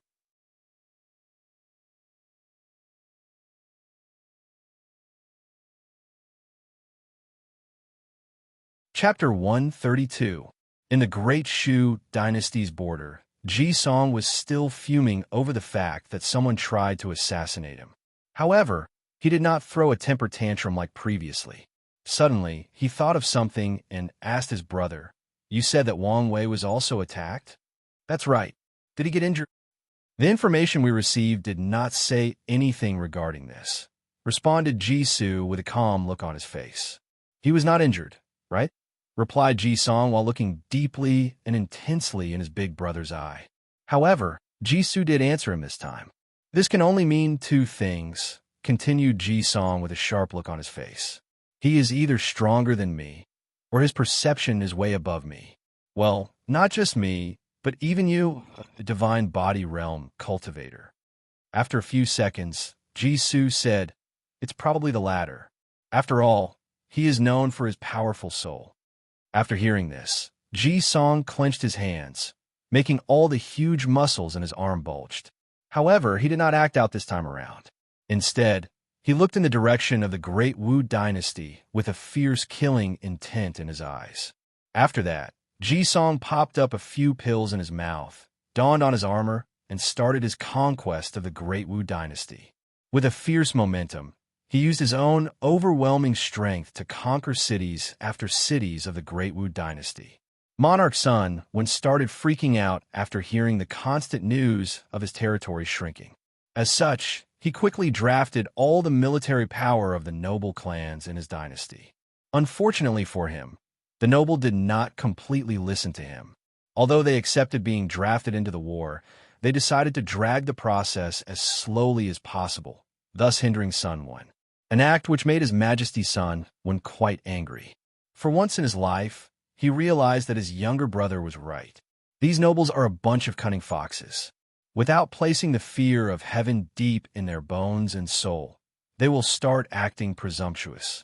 As such, he mobilized his own power and arrested all these nobles, then took over their military power by force. Unfortunately for him, this act was soon proven to be useless. The army refused to listen to his order.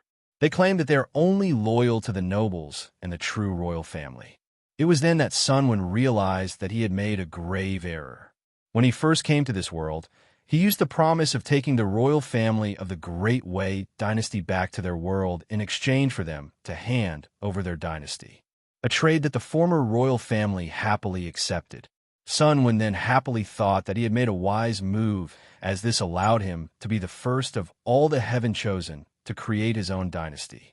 However, his so-called dynasty was in fact created on thin air. The event with the nobles proved to him that the foundation of the dynasty he created was actually very shallow. Over the years, Sun Quan has tried many ways to take both the political and military power of the dynasty from the royal family and the noble clans, and he believed that he had succeeded. According to his original plan, after taking over all the power of the Great Wu Dynasty, he would use the people of the Death Order Palace to take out the two most powerful heaven chosen of this trial Wang Wei and Ji Song. Then, he would sweep over the world with his powerful army and slowly weed out the other participants. However, his plan was nothing but him dreaming. Everything was merely his illusion. Not to mention that his assassination plan failed. All the power he thought he had was just an appearance.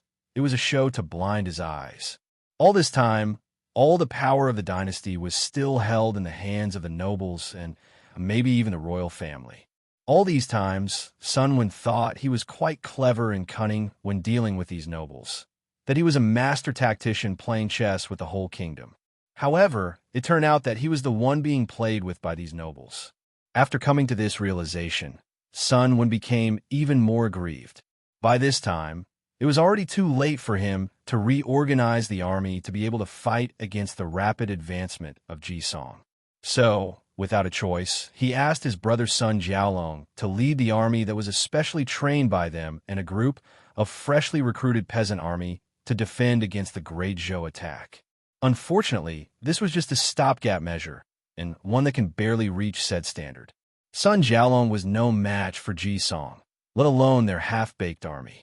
So, the advancement of the Great Zhou continued, albeit at a slower pace than before. And just like that, a few weeks have passed. Another war started in the eastern region. After calming the people of the territory, Li Jun, the five-number general, and the Iron Fist King, who was now referred by his name Gang, were starting their conquest of the Fong Divine Dynasty. Their advancement was even more rapid than the Great Zhou people.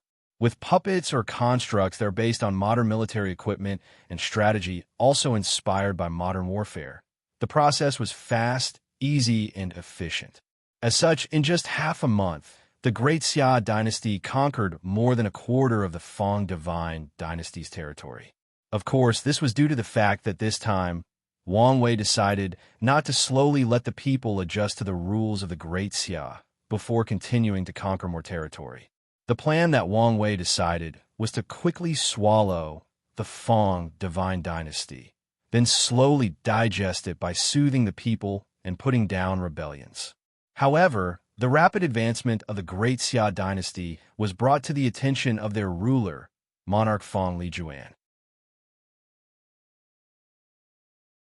Fong Divine Dynasty, Imperial Palace. A court meeting took place. One official said with a sweet and melodious voice, "Goddess Empress, the situation of the border is quite perilous. We need to take actions as soon as possible. Can you tell this goddess the reason that we have lost so much territory in such a short amount of time?" Responded a nice voice. However, it was full of coldness and alienation. The voice came from monarch Fong Lijuan. She was sitting on a dragon phoenix throne, which is a throne carved with both dragons and phoenixes intertwining with each other. Despite the artistic beauty of the throne, it paled in comparison with Fong Lijuan's beauty. She was wearing a red phoenix gown with a crown on her head. She had skin as white as the purest jade, and eyes that shined brighter than the most beautiful of jewels. However, those eyes were cold and indifferent. And it was not the kind of cold from a person devoid of emotion, but the coldness from despising everything and everyone around. In Fong Lijuan's eyes, everyone was beneath her.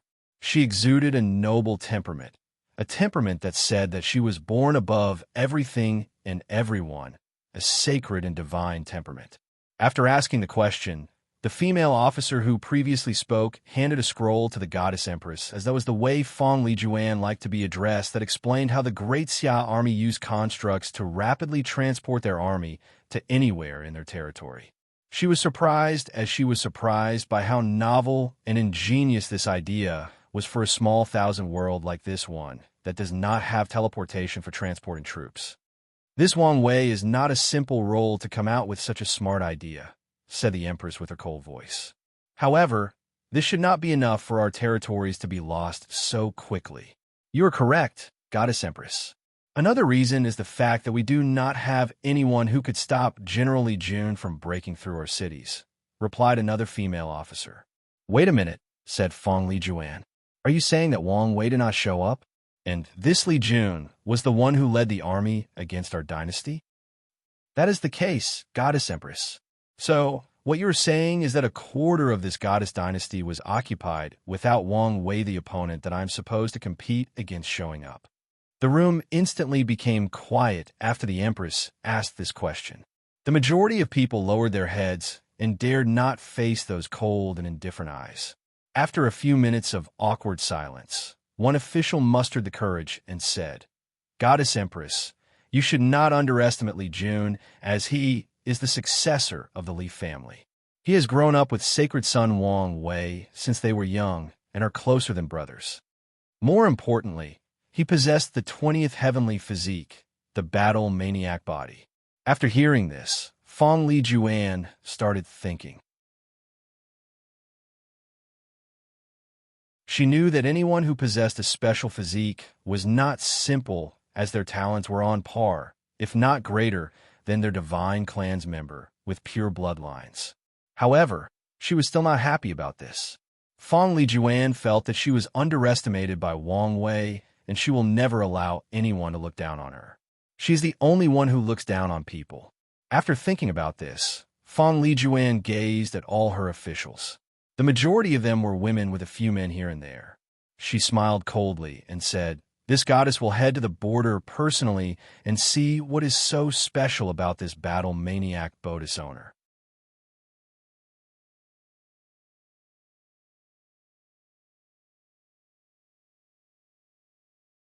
Chapter 133.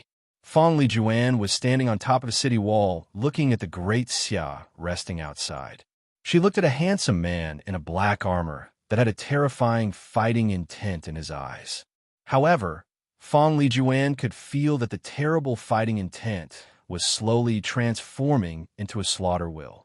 Her cold eyes scanned the black-armored general up and down and asked, "Is that him? The owner of the battle-maniac physique?" She asked one of her personal maids. "Yes, Goddess Empress, that's young Master Li Jun. As long as you are able to defeat or stop him, our people can take care of his other subordinate." Fong Lijuan nodded her head, then jumped off the more than 300 meters city, landing lightly like a feather falling from high ground. Afterwards, with just a few steps, she traveled a few hundred meters, arriving not far away from the Great Xia army. When she arrived in front of the army, she saw Li Jun standing there with his spear on his shoulder, waiting for her. She was not that surprised. If this battle-maniac body could not even keep up with her speed, then she would expect this fight to go as quickly as possible. Li Jun was surprised by how beautiful Empress Fong actually was. Although he had seen an image of her, it was nothing compared to the real deal. After all, an image could not capture her noble and divine temperament. However, Li Jun will not take her lightly as an opponent. Although he loves beautiful women, he still knows when to control himself.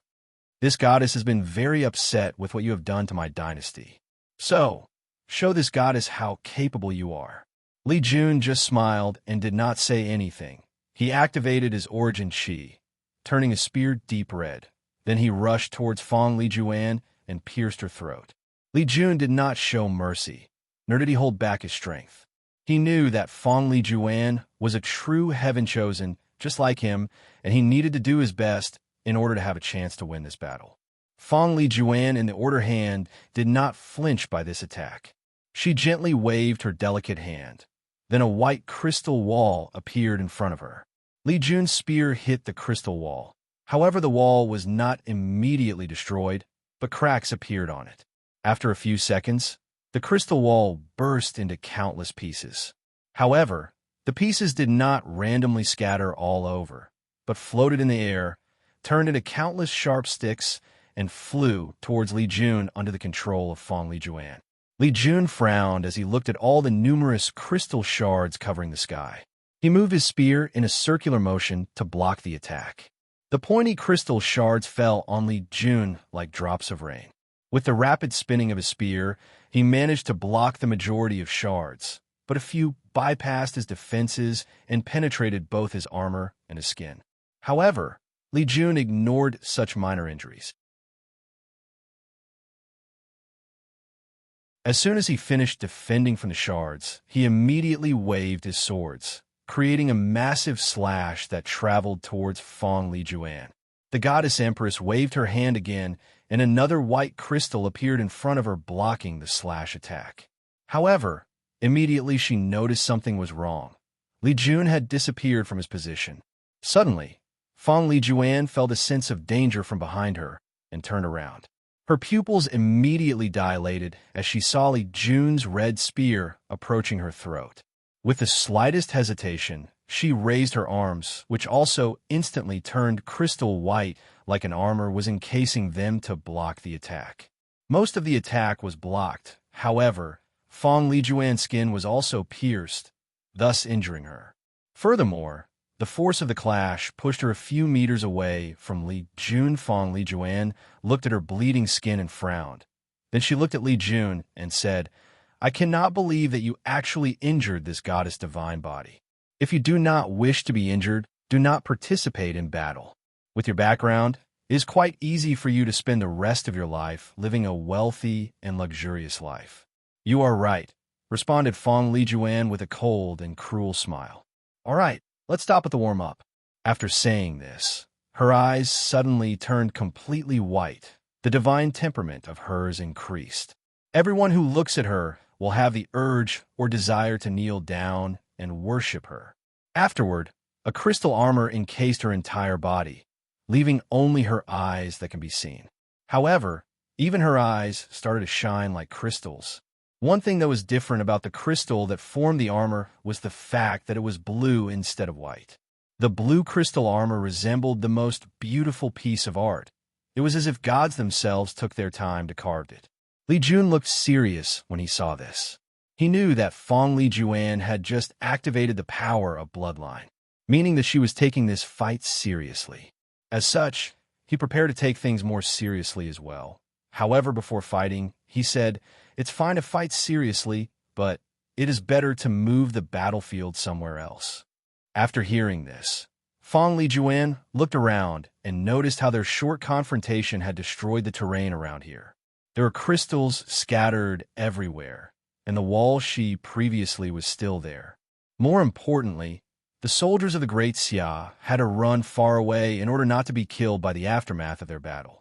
Fong Li Juan understood Li Jun's concern for his soldiers, so she agreed to move the battle to the forest nearby. Of course, it was not because of the goodness of her heart that Fong Li Juan agreed. She knew that if she insisted on fighting in order to injure the Great Xia soldiers, Li Jun could just run in the direction of her own army to kill them. At that time, Fong Li Juan will have to decide whether to stop him or continue to kill these soldiers. And as prideful as Fong Li Juan was, she refused to use such underhanded methods. As such, she just agreed to move the fight to another location. After the agreement, the two of them traveled to a forest not far from the city to continue their battle. Li Jun was the first to attack as he thrust his spear. Then a more than 100 meters spear manifested from him and rushed towards Fong Li Juan, who was not to be outdone. She waved her hand, and a gigantic blue crystal sword also manifested it and clashed with the oncoming spear. The two attacks canceled each other out, but the two of them did not stop afterwards. They rushed towards each other and clashed head-on. Li Jun swung his spear, while Fong Li Juan took out a sword from her space ring as a weapon. After coating the sword with her blue crystal, she directly clashed with Li Jun's spear. Boom, boom, boom. The clash of these two made the air tremble and the ground quaked. The shockwave of their clash blew away all the trees in a more than 500 meters radius, killing all the animals living nearby. Clouds of dust could be seen in the path they traveled through, along with many broken trees. However, none of these two people care about this kind of thing. Li Jun did not take any advantage during the clash against Fong Li Juan. However, he kept scanning and observing her moves in order to find a flaw. Unfortunately, there was none. So, he decided to make one himself. He clashed with Fong Li Juan's sword again, but this time, he suddenly increased the amount of origin chi used to slightly move her swords out of trajectory. This move created a short pause in Fong Li Juan's action.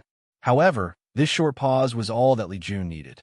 So, without hesitation, he swung his spear and hit her on her stomach, thus throwing her flying away. Bang! Fong Li Juan flew away and hit countless trees in the process, thus destroying anything on her way. Then, she landed straight into a river that was a few hundred meters from her fighting place. Despite successfully landing a powerful hit, Li Jun was not happy as he could feel that the crystal armor defended most, if not all, of his attack. And he was right. A few seconds later, Fong Li Juan rose up from the bottom of the river with a few cracks on her crystal armor. However, there was not even a scratch on her body. Her crystal eyes looked in the direction of Li Jun and rushed towards him without any pause. The battle had just begun, and it was not clear yet who would be the final winner. You're tuning into the Romance Rendezvous YouTube channel. We're so grateful for your support, and don't forget to subscribe to join us on this incredible journey through captivating stories. Your generosity through donations truly makes a world of difference, as it's the primary source of revenue that allows me to expand and enhance this channel for you. Thank you from the bottom of my heart for being a part of this adventure.